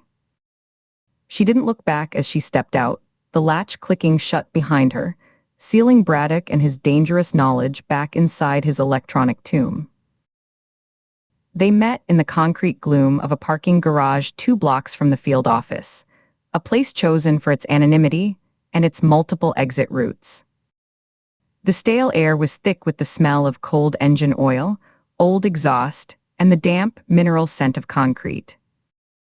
A steady plink, plink of water dripped from a crack in the ceiling somewhere in the darkness, the sound echoing in the cavernous space. Nina leaned against the driver's side of her unmarked sedan, her arms crossed, her body angled to watch both the entrance ramp and the stairwell door. Her breath formed faint, quick clouds in the chill air. Katie stood beside her, the manila folder now held in both hands against her stomach, a shield and a burden. Their footsteps had echoed, solitary and too loud, as they'd each arrived separately. Now they waited in a silence that was not comfortable, charged with the weight of what was in the folder and the risk of this meeting.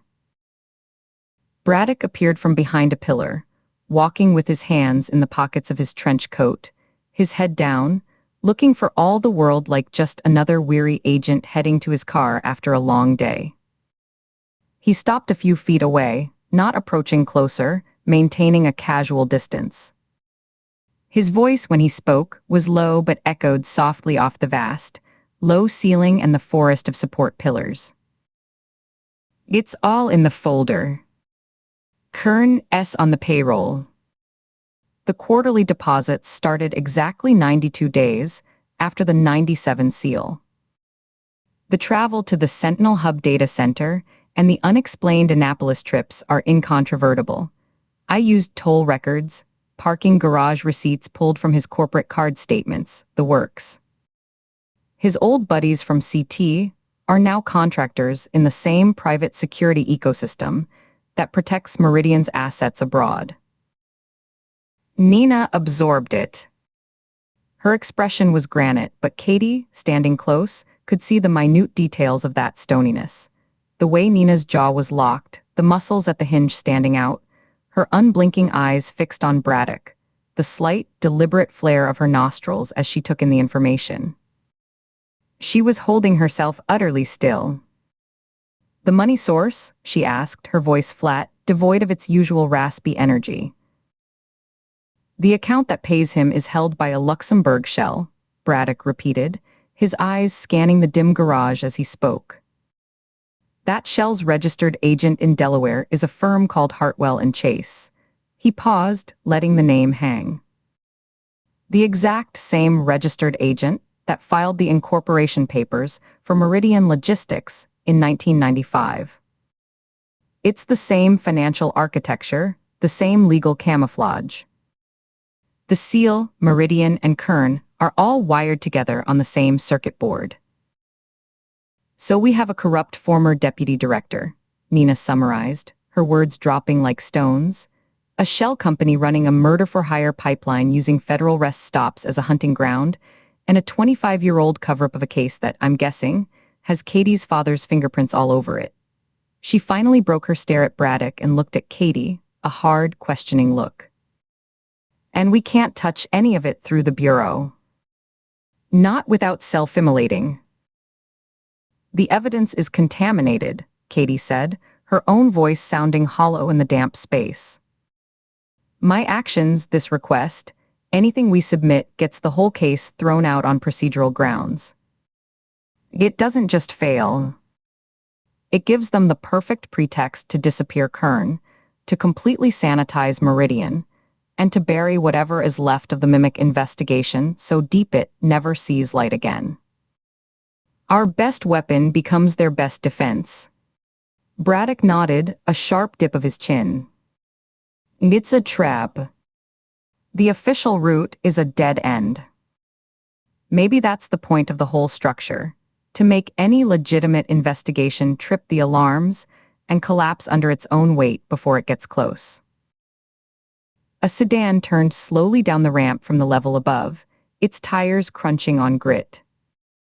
Its headlights swept over them, a blinding wash of white that forced Katie to squint and turn her head slightly away. The light painted stark, moving shadows across their faces, highlighting the tension in Nina's brow, the grim set of Braddock's mouth, the pale plane of her own cheek.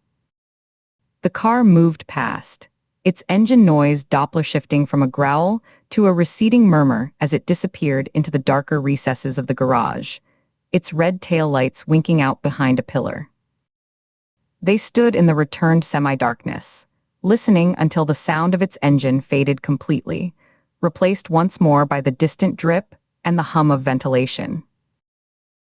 "What's our move, then?" Nina asked, turning fully to Katie now. It wasn't a challenge, but a genuine, grim query.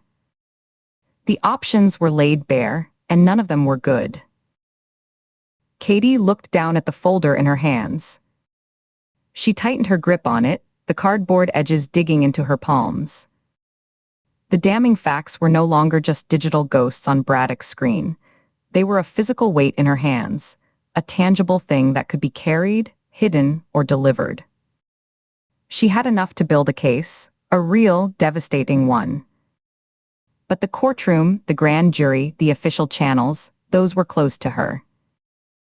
The justice system, in its pure, procedural form, was a room whose door was locked from the inside by the very man they needed to indict. It would have to be a different kind of case.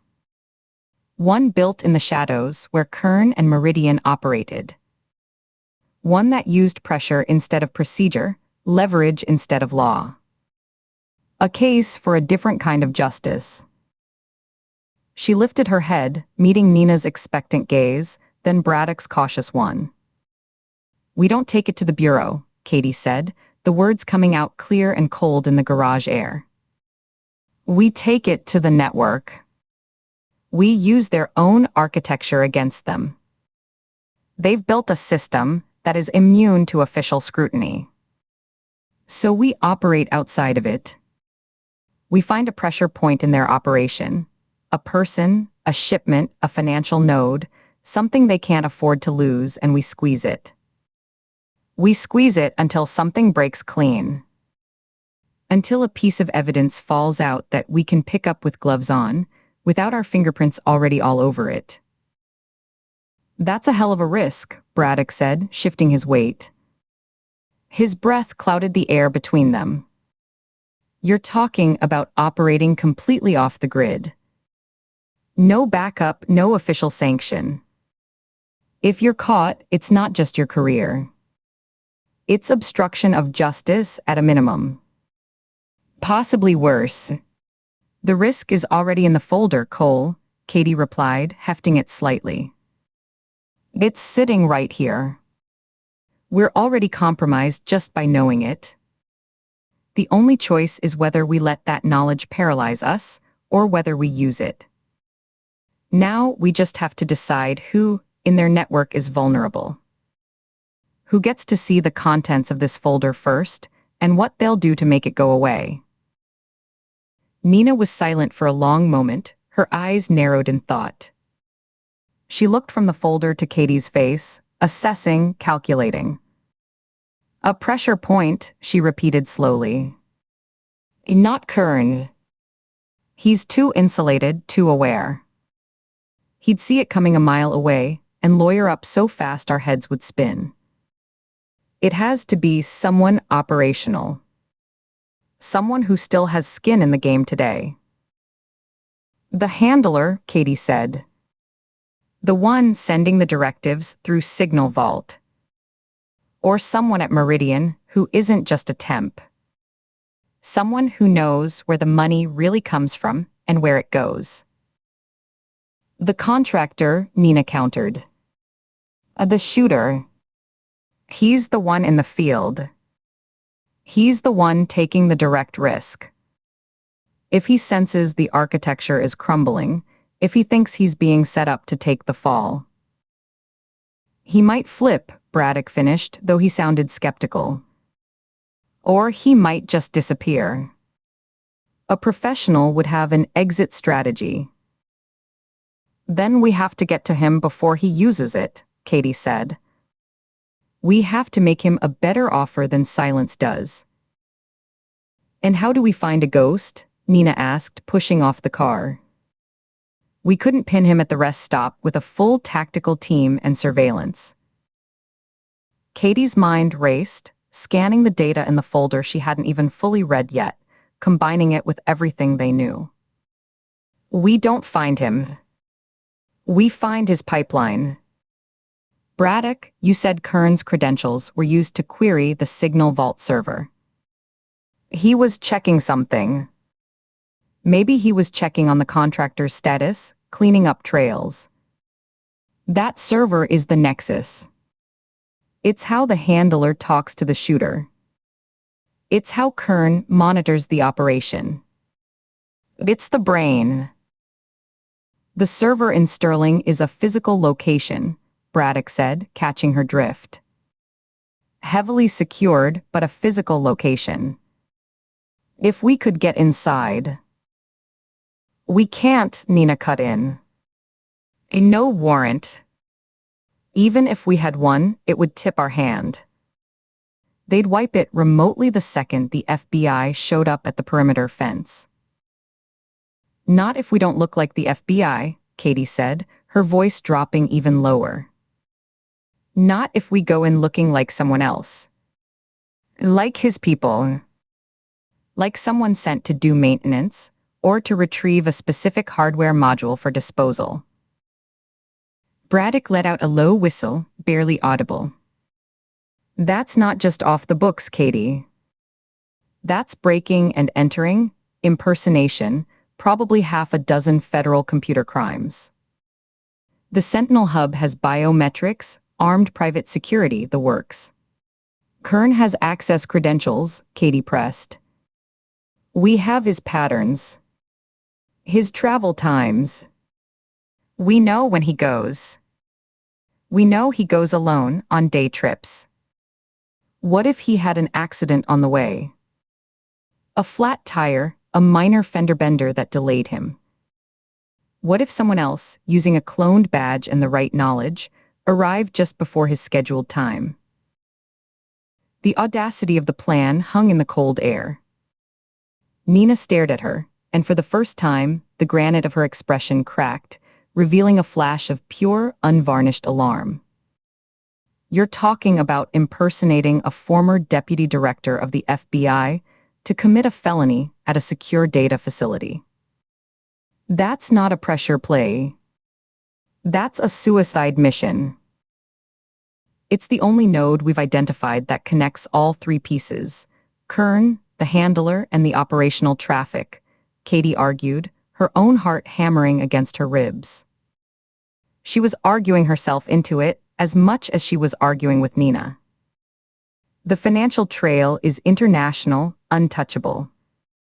The shell company is staffed by temps and empty offices. The shooter is a phantom. The server is the only hard point. It's where the digital meets the physical. If we can get a mirror of that server, or even just plant a monitoring device on its internal network, we get the next set of directives. We get the handler's identity. We might get the contractor S. And if you're caught, Braddock's question was simple, deadly. Then we're caught, Katie said, with a finality that surprised even her.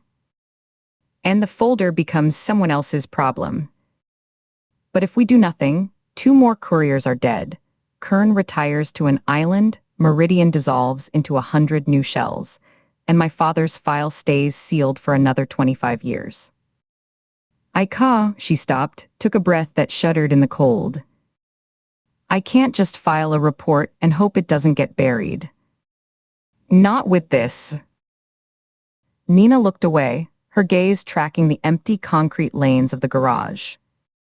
She rubbed a hand over her face, the sound of her palm scraping against stubble loud in the quiet. The withdrawal fatigue was etched deeply around her eyes. We'd need flawless intel. Not just his credential number. We'd need his biometric bypass codes, likely a fingerprint or retinal scan.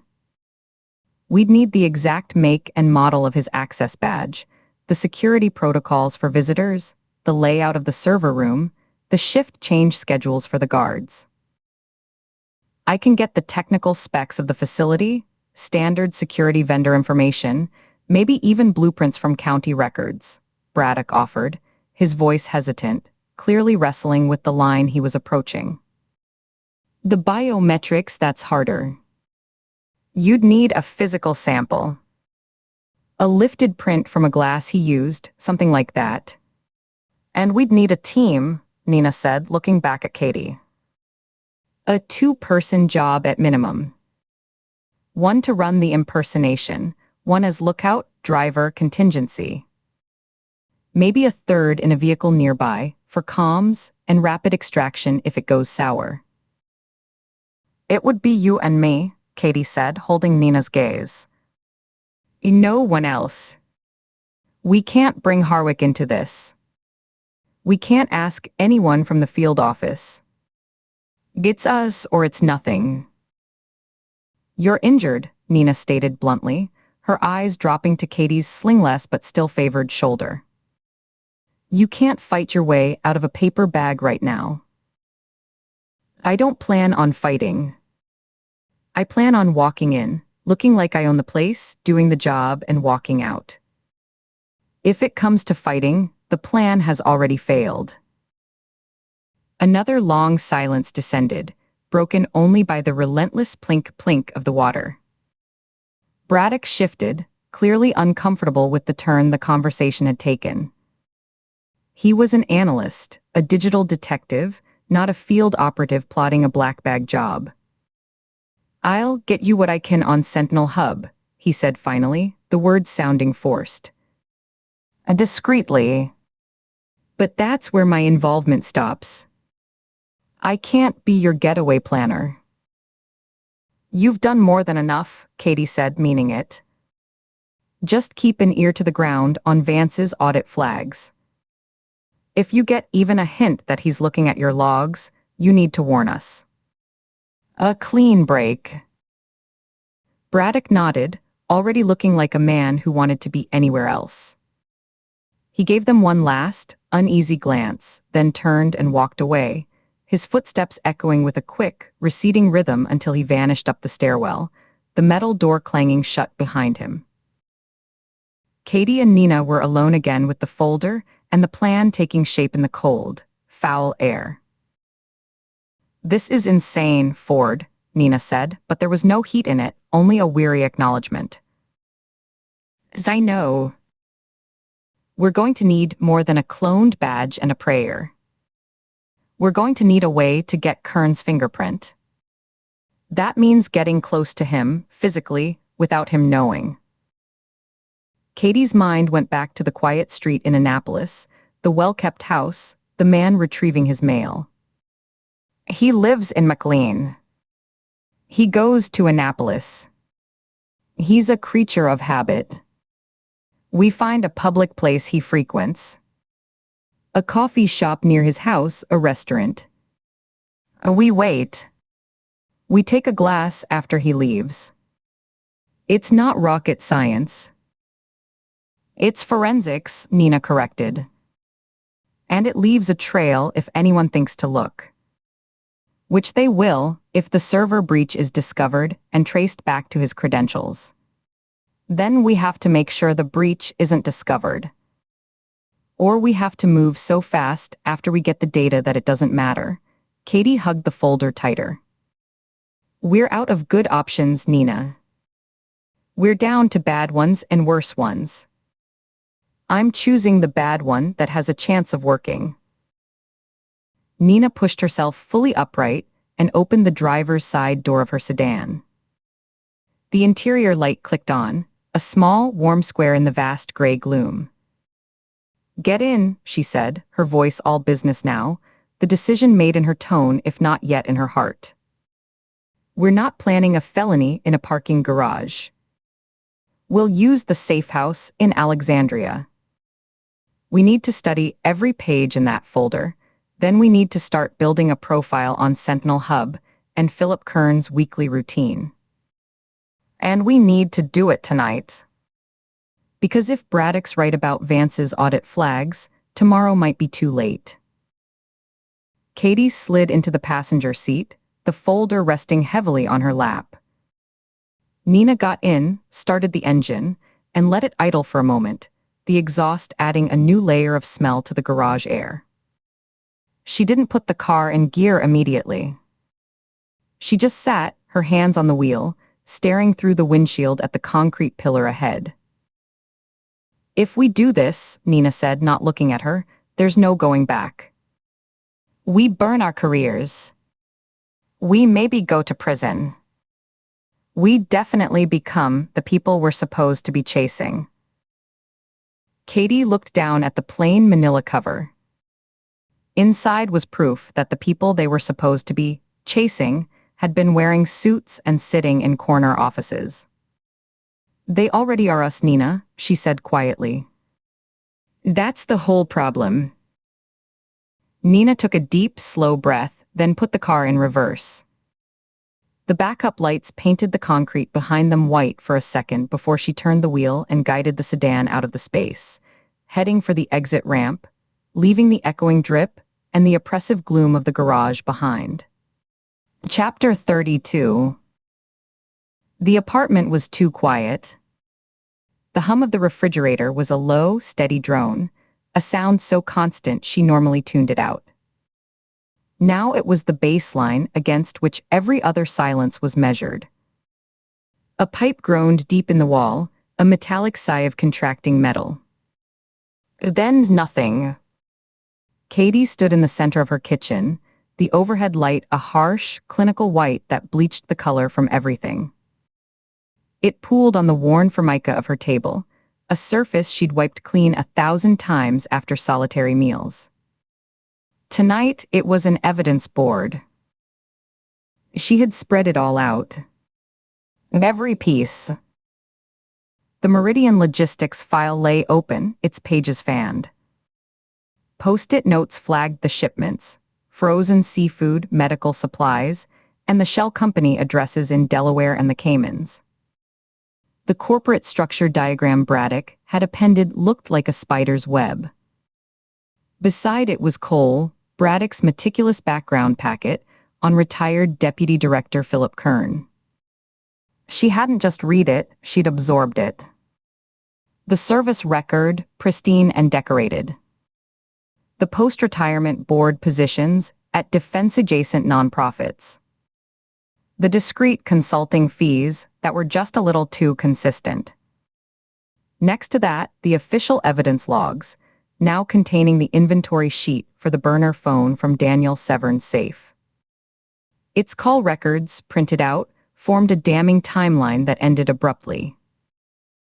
Then, the grainy, illicit screenshots. She de-risked her badge to pull them from the archive, and they showed the first page of the sealed 1997 case file. Regan, Paul J. The letters were blurred from the hasty photograph of a microfiche screen, but the case status, sealed stamp, was brutally clear. And finally, the photographs. Not a copy, but the original. The one from her father's desk, taken the summer before he died. Warren Ford, grinning with his whole face, his arms slung around a younger Paul Regan's shoulders. Both men were squinting against the sun, caught in a moment of unguarded friendship. Paul's smile was quieter, more reserved, but his eyes were bright. The edge of the photograph was worn soft from handling. She didn't touch anything.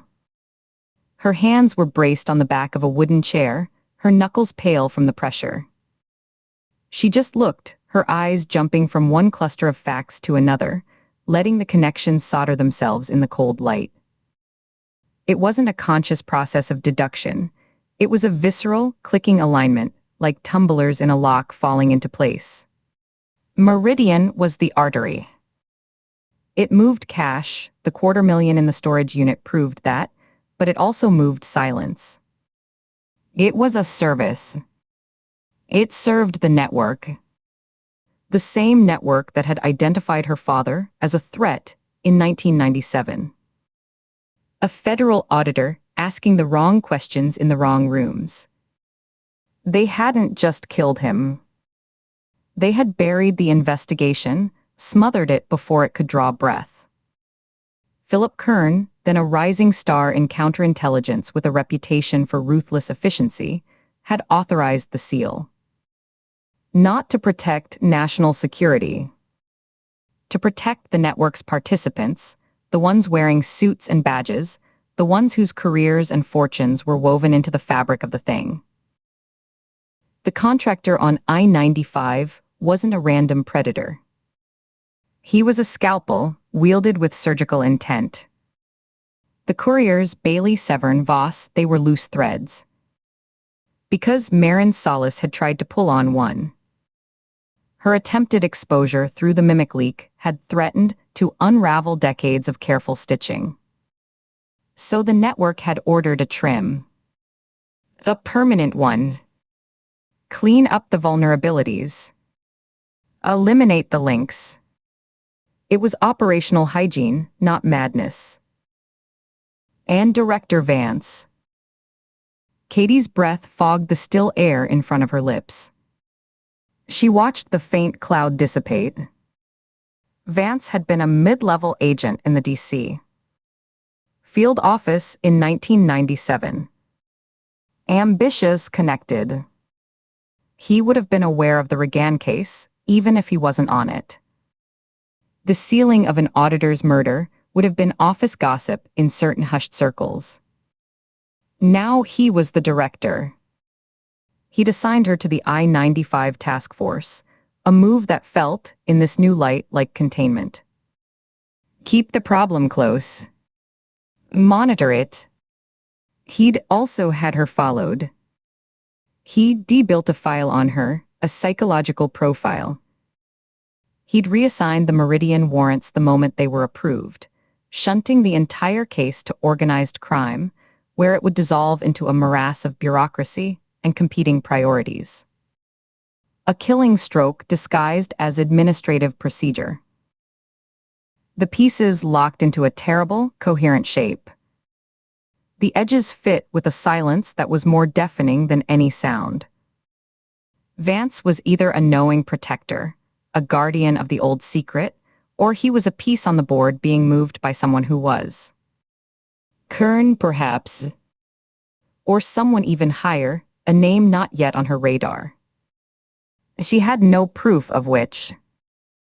Only the chilling symmetry, the echo of a pattern that stretched from a roadside execution in 1997 to a sanitized warehouse in Jessup in the present day.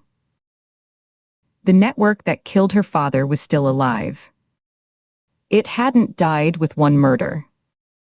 It had grown, evolved, put down deeper roots into the system it was supposed to protect. And it had just felt her pulling at its threads. Her visits to Marin. Her trip to Annapolis. Her questions about Kern.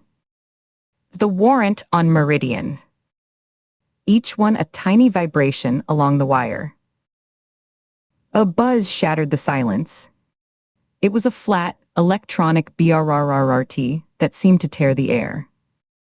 Her personal cell phone, face up on the table beside Eli's photograph, vibrated against the formica with a skittering motion. A text notification glowed on the screen. Unknown number. For a full 3 seconds, she didn't move. Her eyes stayed fixed on the phone as if it were a live insect. The dread was a cold pool spreading in her stomach, but her thumb moved before her mind could fully register it, driven by a professional reflex that overrode fear. She picked up the phone. The glass was cool. She tapped the screen. It was a photograph. Her own front door. The pale blue paint she'd chosen because it reminded her of a summer sky, now rendered in the sickly green-gray tones of a night vision or highly zoomed image. The brass number 4B was slightly blurred but unmistakable. The angle was from across the street, slightly elevated, taken from a vehicle or perhaps a second-floor window of the apartment building opposite. The timestamp in the white corner of the image read 8:47 p.m. She checked the clock on her microwave. Its digital numbers glowed a relentless green. 9:01 p.m. 14 minutes ago. Her blood turned to ice. The sensation was physical. A sudden, deep chill that started in her core and radiated outwards, raising goosebumps along her arms. The phone in her hand felt dangerously cold, an object of contagion. Her breath hitched, caught in a throat that had gone tight. She was at the light switch in 2 long, silent strides, her socked feet whispering on the linoleum. She didn't slap the switch. She pressed it with the heel of her hand, plunging the kitchen into instant darkness. The afterimage of the table, the stark white pages, the photograph, floated in her vision like a ghost. Blinking it away, she moved. She passed through the short hallway, her shoulder brushing the wall. The living room was darker, lit only by the faint orange-gray glow of the city bleeding around the edges of the blinds. She went to the window, keeping her body to the side of the frame. She pressed her back against the cool wall, the plaster solid through her shirt. Slowly, she leaned her head forward just enough. With one finger, she peeled back a sliver of the vinyl blind. It made a soft plastic tick. The street below was a canyon of parked cars, sedans, an SUV, a work van she recognized from a neighbor. Pools of jaundiced light from the street lamps created islands of visibility in a sea of shadow. No headlights. No idling vehicles with exhaust pluming in the cool air. No figures standing in the deep shadows between the lamps. Nothing moved. A curtain was drawn in a window across the way. It was just a quiet DC. Residential street on a weeknight, utterly mundane. Empty. That was worse. An obvious threat you could locate, assess, confront. This was a vacuum. The photograph proved a presence, but the empty street testified to its absence, to a watchfulness that had come, confirmed, and withdrawn. The message was in the void. She let the blind slat fall back into place. The tick was louder in the quiet. She looked down at her phone, the screen casting a sickly glow on her face in the dark room. The photograph of her door. It wasn't a threat. There were no words. It was a statement of pure capability. We see you. They knew she was in her apartment. They knew she was here, right now, piecing it together. The watch wasn't about intimidation, it was about verification. They were confirming her location, her isolation, her pattern. They were establishing a baseline. The next move was theirs. The when and the how belonged to them. She was no longer the hunter in the shadows. She was the subject in the frame. Katie didn't move. She stood in the absolute dark of her own living room, a space defined by a second-hand sofa and a bookshelf of unread novels. The weight of the silence pressed in. It was a tangible pressure on her eardrums, a dense blanket that amplified the sound of her own heartbeat, a slow, heavy thud in her chest. She could hear the soft rush of her own breathing, the faint click as she swallowed. The evidence on her kitchen table was just paper and digital ghosts. The real proof was out there, in the watching, in the knowing. The conspiracy had felt the vibration she'd sent through its wires. Her investigation, her questions, her proximity to Kern, and it had looked back. It had focused its eye on her, and in that moment, the nature of the game had changed irrevocably. Her phone screen dimmed, the light softening, then winked to black, leaving her in a perfect darkness that was now charged with meaning. She didn't reactivate it. The glow would be a beacon, a pinpoint declaring her position in the void. She just stood there, a statue in the dark, every muscle held in a tense, ready stillness. Her neck began to ache from the angle, from not moving. She listened past the hum in her ears, straining for a sound that didn't belong.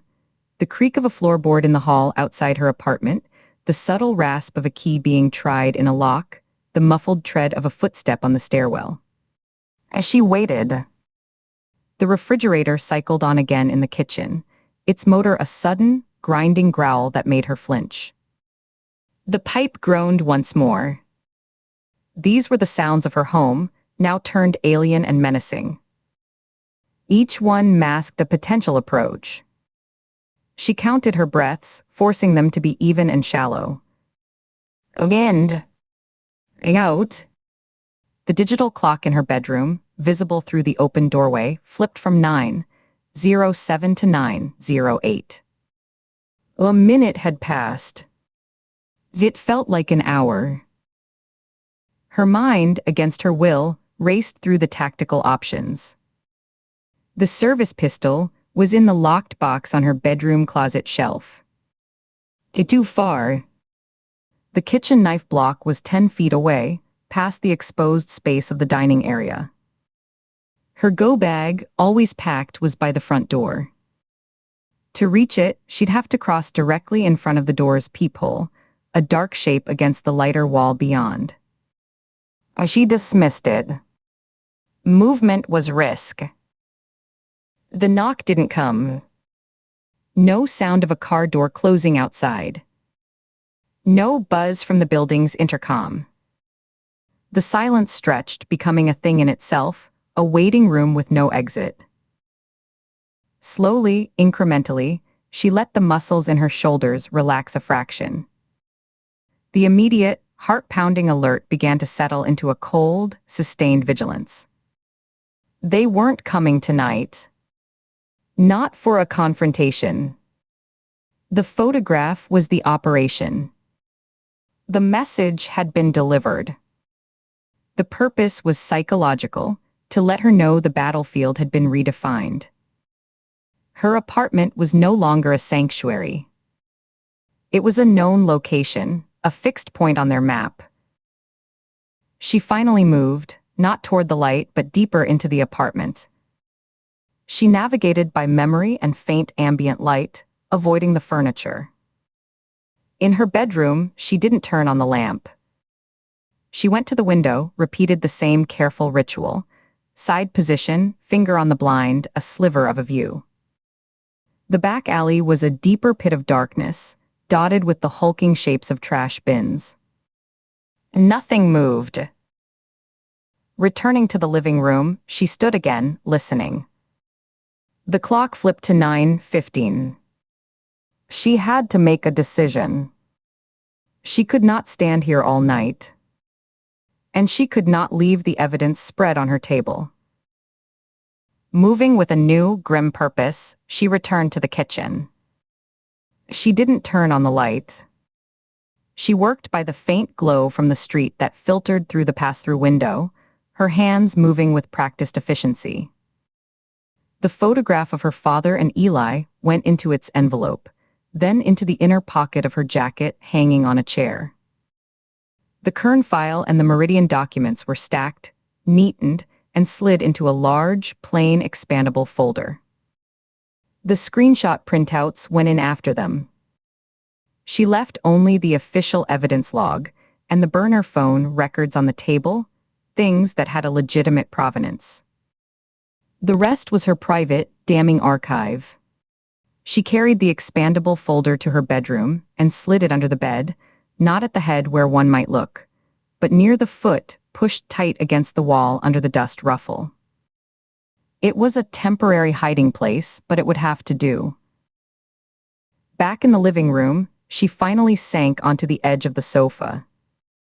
The adrenaline was leaching away, leaving a hollow, shaky fatigue in its wake. The silence was no longer pressing. It was simply there, a vast emptiness she now inhabited. She looked at the dark rectangle of her front door. The pale blue paint was invisible in the gloom, but she knew exactly where it was. She could see the photograph in her mind's eye, every detail. The slight chip in the paint near the knob, the way the street lamp light had glinted off the brass numbers. "We see you." It wasn't just about tonight. It was about the past week, the past month. Every step she'd taken had been observed. Her meeting with Braddock, her arguments with Nina, her solitary drives. They had been watching, compiling, understanding her pattern just as she had been trying to understand theirs. The symmetry was perfect and utterly horrifying. She remained on the sofa, not lying down, just sitting upright in the dark. Sleep was impossible. Every distant siren, every car that slowed on the street outside, every creak of the old building settling was a potential herald. She was a sentry in her own home, guarding against a threat that had announced itself not with a bang, but with a single, silent image. The conspiracy had a face now, and it was the lens of a camera trained on her door. And in the heavy, waiting dark, Katie Ford understood that the real work, the survival work, had just begun. Chapter 33. The knock came at 6:30 in the morning. 3 sharp, deliberate raps, the sound too solid and intentional for a neighbor or delivery. Each impact vibrated through the hollow core door, a measured, professional rhythm that bypassed the doorbell entirely. Katie was already awake, had been for hours, sitting at her kitchen table with the burner phone and the financial printouts spread before her like a crime scene.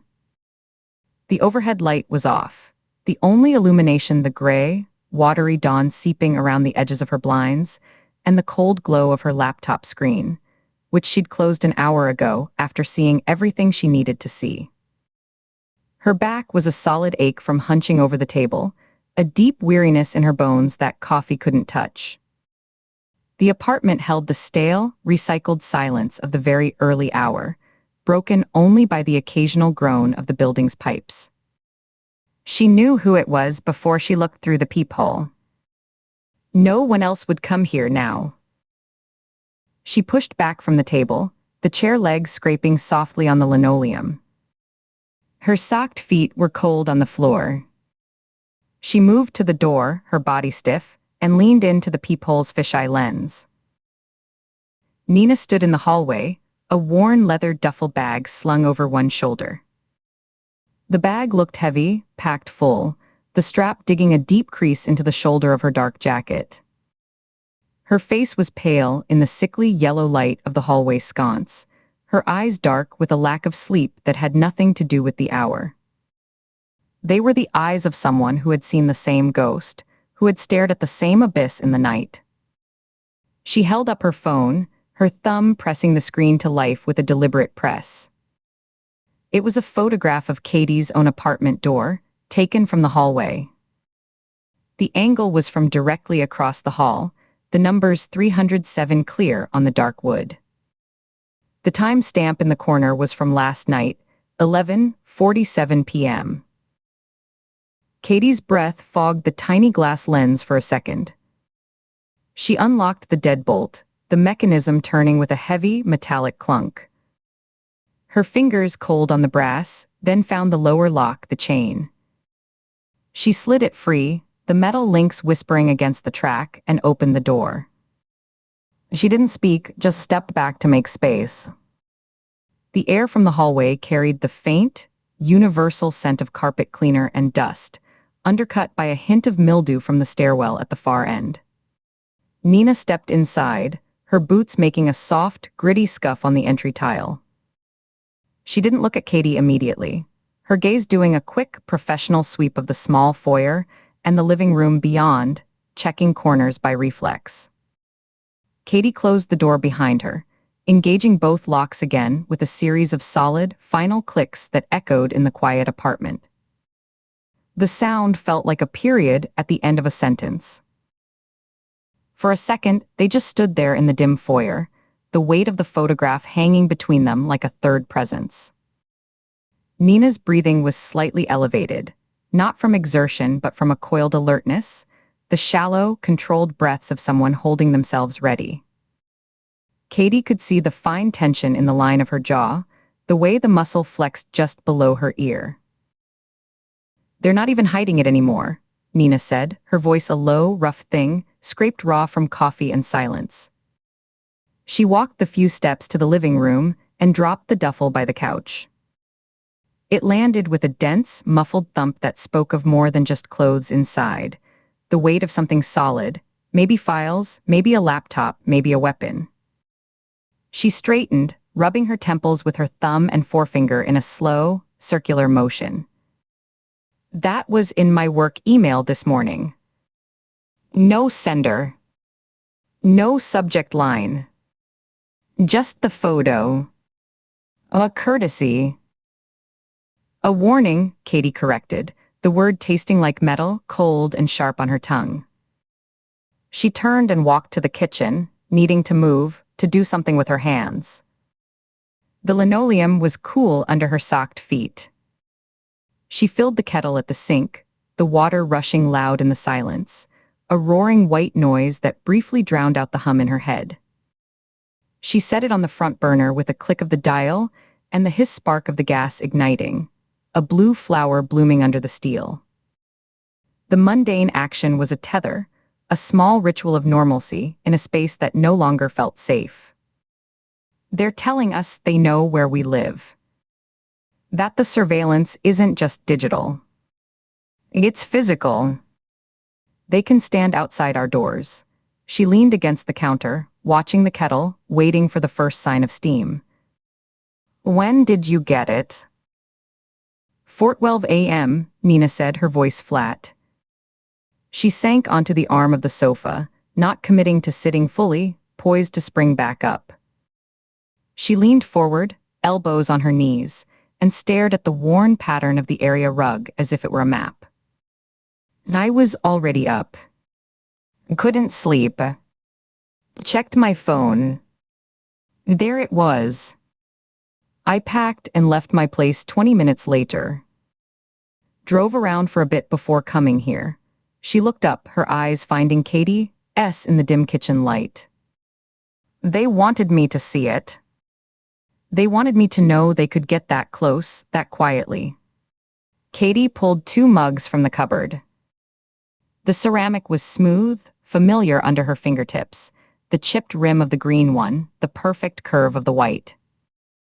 "The financial trail from Braddock," she said, picking up the thread Nina had left dangling. "Kern's shell companies funneling money to Meridian. The unauthorized pings on the mimic file from his home IP." She set the mugs down with soft clicks. "It's all circumstantial, a chain of maybes and could-bes, but it's a road.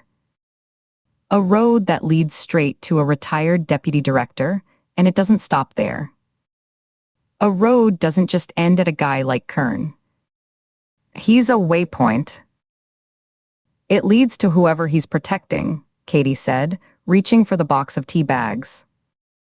The paper rustled as she pulled 2 out. The network Marin Solis described. "An organism. Kern is a white blood cell. His job is to seek out and attack the threat. He had Paul Regan killed for getting too close. He buried my father's investigation in '97 for the same reason." The kettle began its low, rising whistle, a thin scream that built quickly to a shriek. She lifted it, the heat radiating through the handle, and poured the boiling water over the tea bags. The steam rose in a warm, damp plume that briefly fogged the window over the sink, obscuring the view of the fire escape. The sharp, grassy scent of green tea filled the kitchen, cutting through the stale air. "If we go at Kern directly with what we have, we're just the next threat he neutralizes. We walk into his field of fire." "So what's the play, Ford?" Nina accepted the mug, holding it between both hands as if for warmth, though the apartment was stiflingly still, the heat ticking on in the baseboard with a sudden metallic ping.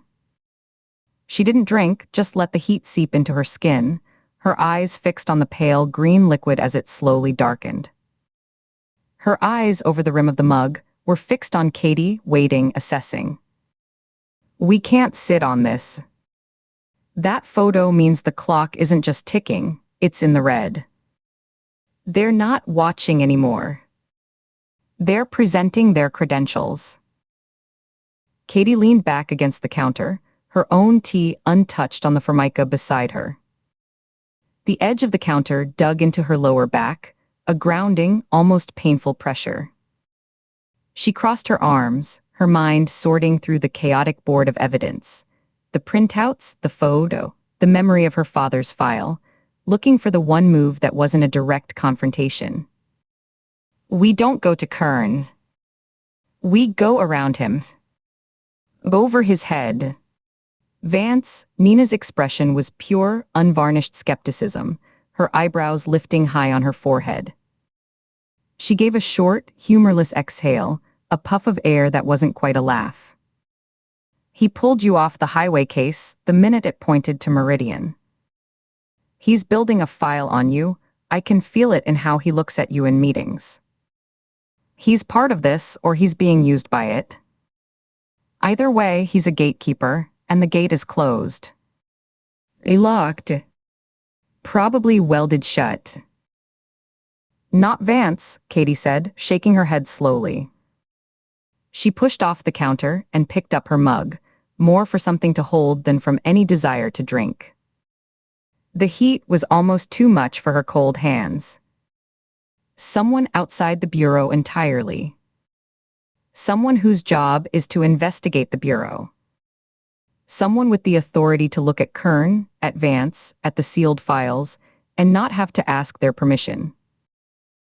Nina's eyes narrowed, her gaze turning inward for a moment as she processed. Then they cleared with a swift, dawning understanding, a flicker of something that wasn't quite hope but was its close cousin, a viable path. Her posture shifted, straightening slightly, her shoulders dropping an inch as some of the coiled tension released into purpose. "The Inspector General."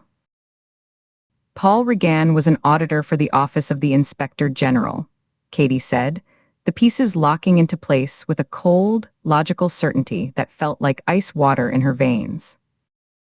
She set her mug down and began to pace the short length of the kitchen, 2 steps, turn, 2 steps back, her socked feet whispering on the floor. He wasn't just some accountant in a back office. He was federal oversight. Internal affairs for the whole apparatus. He found the money trail, the same one we're looking at. He tried to take it to a journalist because he knew he couldn't trust his own chain of command. The chain that leads to people like Kern. She stopped and met Nina's gaze across the room, the space between them charged. And they killed him for it in that parking garage. His murder isn't just a connected case, Nina. It's our leverage. It's the proof that moves this from conspiracy theory to a conspiracy that kills federal investigators. We take what we have on Kern, we tie it to Regan's murder, and we walk it into the IG's office. We ask for asylum. We ask for a protective detail and a special investigation.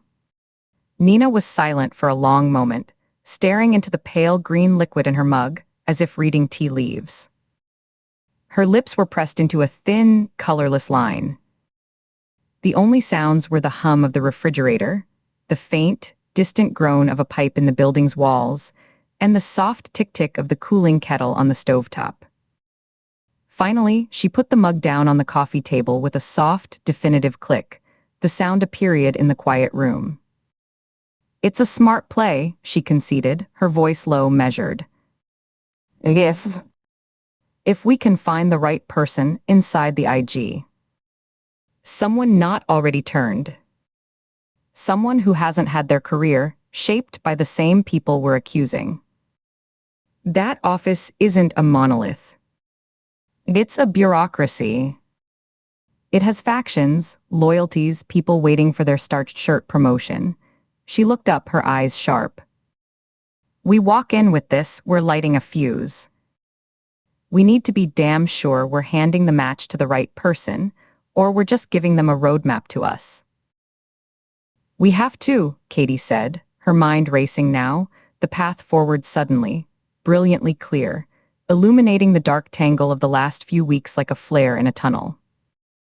The highway killings, the cash in the storage unit, her father's sealed file, Regan's murder. They weren't separate puzzles scattered on the floor. They were all fragments of the same shattered whole, and she could finally see the outline of the thing that broke. Her voice gained intensity, leaning forward against the counter. Don't you see? The case you assigned me to, those men on the highway, it was never about a serial killer or a cash smuggling ring. It was a thread. A single, loose thread on an old sweater. And when we pulled it, it started unraveling everything. It led back to my father. It led back to Regan. It's all the same conspiracy. A mechanism that's been running quietly in the basement for decades, and we kicked the door open. She gestured to the mess on her table. We're not investigating a case anymore. We're performing an autopsy on a corpse no one reported missing. The weight of it settled between them, immense and terrifying, pressing down on the quiet apartment until the air felt thick with it. It was the weight of institutional betrayal, of a truth so corrosive it could burn through careers, lives, history itself. Nina didn't flinch from it.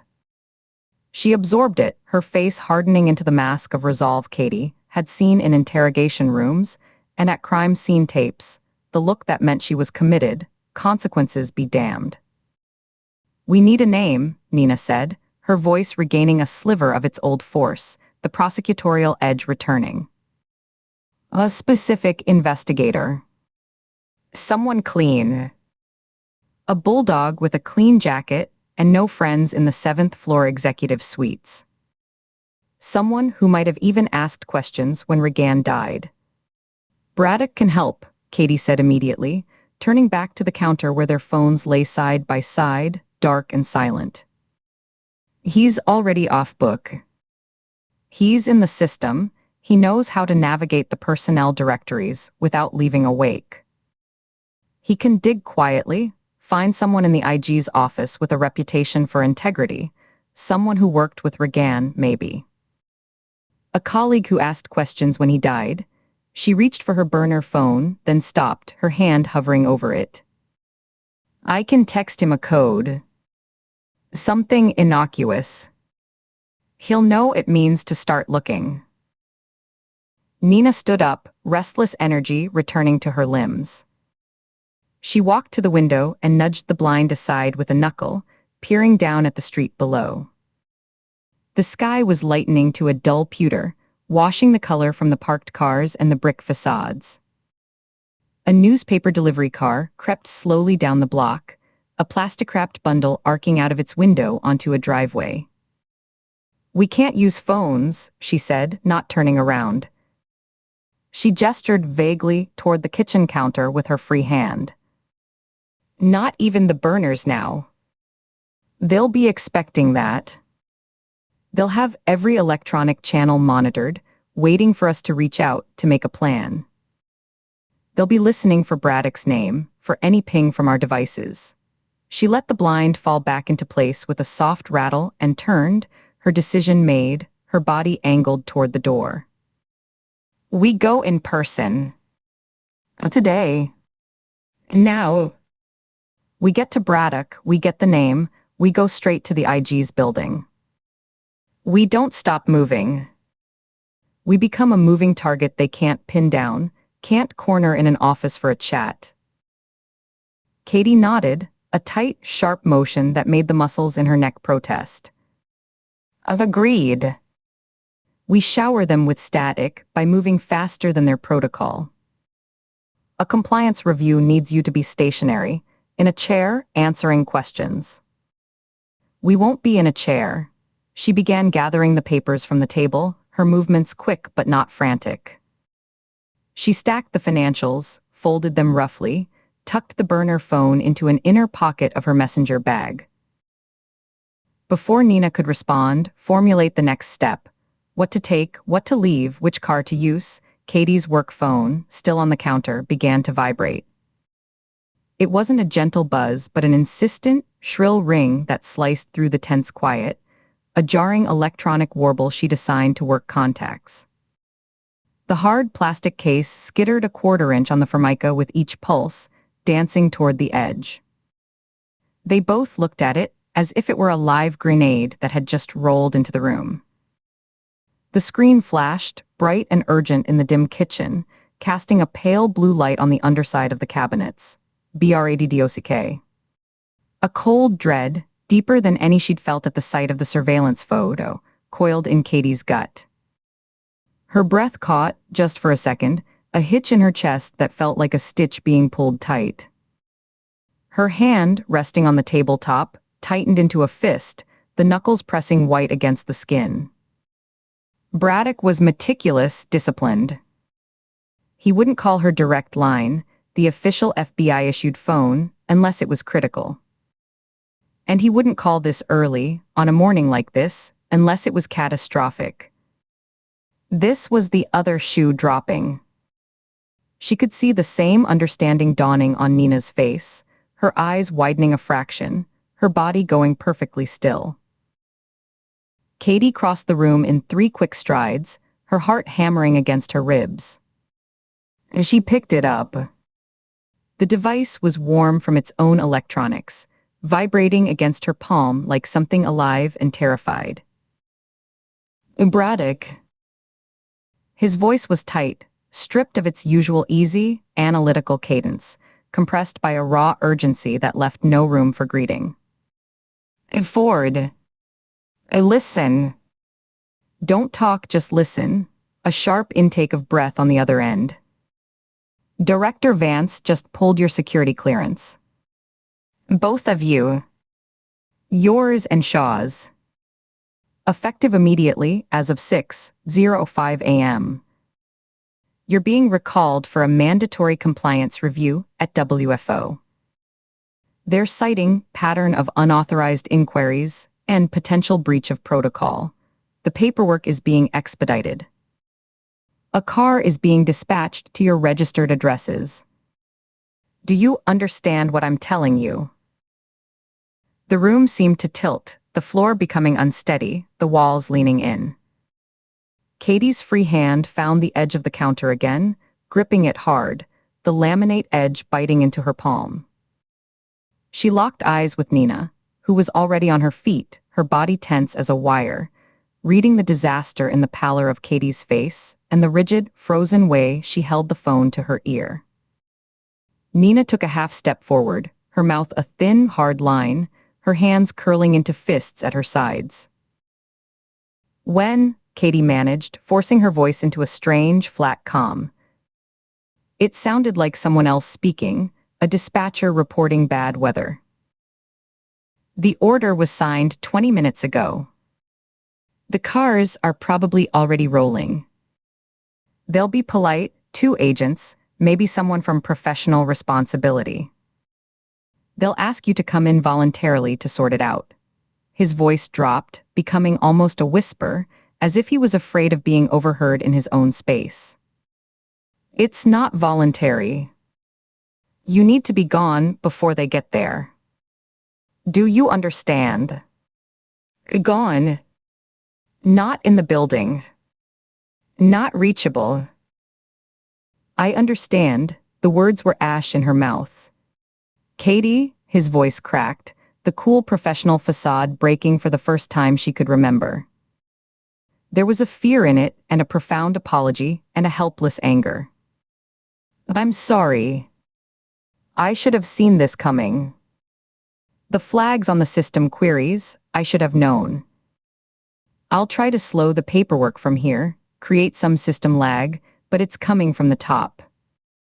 The directive has Vance's digital signature and a priority flag. You have maybe 30 minutes. Probably less. The line went dead with a soft, definitive click. Katie lowered the phone, her arm feeling heavy, as if the device had turned to lead. She placed it carefully, slowly, back on the counter, screen down, hiding the glowing name. The hum of her refrigerator seemed to swell in the sudden silence, becoming a deafening roar. The drip of the kitchen faucet, a tiny, intermittent plink, plink, plink, sounded like a timer counting down the seconds they had left. "They know," Nina said. It wasn't a question. Her voice was quiet, matter-of-fact, the voice of someone confirming the fire they're standing in. She was already in motion, a whirlwind of purpose, her earlier fatigue burned away by adrenaline. She snatched up her duffel from the floor, and in the same fluid motion, grabbed Katie's leather jacket from where it was slung over the back of a dining chair. She tossed it to her, the jacket sailing across the room in a flutter of dark material. Katie caught it against her chest, the familiar smell of worn leather and cold air filling her nostrils. "They know we're close. The compliance review is a box." A clean, procedural box. She shoved one arm into a sleeve, her movements jerky. "They'll bring us in, suspend us pending investigation, and while we're stuck in a windowless conference room on the 10th floor arguing about chain of custody forms and protocol manuals, they'll dismantle every piece of evidence we have. They'll sanitize the Meridian warehouse again. They'll pressure Braddock. They'll bury it deeper than my father's file." She got the other arm in, her fingers fumbling with the simple task of finding the cuff, feeling thick and clumsy. The zipper catch slipped twice, metal scraping against metal, before she connected it and pulled it up in one harsh motion. She looked at the duffel bag now in Nina's hand, then back at Nina's grim, set face. The plan they'd just made was already crumbling, its timeline shattered. "We don't have 30 minutes. We have however long it takes 2 agents to drive from WFO to Alexandria. 15 minutes with lights, no sirens." Nina was a step ahead, her mind racing down the same dark path, calculating distances and traffic patterns.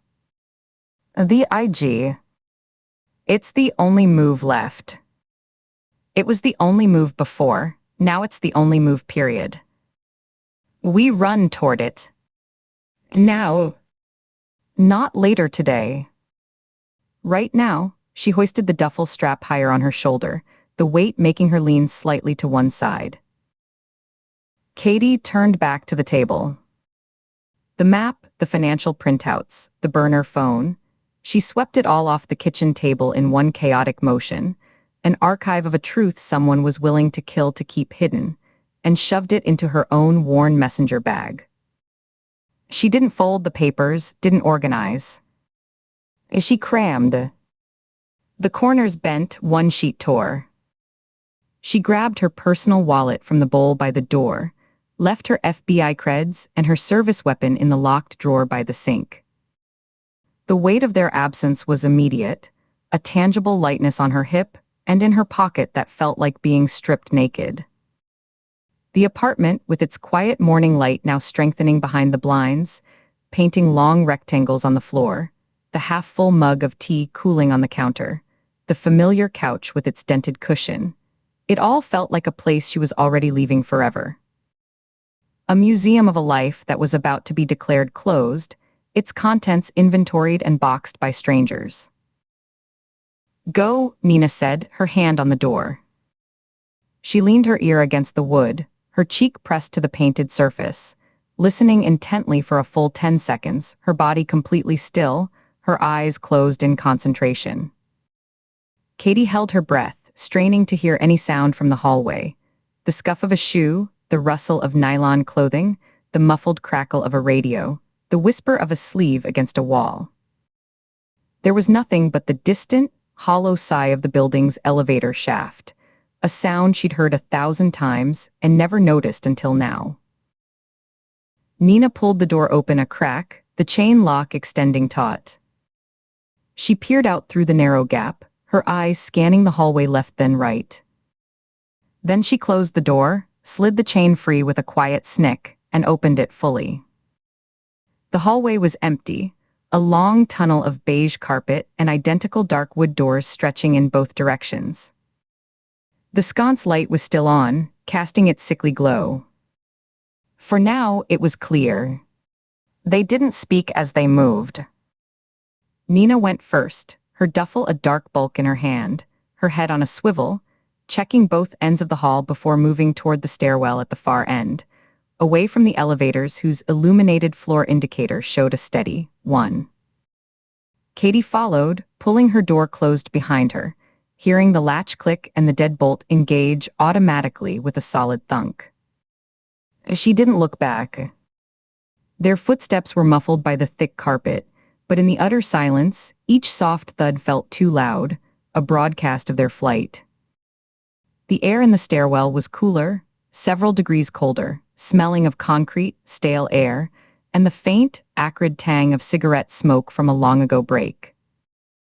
They took the steps down quickly, not running but moving with a fast, controlled urgency, their hands skimming the cold metal railing. The sound of their descent was a rapid, echoing shush-shush of fabric and footfalls, a syncopated rhythm of escape. On the ground floor, Nina paused at the heavy fire door that led to the back parking lot. She put a hand out, palm flat against Katie's chest, stopping her behind her. The pressure was firm, insistent. Nina eased the door open just enough to see out, a sliver of gray morning light cutting across her face. The lot was half full, shadows still long and deep in the early light. A few cars had a crystalline sheen of frost on their windshields. Nothing moved. No sedans with government plates or the telltale bulky antennas idling near the entrance. Not yet. The air that seeped in was cold and damp, carrying the smell of wet asphalt and exhaust. "My car, S in the second row, blue Subaru," Katie whispered, the first word since leaving the apartment. Her voice was hoarse. "It's registered to me. They'll flag it the second they run my name." "Mine's around the block, 2 streets over," Nina whispered back, her eyes still scanning the lot, tracking a squirrel that scampered along a fence line. "I parked there last night after I got the email. Didn't want it sitting out front all night like a beacon. It's a rental, under an alias from the Annapolis trip. It's clean," she glanced back at Katie, a flash of grim approval in her eyes. "Oh, instinct." It was the right call. A small, preemptive move that now felt life-saving. Katie nodded, a tight jerk of her chin. "Lead the way." Nina pushed the door open wider and they slipped out, the cold morning air hitting Katie's face like a slap. It was bracing, shocking her system into a sharper, more animal focus. They kept close to the rough brick wall of the building, moving quickly along the edge of the lot, using the parked cars as intermittent cover, ducking behind a minivan, then a pickup, their bodies low. Their breath plumed in the cold air, brief white ghosts that vanished instantly. They crossed a narrow side street, the asphalt slick with dew, then cut between 2 quiet, sleeping houses, their footsteps crunching on frost-stiffened grass and fallen leaves. The neighborhood was just beginning to wake. A yellow light came on in an upstairs window, a silhouette moving behind a curtain. A dog barked briefly from behind a wooden fence, a single, questioning woof. Nina's rental was a nondescript gray Toyota Camry, parked under a bare-limbed maple tree, a few brown leaves stuck under the wiper blades. She used the fob to unlock it, the chirp and flash of the lights sounding explosively loud in the quiet, residential street. Katie winced at the sound. They yanked the back doors open, threw their bags onto the seat, the duffel landing with its familiar thud, the messenger bag sliding, and climbed in, Nina behind the wheel. The interior was cold, the seats leathery and chill. The engine turned over with a subdued, efficient purr. Nina didn't turn on the headlights yet. She checked the mirrors, then pulled away from the curb smoothly, without haste, the picture of a neighbor leaving for an early shift or a gym visit. For the first minute, they drove in silence, navigating the winding residential streets toward the main artery that would take them across the river and into the city. The sky was now a uniform light gray, the kind of dawn that promises nothing, no sun, no break, just a gradual lightening to a flat, cheerless day. Katie watched the houses slide by, each one a sealed box containing a normal life, people making coffee, arguing about socks, packing lunches, oblivious to the silent war being waged in its streets, to the two women fleeing in a gray car. "Braddock first," Nina said finally, her eyes flicking between the road and the mirrors, her gaze lingering on the rear view. "His apartment in Shaw. We get the name. Then we go straight to the IG's office. We don't call ahead. We walk in the front door and ask for the investigator by name." She tightened her grip on the wheel, her knuckles standing out pale. "We create a scene in a public building if we have to. Make them take us into a room with witnesses. Visibility is armor now. Anonymity is a coffin." Katie nodded, twisting in her seat to watch the side mirror, looking for any car that turned when they turned, any vehicle that held its distance too perfectly, any pair of headlights that matched their pace. The street behind them was a mix of sedans and an early delivery truck. Nothing obvious. He might not be home. It's early. He could be at the gym. Or already at WFO, where they can box him in. Then we wait nearby. We can't call him.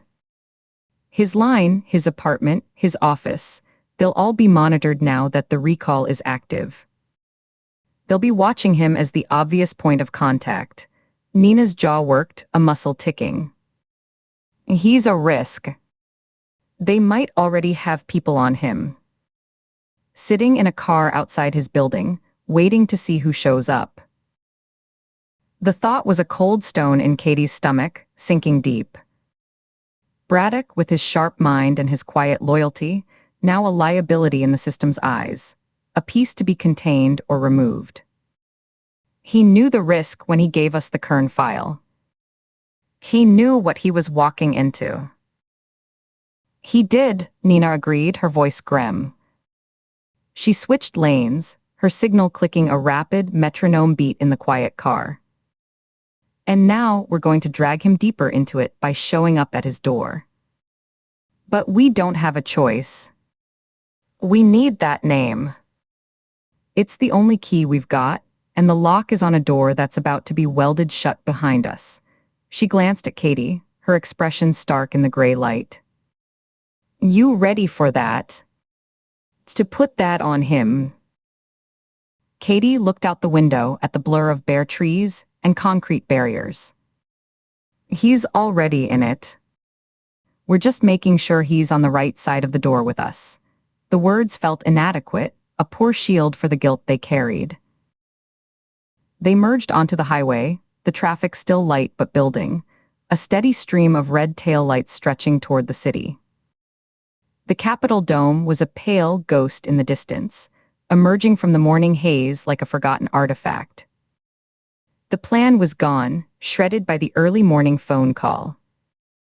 All that remained was the running, a desperate forward momentum, and the fragile, desperate hope that they could reach the one door their enemies couldn't lock, the door marked with the seal of the Inspector General, before the machinery of the Bureau closed around them, smooth and silent, and sealed them in a dark, quiet room where the truth could be safely, permanently smothered.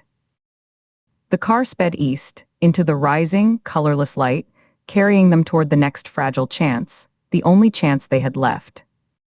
Chapter 34.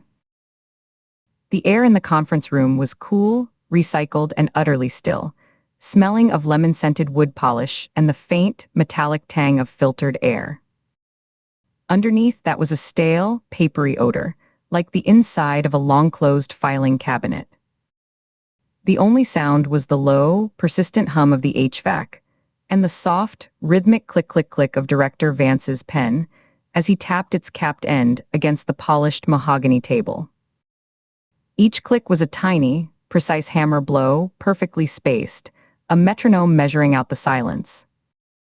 Katie sat rigidly in her chair, her spine straight and pressed against the hard, unforgiving wood of the seatback.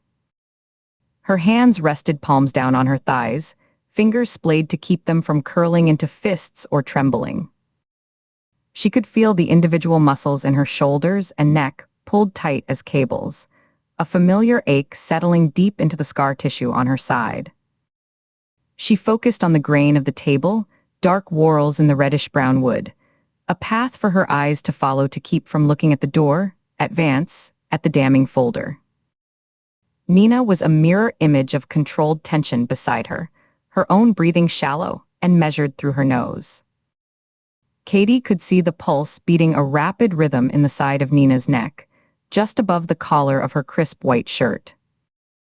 Across from them, Vance was a study in bureaucratic calm, his suit jacket buttoned, his tie a perfect, dark knot of navy silk.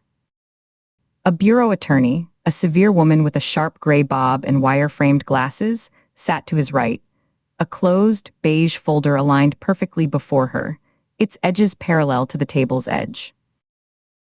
The room was windowless, a featureless box in the heart of the Washington field office, lit by the flat, shadowless glare of recessed fluorescent panels that cast a sickly, greenish tint on everything.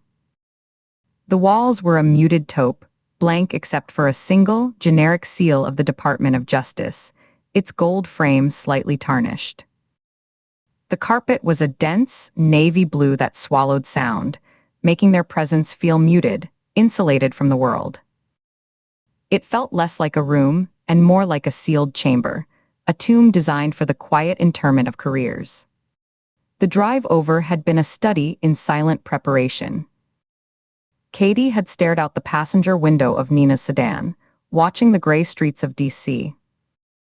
blur past in the late afternoon light, her mind running through scenarios, rehearsing lines, anticipating Vance's moves. The city had felt distant, a diorama behind glass. Nina had driven with a grim focus, her knuckles pale on the wheel, her jaw working slightly as she ground her teeth. They hadn't spoken beyond the necessary. The radio was off. The only sounds were the rush of tires on asphalt and the occasional blare of a horn from another lane. "You ready for this?" Nina had asked as they pulled into the underground garage, her voice tight. Katie had only nodded, the motion feeling stiff and false. Her throat had been too dry to speak.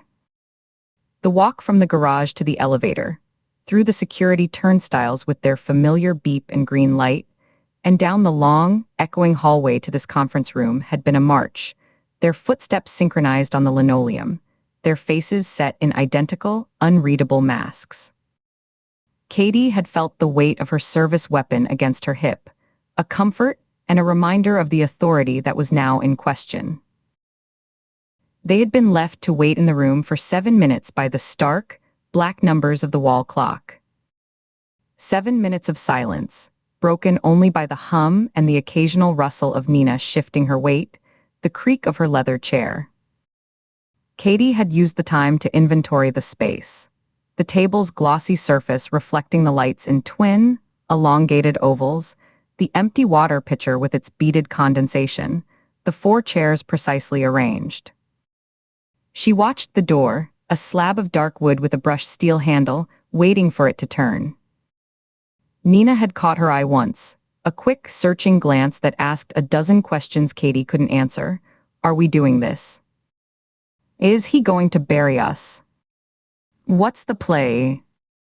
Katie had given a minute, almost imperceptible shake of her head. Not yet. Oh, wait.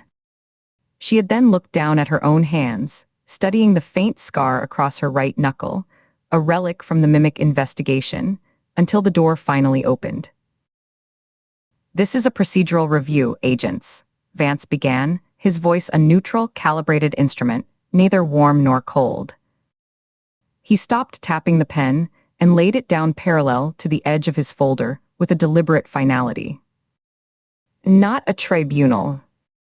The purpose is to ensure operational integrity and compliance with Bureau protocols. We'll keep it brief. He spoke as if reading from a manual, his eyes moving between them, holding each of their gazes for a fraction of a second before moving on, establishing control. He opened the folder with deliberate care, using the tips of his fingers to separate the cover. Katie watched his eyes, the way they tracked down the first page. They didn't flicker. They didn't widen. They absorbed text with the dispassionate efficiency of an optical scanner, missing nothing. The first item concerns unauthorized prison visits. He slid a single printout across the table. The paper made a soft, whispering sound as it glided over the polished wood, coming to a stop exactly midway between them. It was a visitor log from the Alderson Federal Correctional Institution. 2 entries were highlighted in sickly yellow marker. Katie Ford. Marin Solis. The dates and times were listed in stark, typed columns. You visited a federal inmate, a person of interest in an active investigation, without prior authorization or logging intent with the case supervisor. Twice, he let the statement hang, his fingers still resting lightly on the edge of the paper he'd pushed forward. Protocol 8.4c is explicit.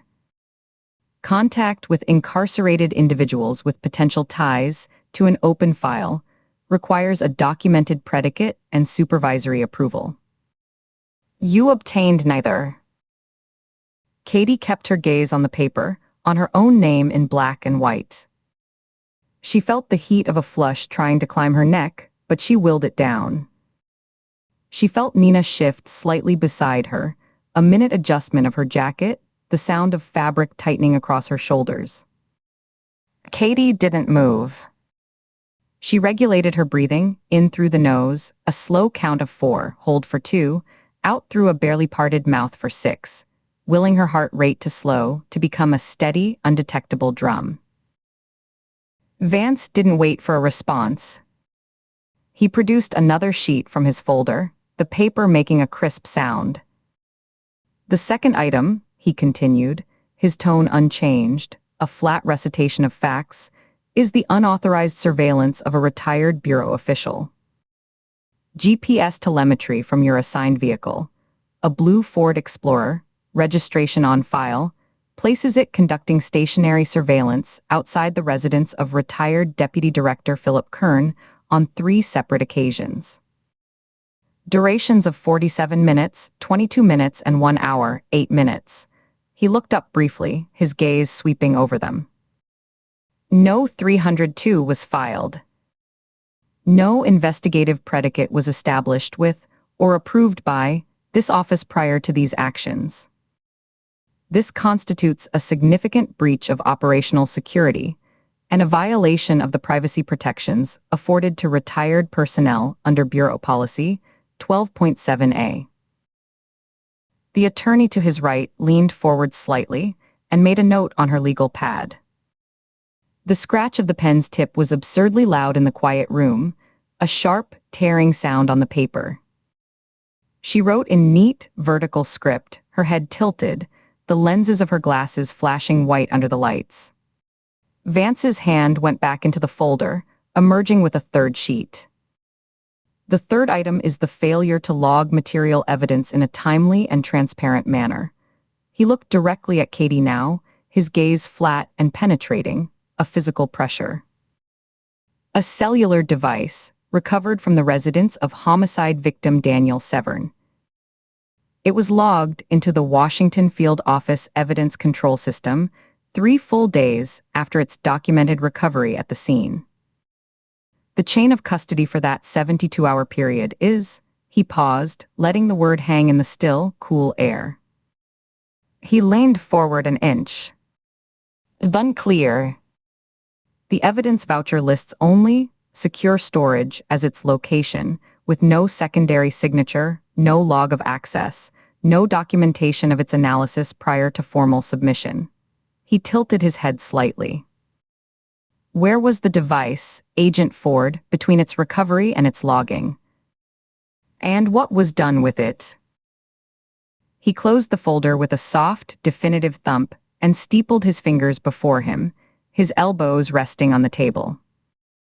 The tips of his index fingers pressed against his lips. He looked over the peak of his fingers, his eyes moving from Katie to Nina and back.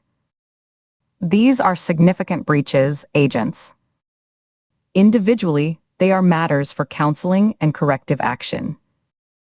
Together, they speak to a pattern of operating outside established channels. A pattern of concealment. He lowered his hands, placing them flat on the closed folder. It creates vulnerability for active cases, for future prosecutions, and for the institutional integrity of this bureau. I need you to understand the gravity of what is documented here. This review is the first step in a process that can lead to administrative suspension, reassignment, or termination of federal service. The attorney is here to ensure that process is followed to the letter. The meaning was clear, layered under the bureaucratic language but unmistakable. He could end them. He was showing them the mechanism, the visitor logs, the GPS pings, the evidence logs, and his hand was on the lever. The attorney's presence formalized it, made it a matter of record before it even began, a witness to their supposed transgressions.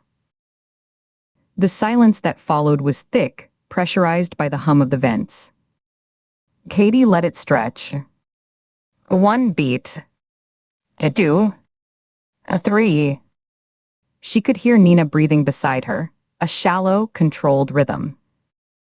She had rehearsed this moment in the sleepless hours before dawn, staring at the cracks in her apartment ceiling, weighing the colossal gamble. She had run the words through her mind until they felt smooth, until the raw fear behind them was buried under a layer of cold, procedural delivery. She looked past the violations sheet, past the attorney's impassive, waiting face, and locked her eyes onto Vance's. She made sure her voice was steady, clear, and projected just enough to fill the dead air without seeming forceful or emotional. It was the voice of an agent delivering a briefing, nothing more. Before you proceed with any administrative action, Director, she said, the words emerging evenly, you should be aware of a relevant development that materially impacts the context of these operational notes.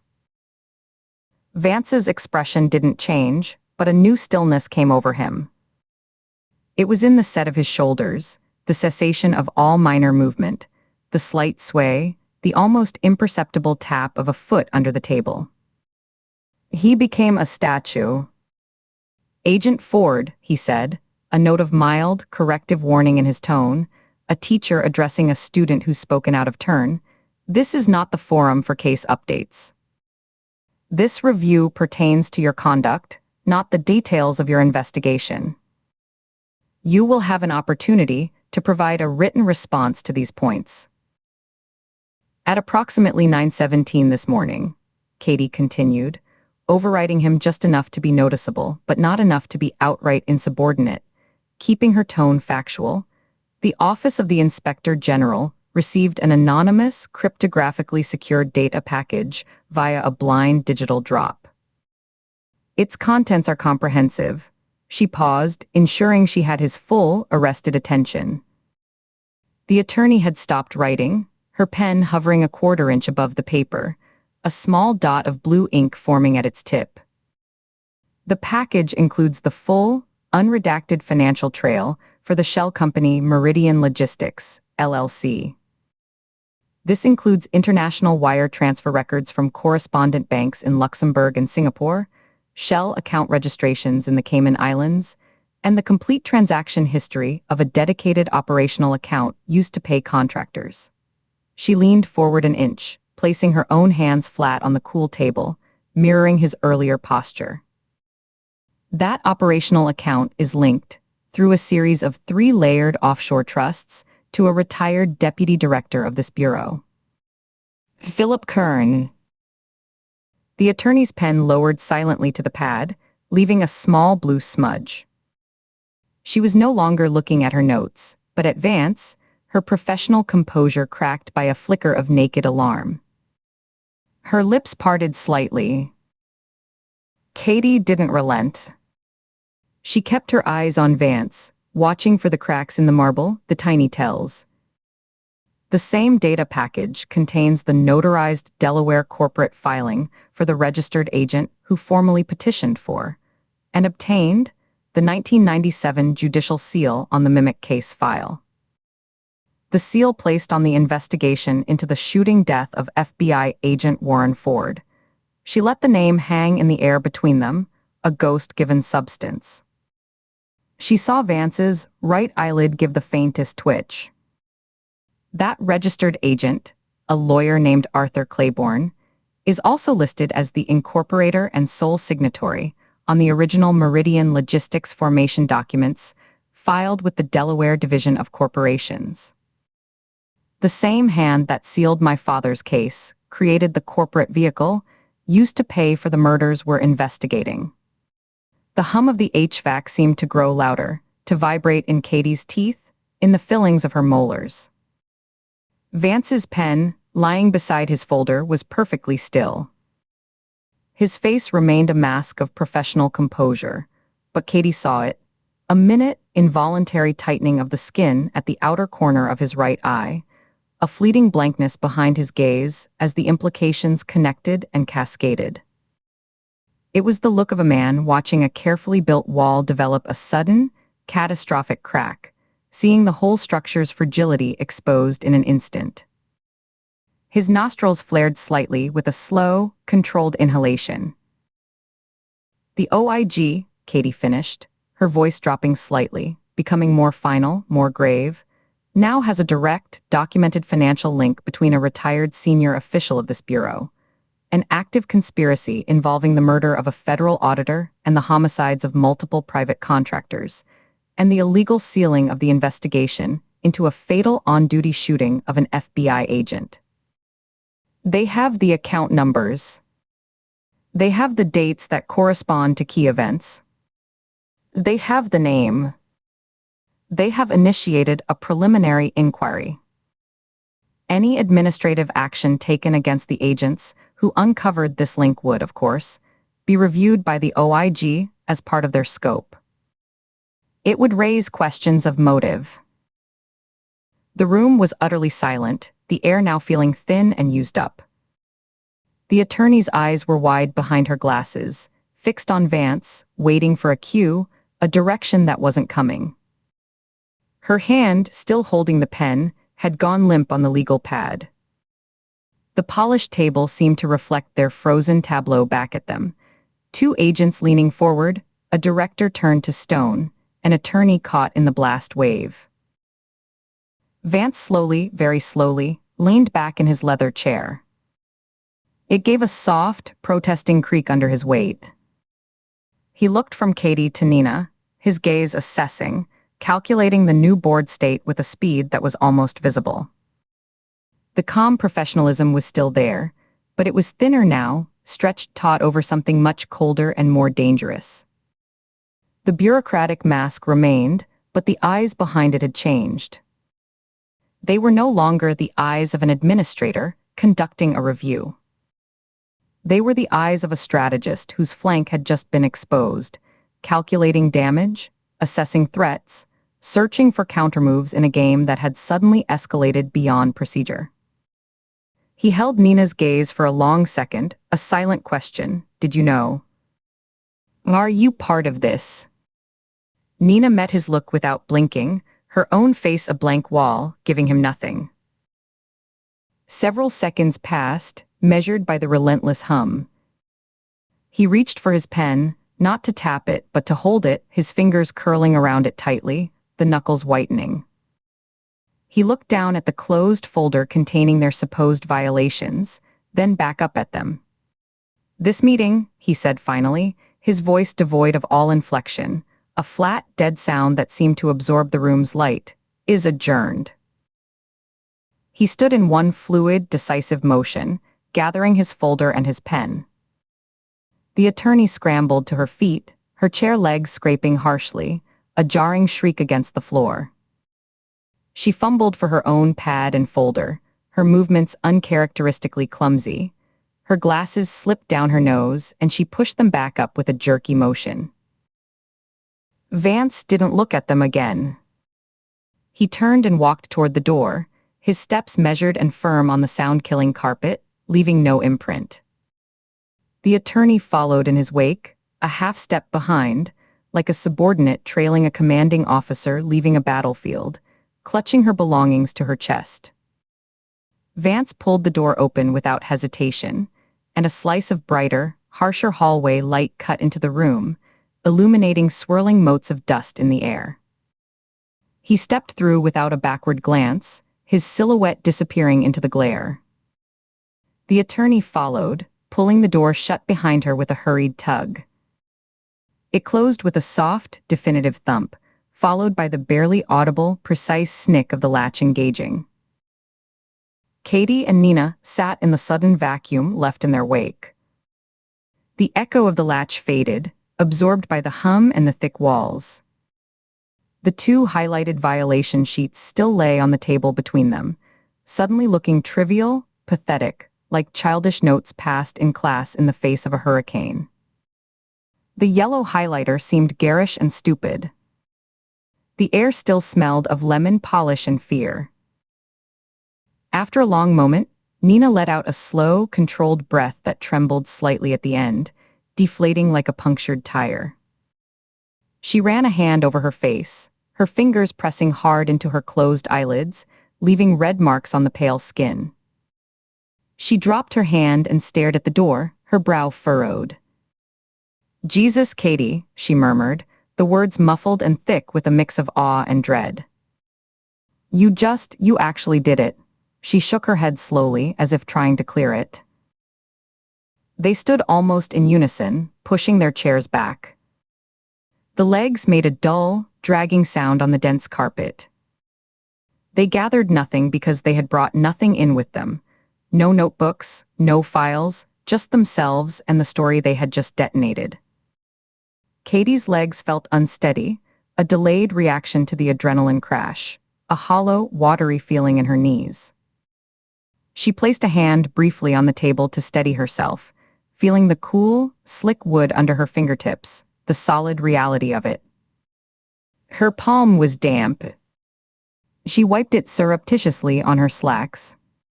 Nina reached the door first, her hand hesitating for a fraction of a second on the brushed steel handle, as if expecting it to be locked from the outside. Then she pulled it open.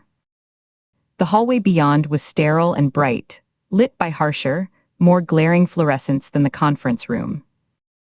The air was slightly warmer and carried a faint, generic smell of coffee and photocopier toner, the mundane odors of bureaucracy. Sounds filtered in, the distant, tinny ring of a telephone unanswered, the murmur of voices from an office down the hall, the squeak of a shoe on linoleum around a corner. They stepped out. Nina let the door swing shut behind them, and it closed with a heavier, more final sound than before, a solid thud that echoed briefly in the corridor. They stood for a moment in the empty hallway, disoriented by the normalcy of the sounds around them, like swimmers breaking the surface into a different world. Katie looked one way, then the other. The corridor stretched for 20 yards in each direction before intersecting with other hallways, a maze of beige and off-white. It was clear for now. The ceiling tiles were speckled white, the floor a speckled gray linoleum, worn shiny in paths leading to the most used doors. Nina moved closer, her shoulder almost touching Katie's. She spoke in a low murmur meant for no one else, her eyes scanning the ceiling corners, the smoke detector, the fire alarm panel in its red casing, anywhere a microphone or a camera might be hidden. "Either you just saved our asses from a suspension and a desk in the basement," she breathed, the words barely audible, a vibration in the air between them, "or you just ended us. You understand that, right? You painted a target on every back in this room, including his. She gave a slight, almost imperceptible nod down the hall toward the vanished Vance. He can't touch us administratively now without it looking like retaliation. But that doesn't mean he's out of moves. It just means the moves get darker. Katie followed her gaze down the long hallway toward the distant bank of elevators, where Vance and the attorney had disappeared. The gamble was made. The dice were in the air, tumbling end over end through a void where she could no longer control them, could only wait for them to land. She had invoked the OIG, the one entity Vance could not directly control or intimidate. She had tied Kern to the murders and to her father in a way that could not be ignored. She had forced Vance's hand into a realm of external scrutiny he could not shut down with a procedural review or a quiet reassignment. The relief of having acted, of having pushed back, was already curdling in her gut into a cold, leaden dread of the reaction. What did a man like Vance do when cornered? He didn't submit. He escalated. She looked at Nina, seeing the fatigue in the smudges under her eyes, the fear beneath the fierce concentration, the way she kept her body angled slightly, ready. "We'll know by morning," Katie said, her own voice low and rough from tension. She started walking toward the elevators, her steps feeling both heavy and unmoored, as if the floor wasn't entirely solid. The hallway seemed longer on the way out, the exit farther away, the perspective warped.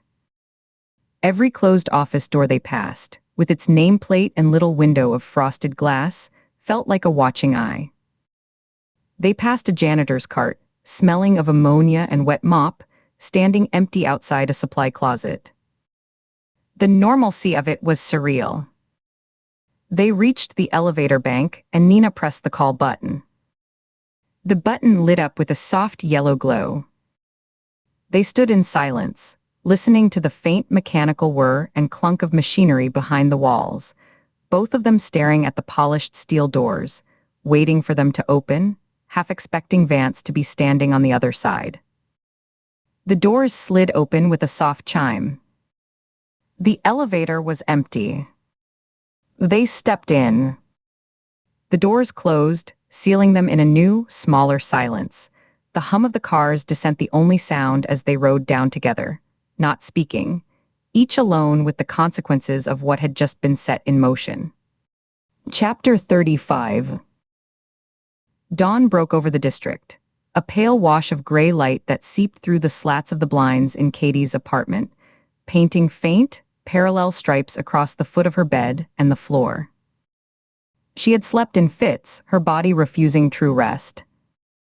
The sleep she did get was thin and populated by sharp, fleeting images that jerked her awake with a silent gasp. The sterile white of a rest-stop security monitor, the glint of a knife in a contractor's hand, the impassive set of director, Vance's mouth in the conference room. Each time she surfaced, her heart would be pounding a dull, quick rhythm against her sternum. Her eyes would snap to the digital clock on the nightstand. 2:17 a.m., 4:03 a.m., 5:48 a.m., the red numbers floating in the dark. Her right hand would drift from the warmth of the covers to the cool, checkered polymer grip of her service weapon on the identical nightstand to her left, her fingers confirming its presence, her thumb finding the textured safety. But no one had come. No pounding at the door, no urgent calls lighting up the screen, no summons from the 7th floor to a career-ending meeting. The silence that filled the apartment between the distant groans of the building's plumbing and the occasional siren several blocks over was its own kind of alarm, a taut wire humming with absence. When the gray light finally brightened enough to erase the shadows in the corners of her bedroom, turning the room a uniform, dull pewter, she gave up. She pushed back the covers, the sheets cool and slightly damp with sweat against her skin, and sat on the edge of the mattress. The ache in her shoulder was a dull, familiar presence, a deep throb that pulsed in time with her heartbeat. She rolled it slowly forward, then back, feeling the specific, tight pull of scar tissue beneath her collarbone, a map of damaged nerves and bone. As she stood, the hardwood floor was cold under her bare feet, the grain rough against her soles. She padded to the kitchen, her movements automatic in the semi-darkness, her body navigating the familiar path around the armchair, past the small dining table, without conscious thought. The ritual of making coffee was a small anchor. She flicked on the under-cabinet light, the sudden fluorescence harsh against her tired eyes. She filled the carafe at the sink, the water rushing loud in the profound quiet, splashing against the stainless steel. She measured the grounds, one heaping scoop, then a second, their rich, bitter smell a brief, earthy comfort as she inhaled. She slid the carafe into place on the machine, the glass clinking against the hot plate, and pressed the brew button. The machine gurgled to life, a series of clicks and hisses, a small red light glowing like a coal. She leaned her hips against the counter, arms crossed tightly over her chest, and watched it. The first drops hit the bottom of the empty glass pot with a sharp hiss-blink, then steadied into a thin, dark stream. The aroma began to spread, warm and pungent, cutting through the stale, closed-up air of the night. The apartment felt hollow, a shell she was occupying. The quiet was punctuated only by the rhythmic drip of the brewer and the distant, rising hum of city traffic beginning its day on 16th Street, a sound like a far-off river. She walked to the living room window, the floorboards creaking under her weight. She nudged the blind aside with 2 fingers, creating a narrow slit. Below, the street was wet from a pre-dawn rain she hadn't heard, the asphalt shining black under the streetlights. Taillights smeared long, watery red streaks on the pavement. A bus exhaled a cloud of diesel exhaust at the stop, the cloud hanging in the damp air before dissipating. A man in a dark coat walked a small dog. Normal life proceeding on its track, oblivious. She returned to the kitchen, her footsteps the only sound inside the sealed space. At 7:00 a.m. exactly, the microwave clock flipping to the new hour, she picked up her personal phone from the charger. The screen was blank, a dark mirror. No new emails. No missed calls or notifications. She swiped down from the top to refresh, her thumb moving with a practiced flick, but the action was pointless. The digital silence was absolute. She set the phone back down, the click of it on the laminate countertop oddly final, a period at the end of a sentence. She took a plain white mug from the cupboard, the ceramic cool and smooth. She poured the coffee, black, to within half an inch of the rim. The steam rose in a twisting, fragrant column, catching the weak gray light from the window over the sink. She carried the mug to her small, 2-person kitchen table, the heat seeping through the ceramic into her palms. She sat in her usual chair, its vinyl seat sighing under her weight. She placed the phone in the center of the table, screen up, and positioned the mug to its right, precisely aligned with the edge of a woven placemat. Then she waited. She watched the second hand on the microwave clock sweep its silent, relentless circle. The numbers changed from 7:30 to 8:00 with a nearly inaudible digital click. She took small, scalding sips, the heat a focal point that burned away the fog of fatigue. At 8:14, she realized she was holding her breath, her diaphragm locked. She released it slowly through her nose, a long, controlled exhale that made her shoulders drop half an inch, the muscles in her neck loosening just a fraction. At 8:15, the phone rang. The vibration was a harsh, aggressive buzz against the wood, making the device skitter a quarter inch. The screen lit up with a 202 area code, a number she didn't recognize. It was not Vance's direct line. Her heart gave a single, hard knock against her ribs, a visceral jolt. She picked it up, her thumb hovering for a fraction of a second over the green icon, her skin suddenly dry. She swiped to answer and raised the phone to her ear.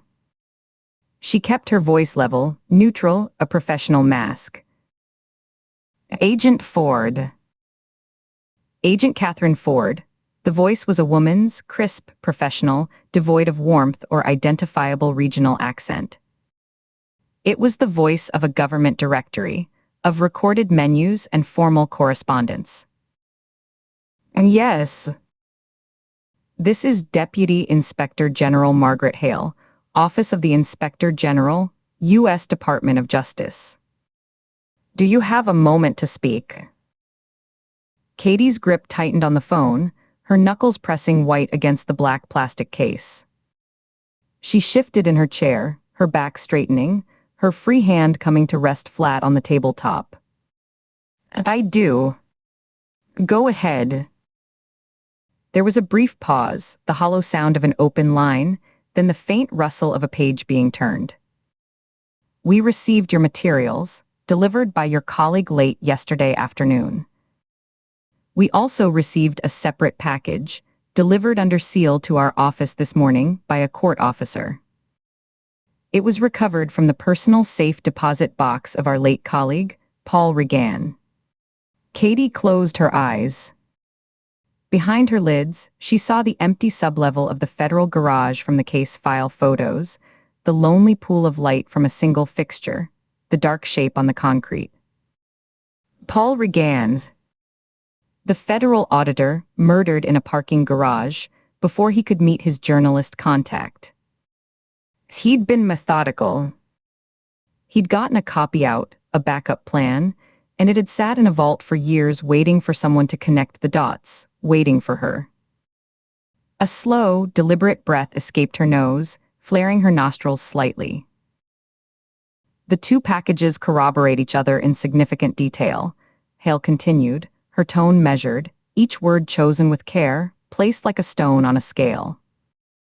Based on this preliminary review of the evidence, we are opening a formal investigation into the improper sealing of the 1997 Mimic case file and related financial irregularities involving retired Deputy Director Philip Kern and the corporate entity known as Meridian Logistics Partners.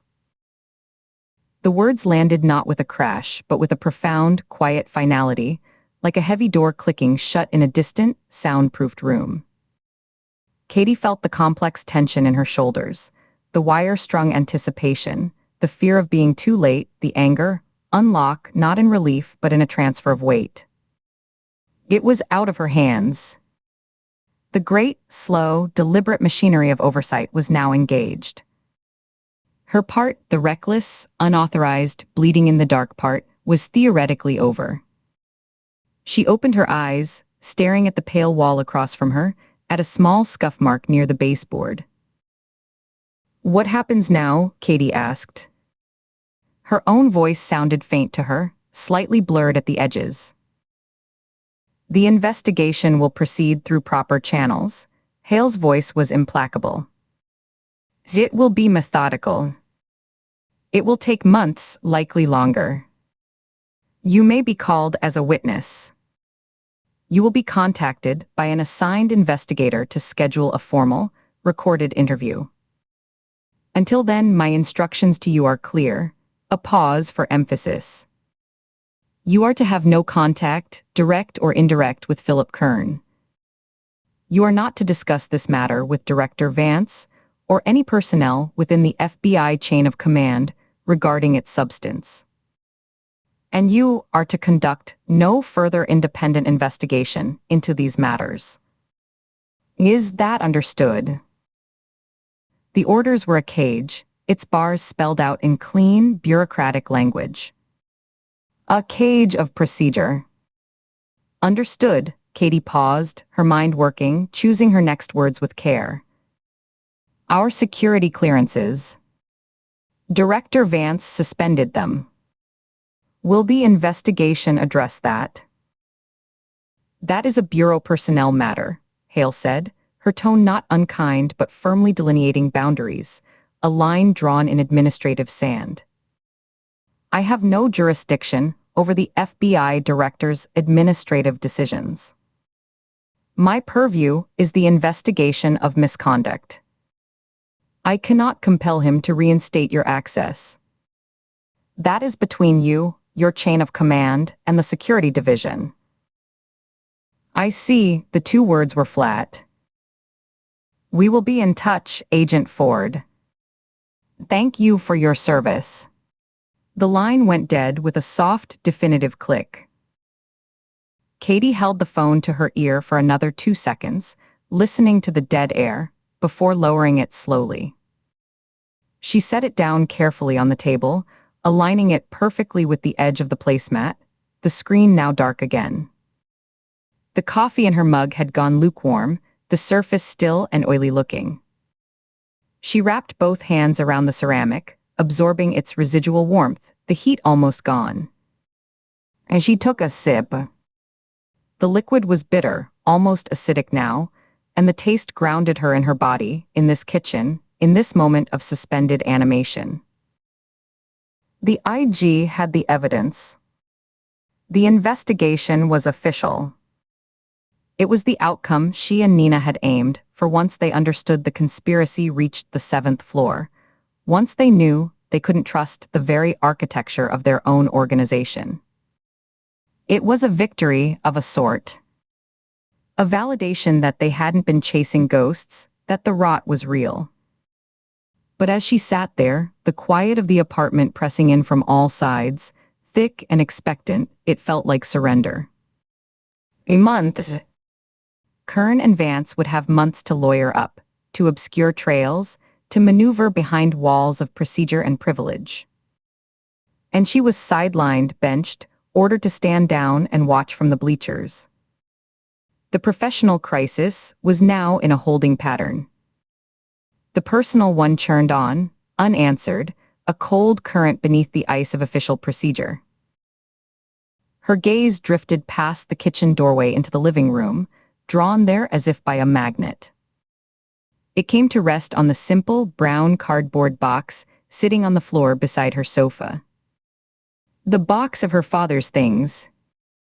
It had been there for days, a silent, patient presence. She pushed her chair back, the legs scraping softly on the linoleum, a sound that seemed too loud. She stood and walked over to it, her bare feet silent on the area rug. She knelt on the carpet, the rough, synthetic nap pressing into her skin. The box was medium-sized, unsealed, the flaps tucked loosely into one another. A fine layer of dust coated the top, a gray film disturbed only by her own smudged fingerprints from earlier, hesitant handling. She lifted one flap, then the other, the cardboard edges dry and slightly curled. The smell that wafted up was complex. Old paper, faint mildew, cedar from a long-gone mothball, and the unmistakable scent of time. The dry, closed-in aroma of an attic, of things put away and deliberately forgotten. As she reached in, her fingers brushed first against a folded wool sweater, the yarn coarse and heavy, smelling of lanolin and disuse. Beneath it was a small, hinged wooden box, its surface smooth. She set these aside carefully on the rug, arranging them neatly. Near the bottom, her hand found the familiar, stiff corner of a photograph. She drew it out slowly, as if lifting a relic. It was the picture of Eli. Her brother's young face, forever 12, smiled up from the glossy paper, slightly faded at the edges to a yellowish cream. She turned it over. The Sonoma County postmark on the back was a dark, inky smudge, the date barely legible, June 1996. She held it in both hands, her thumbs resting on the white border, her fingers cradling the back. She could feel a slight warp in the paper, a permanent curve from being stored in an envelope. The network. Her father's death. The cash pipeline. The sealed file. The dead couriers on I-95. It was all connected, a sprawling, rotten organism with tendrils that reached back into the past and coiled through the present, choking everything they touched. She had pulled one thread, the thread of a murdered auditor and a shell company, and the whole ugly tapestry was beginning to unravel for the inspectors and the lawyers. But the one thread she cared about most, the one that was knotted around her own heart, the one that led from this photograph to a boy on a porch, and then into a void of silence, remained stubbornly, painfully unresolved. The official investigation would follow the money, the corruption, the conspiracy to murder. It would not follow a lost child. It would not ask, with the obsessive, personal need that kept her awake at night, "Where did you go, Eli?" Her phone buzzed on the kitchen table, a sharp, insistent vibration against the wood. The sound was an intrusion, a rip in the fragile membrane of her thoughts. She stayed kneeling for a moment longer, her eyes tracing the curve of her brother's smile, the glint in his eyes that the cheap camera flash had caught. Then, with deliberate care, she slid the photograph back into the box, nestling it between layers of the old wool sweater, a gesture that felt like tucking someone in. She stood, her knees popping in protest, a dull ache settling in the joints. She walked back to the table, her steps measured. She picked up the phone. A text notification from Nina glowed on the screen, a green banner against the black. She tapped it open with her thumb. Clearances restored. Effective immediately. Vance didn't fight it. That tells us something. Katie stared at the screen, the bright white letters etching themselves into her vision. She reread the message twice, parsing each word. Vance hadn't hesitated to use the suspension as a weapon, a warning, a way to isolate and pressure them. For him to relinquish that leverage so quietly, so quickly, after the IG notification, it wasn't acquiescence. It wasn't a change of heart or a concession to fairness. It was pure, cold strategy. A tactical retreat to more defensible, bureaucratic ground. Her lips pressed into a thin line. Her thumbs moved over the screen, tapping out a reply, the clicks of the virtual keyboard the only sound. It tells us he's covering his tracks. The IG is now involved. Any obstruction from him looks guilty. Restoring our access looks like normal procedure. He's insulating himself. Oh, she hit send. The message whooshed away with a faint swoosh sound. She watched the screen, her cold coffee forgotten. Nina's reply came seconds later, the three dots appearing and vanishing almost instantly, as if she'd been waiting, phone in hand. My thought exactly. He's in containment mode. We're back in the building, but we're on a leash. What did Hale say? Katie typed, her movements precise, her index finger stabbing at the letters. Formal investigation opened.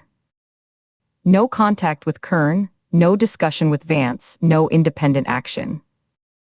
We wait. Oh, she sent it. The three dots appeared again, pulsed for a long moment, 5 seconds, 10, as if Nina was composing and deleting several responses, wrestling with the implications.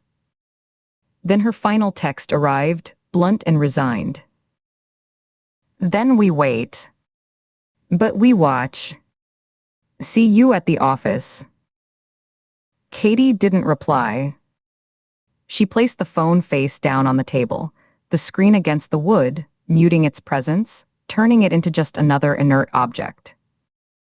She picked up her mug and finished the coffee in 2 long, grim swallows, the bitterness coating her tongue and the back of her throat. She carried the empty mug to the sink, ran the tap until the water was lukewarm, and rinsed it thoroughly, watching the brown swirl disappear down the drain. She left it upside down on the ridged plastic drain board, a white circle against the stainless steel. She walked back to the living room window, crossing her arms tightly again, a self-hold. The city was fully awakened now. The uniform gray had burned off to a flat, white overcast that bleached the color from everything. People in dark coats hurried along the sidewalks below, heads down against a wind she couldn't feel, their postures identical in their haste. Cars jockeyed for position, horns bleating occasionally, a dissonant urban music. The world was moving, indifferent on its endless loop. She had followed the evidence to the threshold of powerful men, and an external authority had taken the burden. The weight was shared now, distributed across anonymous desks at the OIG. But the photograph in the box was a weight no inspector general could ever lift, a stone of private grief and unanswered questions that sat squarely in her own chest, its edges sharp against her ribs. She returned to the box. This time, she didn't kneel. She bent at the waist, her back straight, and lifted it, the weight surprising her. It was heavier than it looked, dense with memory and the physical residue of a life interrupted. She carried it the few steps to the sofa, her arms tensing, and set it down gently beside her as she sat. The cushions sighed, releasing the smell of fabric and old foam. She didn't take the photograph out again. Instead, she let her hand rest on the closed flap of the box, feeling the texture of the cardboard, the slight give of it, the dust gritty under her fingertips. Her mind replayed Hale's orders on a loop. No independent investigation. The path was closed. Officially, formally closed. She was to go to the office, do her job on other matters, file reports, attend meetings, and wait to be called. To become a functionary in her own life's most critical chapter. But as she sat in the quiet of her apartment, the morning light strengthening to a dull, directionless glare against the off-white walls, Katie Ford knew with a calm, grim clarity that some threads you never stop pulling. The instinct wasn't about disobedience or recklessness. It was something deeper, more fundamental, a compass needle buried in her gut that pointed only one way, true north to a single, fixed point of loss. The official search would look for crimes and criminals. It would not look for her brother. That search was hers alone. It always had been. Hale's orders had simply clarified the landscape. The lighted, paved, well-marked path was for the bureaucracy. The dark one, the silent one that ran parallel through the woods, was for her. She had always been on it. She traced the edge of the cardboard box with her index finger, a slow, absent motion, following the seam where the flaps met. The network had taken her father. It had taken Paul Regan. It had used men like Daniel Severn and Martin Voss, and then discarded them like trash on the shoulder of a highway. It was connected to Eli's disappearance. She felt it in her bones, the same cold, cellular certainty that had guided her from the prison visit to the warehouse to Kern's quiet street in Annapolis. The connection was there, buried under layers of time and lies and official seals. The official investigation might brush against it, might even expose a fragment in a footnote of a final report, but it would not pursue it. It was not built for that. It was built for indictments, not for answers. She would have to learn to work in the dark. To watch, as Nina said. To listen in the spaces between words. To be patient in a way that felt like physical agony. The leverage had shifted. Vance was insulating himself. Kern would be doing the same, his lawyer on speed dial, his financial trails being meticulously rerouted. Their movements would become more careful, more calculated, more minimal. But pressure did that. It forced cracks to close, but it also forced things to move. And anything that moved, no matter how slight, could be seen if you were looking from the right angle, with the right kind of hungry attention.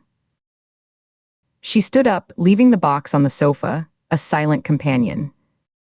She needed to shower, to dress, to go to the office, and be an agent with restored clearances, to walk the halls and nod at colleagues, and pretend the world hadn't just been divided into the sanctioned and the forbidden. The routine of it, the choice of a dark suit and a white blouse, the packing of her bag, the checking of her weapon's load, and the smooth slide of the holster onto her belt, would be a kind of discipline, a way to steady her hands and her breathing for the long, passive wait. But as she walked toward her bedroom, her eyes were already scanning the living room not as a sanctuary, but as an operational space, a base of her own. The blinds needed a slight adjustment on the left side to eliminate a blind spot in her view of the street entrance. The burner phone, currently powered off and wrapped in static shielding foil in the back of a kitchen drawer behind the spare towels, would need a new, more secure location, perhaps inside a hollowed-out book on the shelf. The file copies, the photographs of the evidence logs, Braddock's notes on Kern, currently all together in her go bag, would need to be separated, some left here, some moved to a drop she hadn't yet established. The fight hadn't ended with Hale's phone call. It had just changed shape, mutated into a new, more insidious form. It had gone from a sprint through burning buildings to a slow, cold walk through a minefield in the dark, where every step had to be measured, every sound analyzed. But she was still walking. The thread was still in her hand, thin and strong as spider silk, leading back to a box on a sofa, to a faded photograph, to a sun-bleached porch in another life, a lifetime ago. She would follow it, step by careful, invisible step, for as long as it took, for as long as she could draw breath. The light from the window had grown stronger, and it caught the dust motes stirred up by her movements, turning them into a slow, swirling galaxy in the middle of the quiet room. She watched them for a moment, these tiny, aimless worlds adrift in the beam, then turned her back on them and began to prepare for the day, her mind already partitioning itself, building the interior walls she would need to survive what came next. Chapter 36. The duffel bag was too small for doubt. Katie zipped it shut, the sound a rasping, final declaration in the quiet of her apartment. She had packed methodically, each item considered and placed with deliberate care. She started by laying the empty bag open on her bed, the dark nylon mouth gaping. 2 changes of practical clothes, dark jeans, plain tees, a fleece jacket chosen for its lack of logos or distinctive features. She folded each item tightly, tucking socks into the toes of her boots before placing them at the bottom. Toiletries went into a clear quart bag, travel-sized toothpaste, a toothbrush, a bar of soap, deodorant. Nothing scented, nothing memorable. Her service Glock 19 in its pancake holster, 2 spare magazines loaded with 9 rounds. The weight of the weapon was familiar, a hard, dense presence among the soft fabrics. Her credentials in their leather case. A cheap, prepaid burner phone, still sealed in its stiff plastic packaging. A worn moleskine notebook, its black cover softened at the edges, its pages filled with her tight, angular script. The essentials for a trip with no official purpose, for a destination that felt more like a descent. She had booked the flight under her own name, paid with her own card. A personal trip to Sonoma County. The origin of the postmark on the photograph of Eli. It was the only thread left that hadn't been seized by the OIG, the only one she could still pull without triggering a dozen internal flags. A vacation. A pilgrimage. A last, desperate reach into the past. Her phone buzzed on the kitchen table, vibrating against the dark wood with a persistent, insect-like hum. Then I. Katie picked it up, feeling the cool glass against her palm. The screen's light cast a blue pallor on her fingers. And hey. Where are you? Nina's voice was tight, the professional calm strained at the edges into something brittle. Katie could hear the faint hum of a car engine in the background, the whisper of tires on wet pavement, the occasional swish of a passing vehicle. Home. A packing.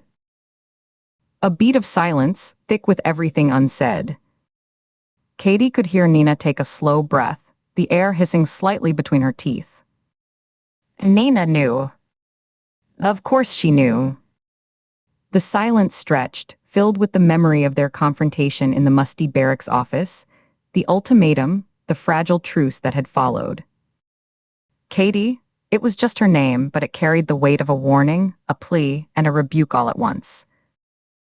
It's just a trip. A few days. To wine country, Nina said, the words flat and utterly devoid of belief. Katie pictured her jaw tightening, the muscle in her cheek flexing. Right. Because after all this, you suddenly developed a taste for Pinot Noir.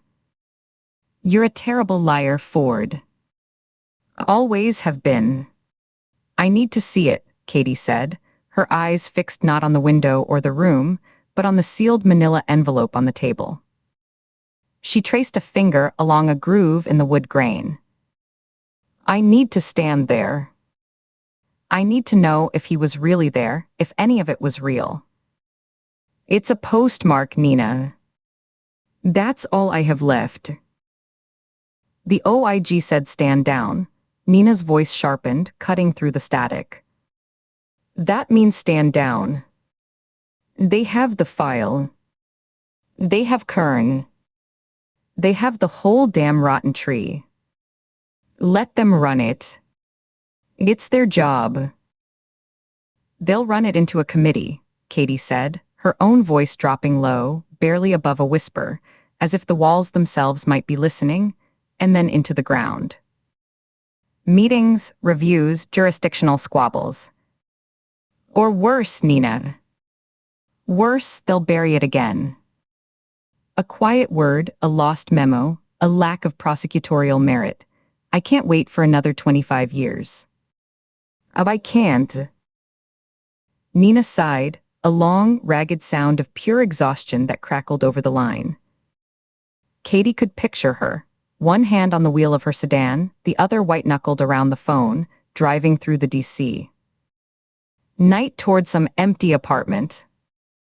The image was so clear it ached. You're going alone, Nina stated, each word a hammer tap. With no backup, no jurisdiction, no safety net.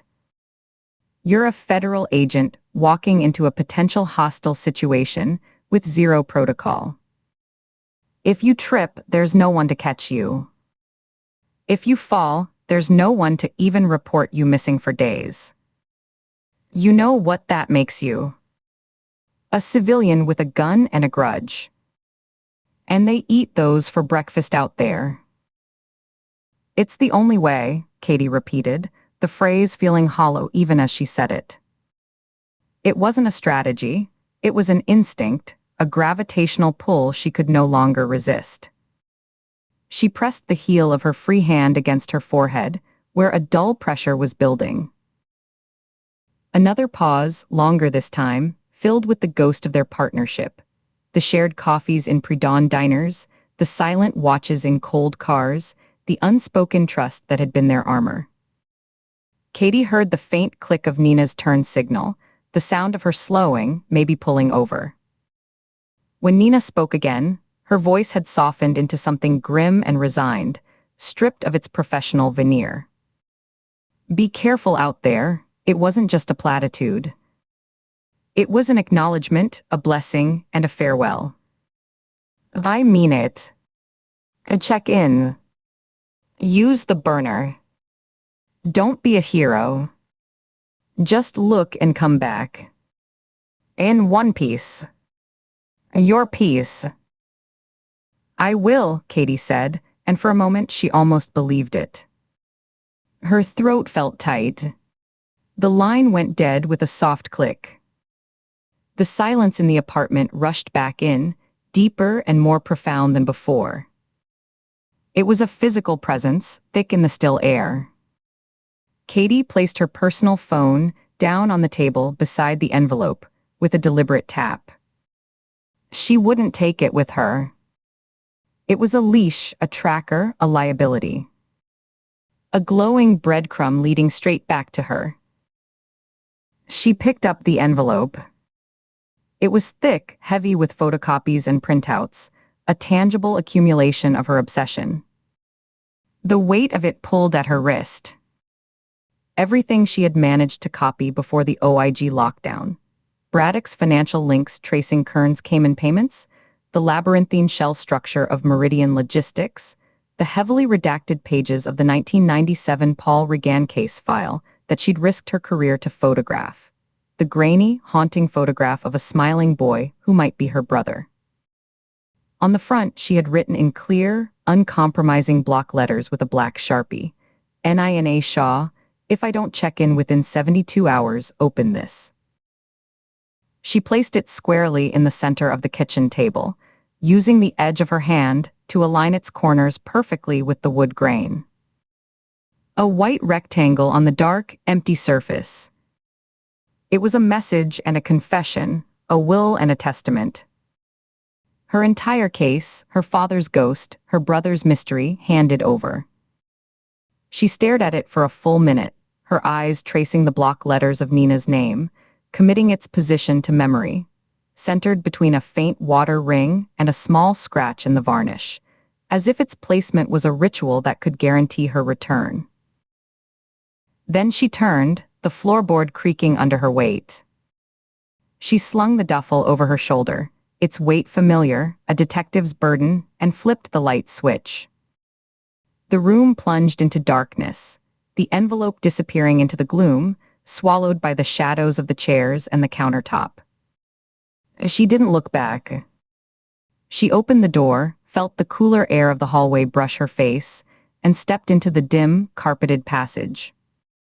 She pulled the door shut behind her, the familiar weight of it swinging closed. The deadbolt turned with a solid, metallic thunk that echoed in the empty hall. She was gone. The office was a study in anonymous power. 22 floors up, it commanded a view but revealed nothing. Polished walnut desk, its surface a vast, empty lake reflecting the ambient city glow from the windows. A deep, oxblood leather chair that sighed like a living thing when occupied. The carpet was a dense, sound-absorbing gray, swallowing footsteps whole. The walls were bare save for a single, large abstract painting in shades of slate and charcoal, chosen for its lack of meaning rather than its beauty. A wall of floor-to-ceiling windows framed a glittering, indifferent view of the D.C. skyline at night, the Washington Monument a pale, distant needle against the black velvet of the Potomac Basin. The man behind the desk was just a silhouette against this backdrop of manufactured light. Details were swallowed by the gloom. Only his hands were clearly visible where they rested on the green leather blotter, lit by the soft glow of a single, shaded brass desk lamp. Manicured nails buffed to a dull sheen. A silver Patek Philippe watch with a simple, white face, the second hand moving with a silent, expensive sweep. A Georgetown-class ring, the gold worn smooth with time, the crest barely distinguishable. The phone on the desk rang, not the chirp of a cell phone, but the soft, insistent, analog trill of a secure landline. A direct line. A clean line. The sound was muted, but penetrating in the profound quiet. A hand reached out, moved with economical grace, and plucked the receiver from its cradle. The skin on the back was smooth, the veins not prominent. And yes, the voice on the other end was male, efficient, devoid of inflection or identifiable accent. A voice trained to convey data, not emotion. The IG has the Regan files. Physical delivery was logged at 1847. They've opened a formal case. Title 18, Public Corruption Conspiracy. They've issued the first round of subpoenas. Bank records from Cayman National. They're starting with the retired deputy director. The man at the desk did not move. His breathing remained imperceptible, his shoulders relaxed against the leather. Outside, the city lights twinkled, a circuit of endless, mundane business. Scope, he said. The single word was calm, dry, a request for parameters, not a reaction. Initial focus is on Kern, as anticipated. But the covering memo from the receiving agent references Meridian Logistics by name. It also cites the 1997 sealing order as a predicate act of the conspiracy. They're treating the seal itself as evidence. Who delivered it? The Ford agent. Again, Shaw. They bypassed the chain. Didn't go through Vance, didn't file a 302. They walked it straight to the IG's intake office on K Street. Hand-delivered 2 copies. They waited for a signed receipt. A faint, dry sound, the man exhaling slowly through his nose, a controlled release of air. His left thumb began to stroke the cool, machined metal of his watch casing, a slow, repetitive motion, back and forth over the crown. Contain it. Use the administrative channels. Slow walk the document productions. Challenge the jurisdictional hooks. Argue executive privilege where the seal is concerned. Make it a procedural maze. They need to be chasing paper, not people. Understood. The initial response will require 7 to 10 business days. We can extend that with appeals, consultations. Do so, the man paused, his thumb stilling on the watch. His gaze, invisible in the dark, remained fixed on the middle distance of the night sky, on a specific cluster of lights that marked a federal building. And find out what Ford knows about the Sonoma connection. A hesitation on the line, a beat of genuine surprise poorly concealed by a sharp intake of breath. Sonoma. There's no marker for that in any of the filed materials. No reference in the evidence logs.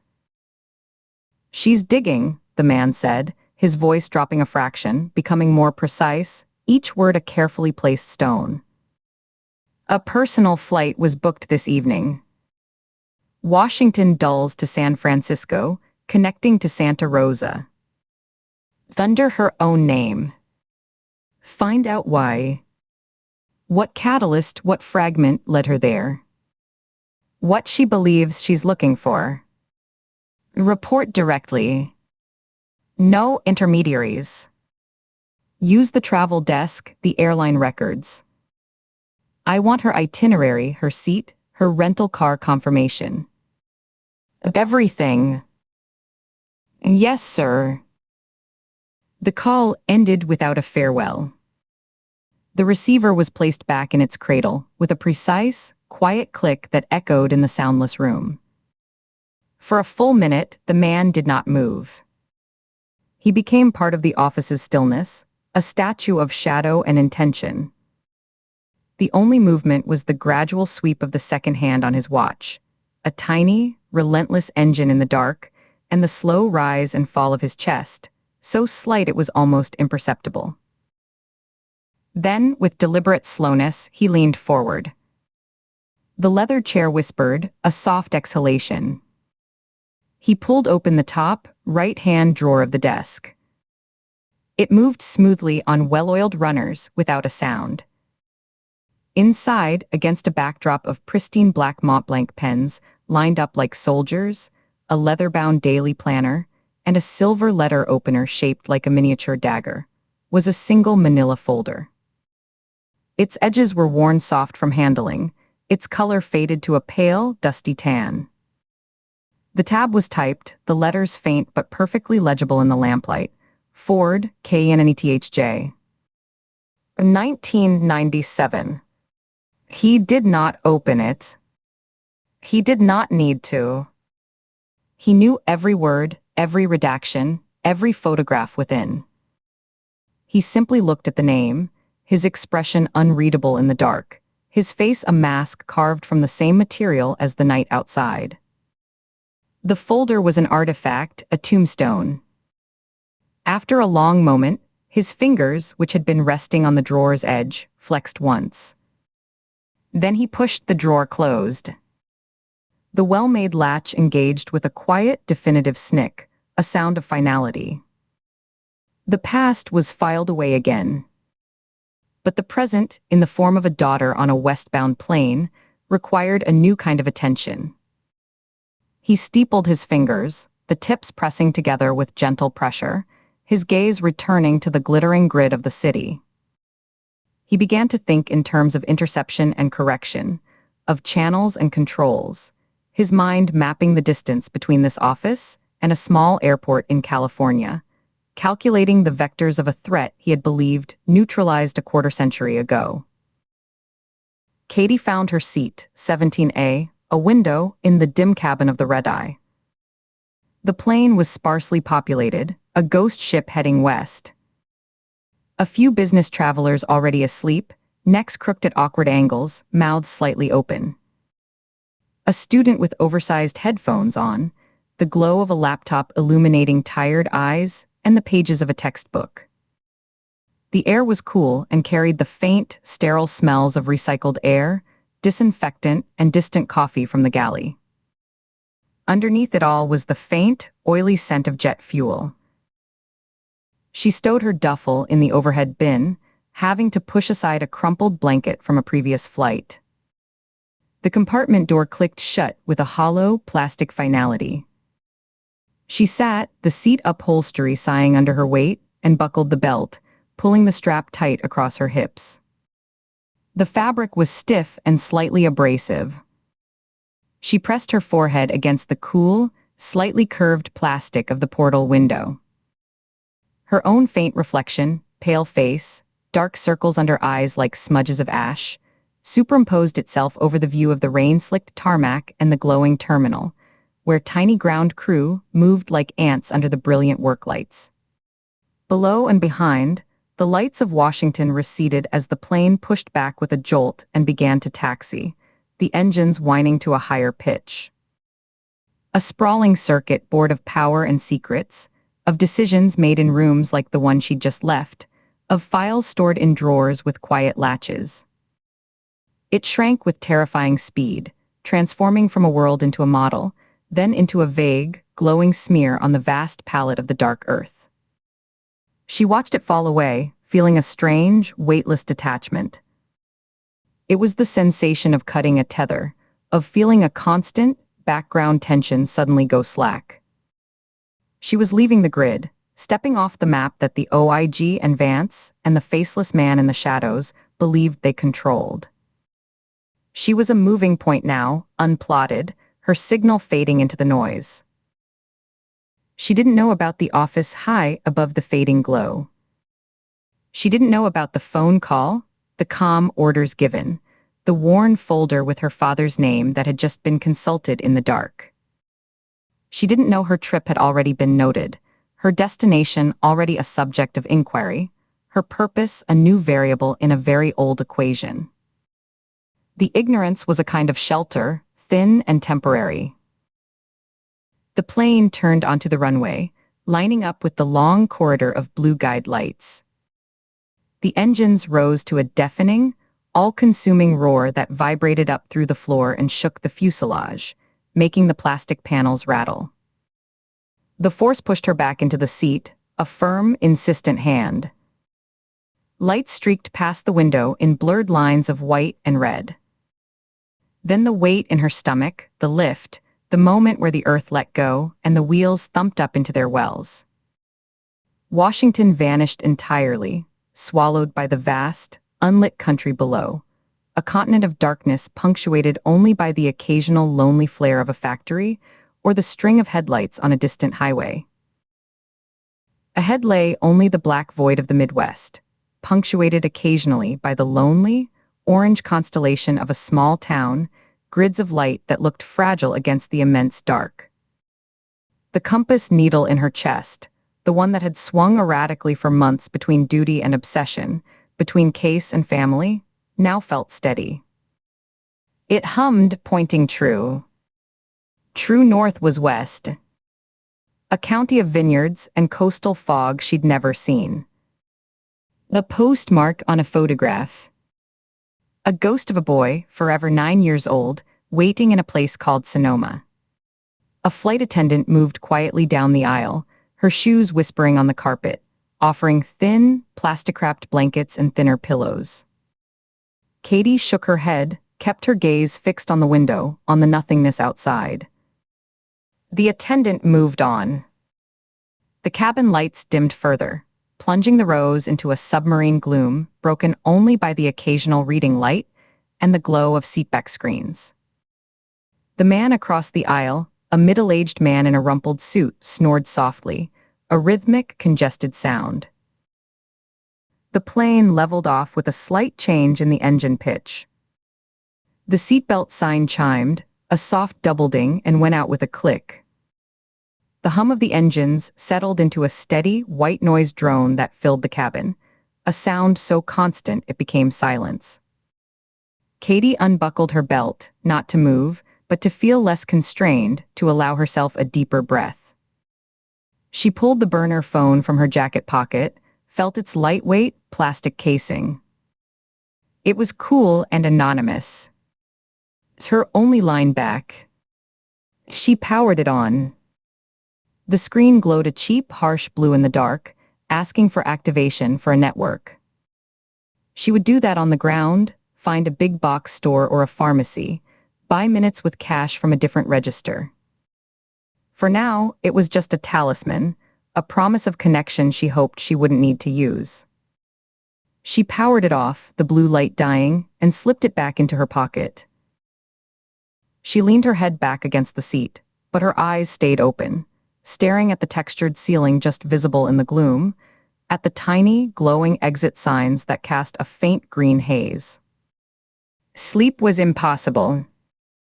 Her mind was a projector, flashing images against the dark. Her father's smile in the one good photo she had, the stark, official type on the Regan file, Nina's worried face in the barracks under the fluorescent lights, the stark block letters on the envelope left behind on the dark table.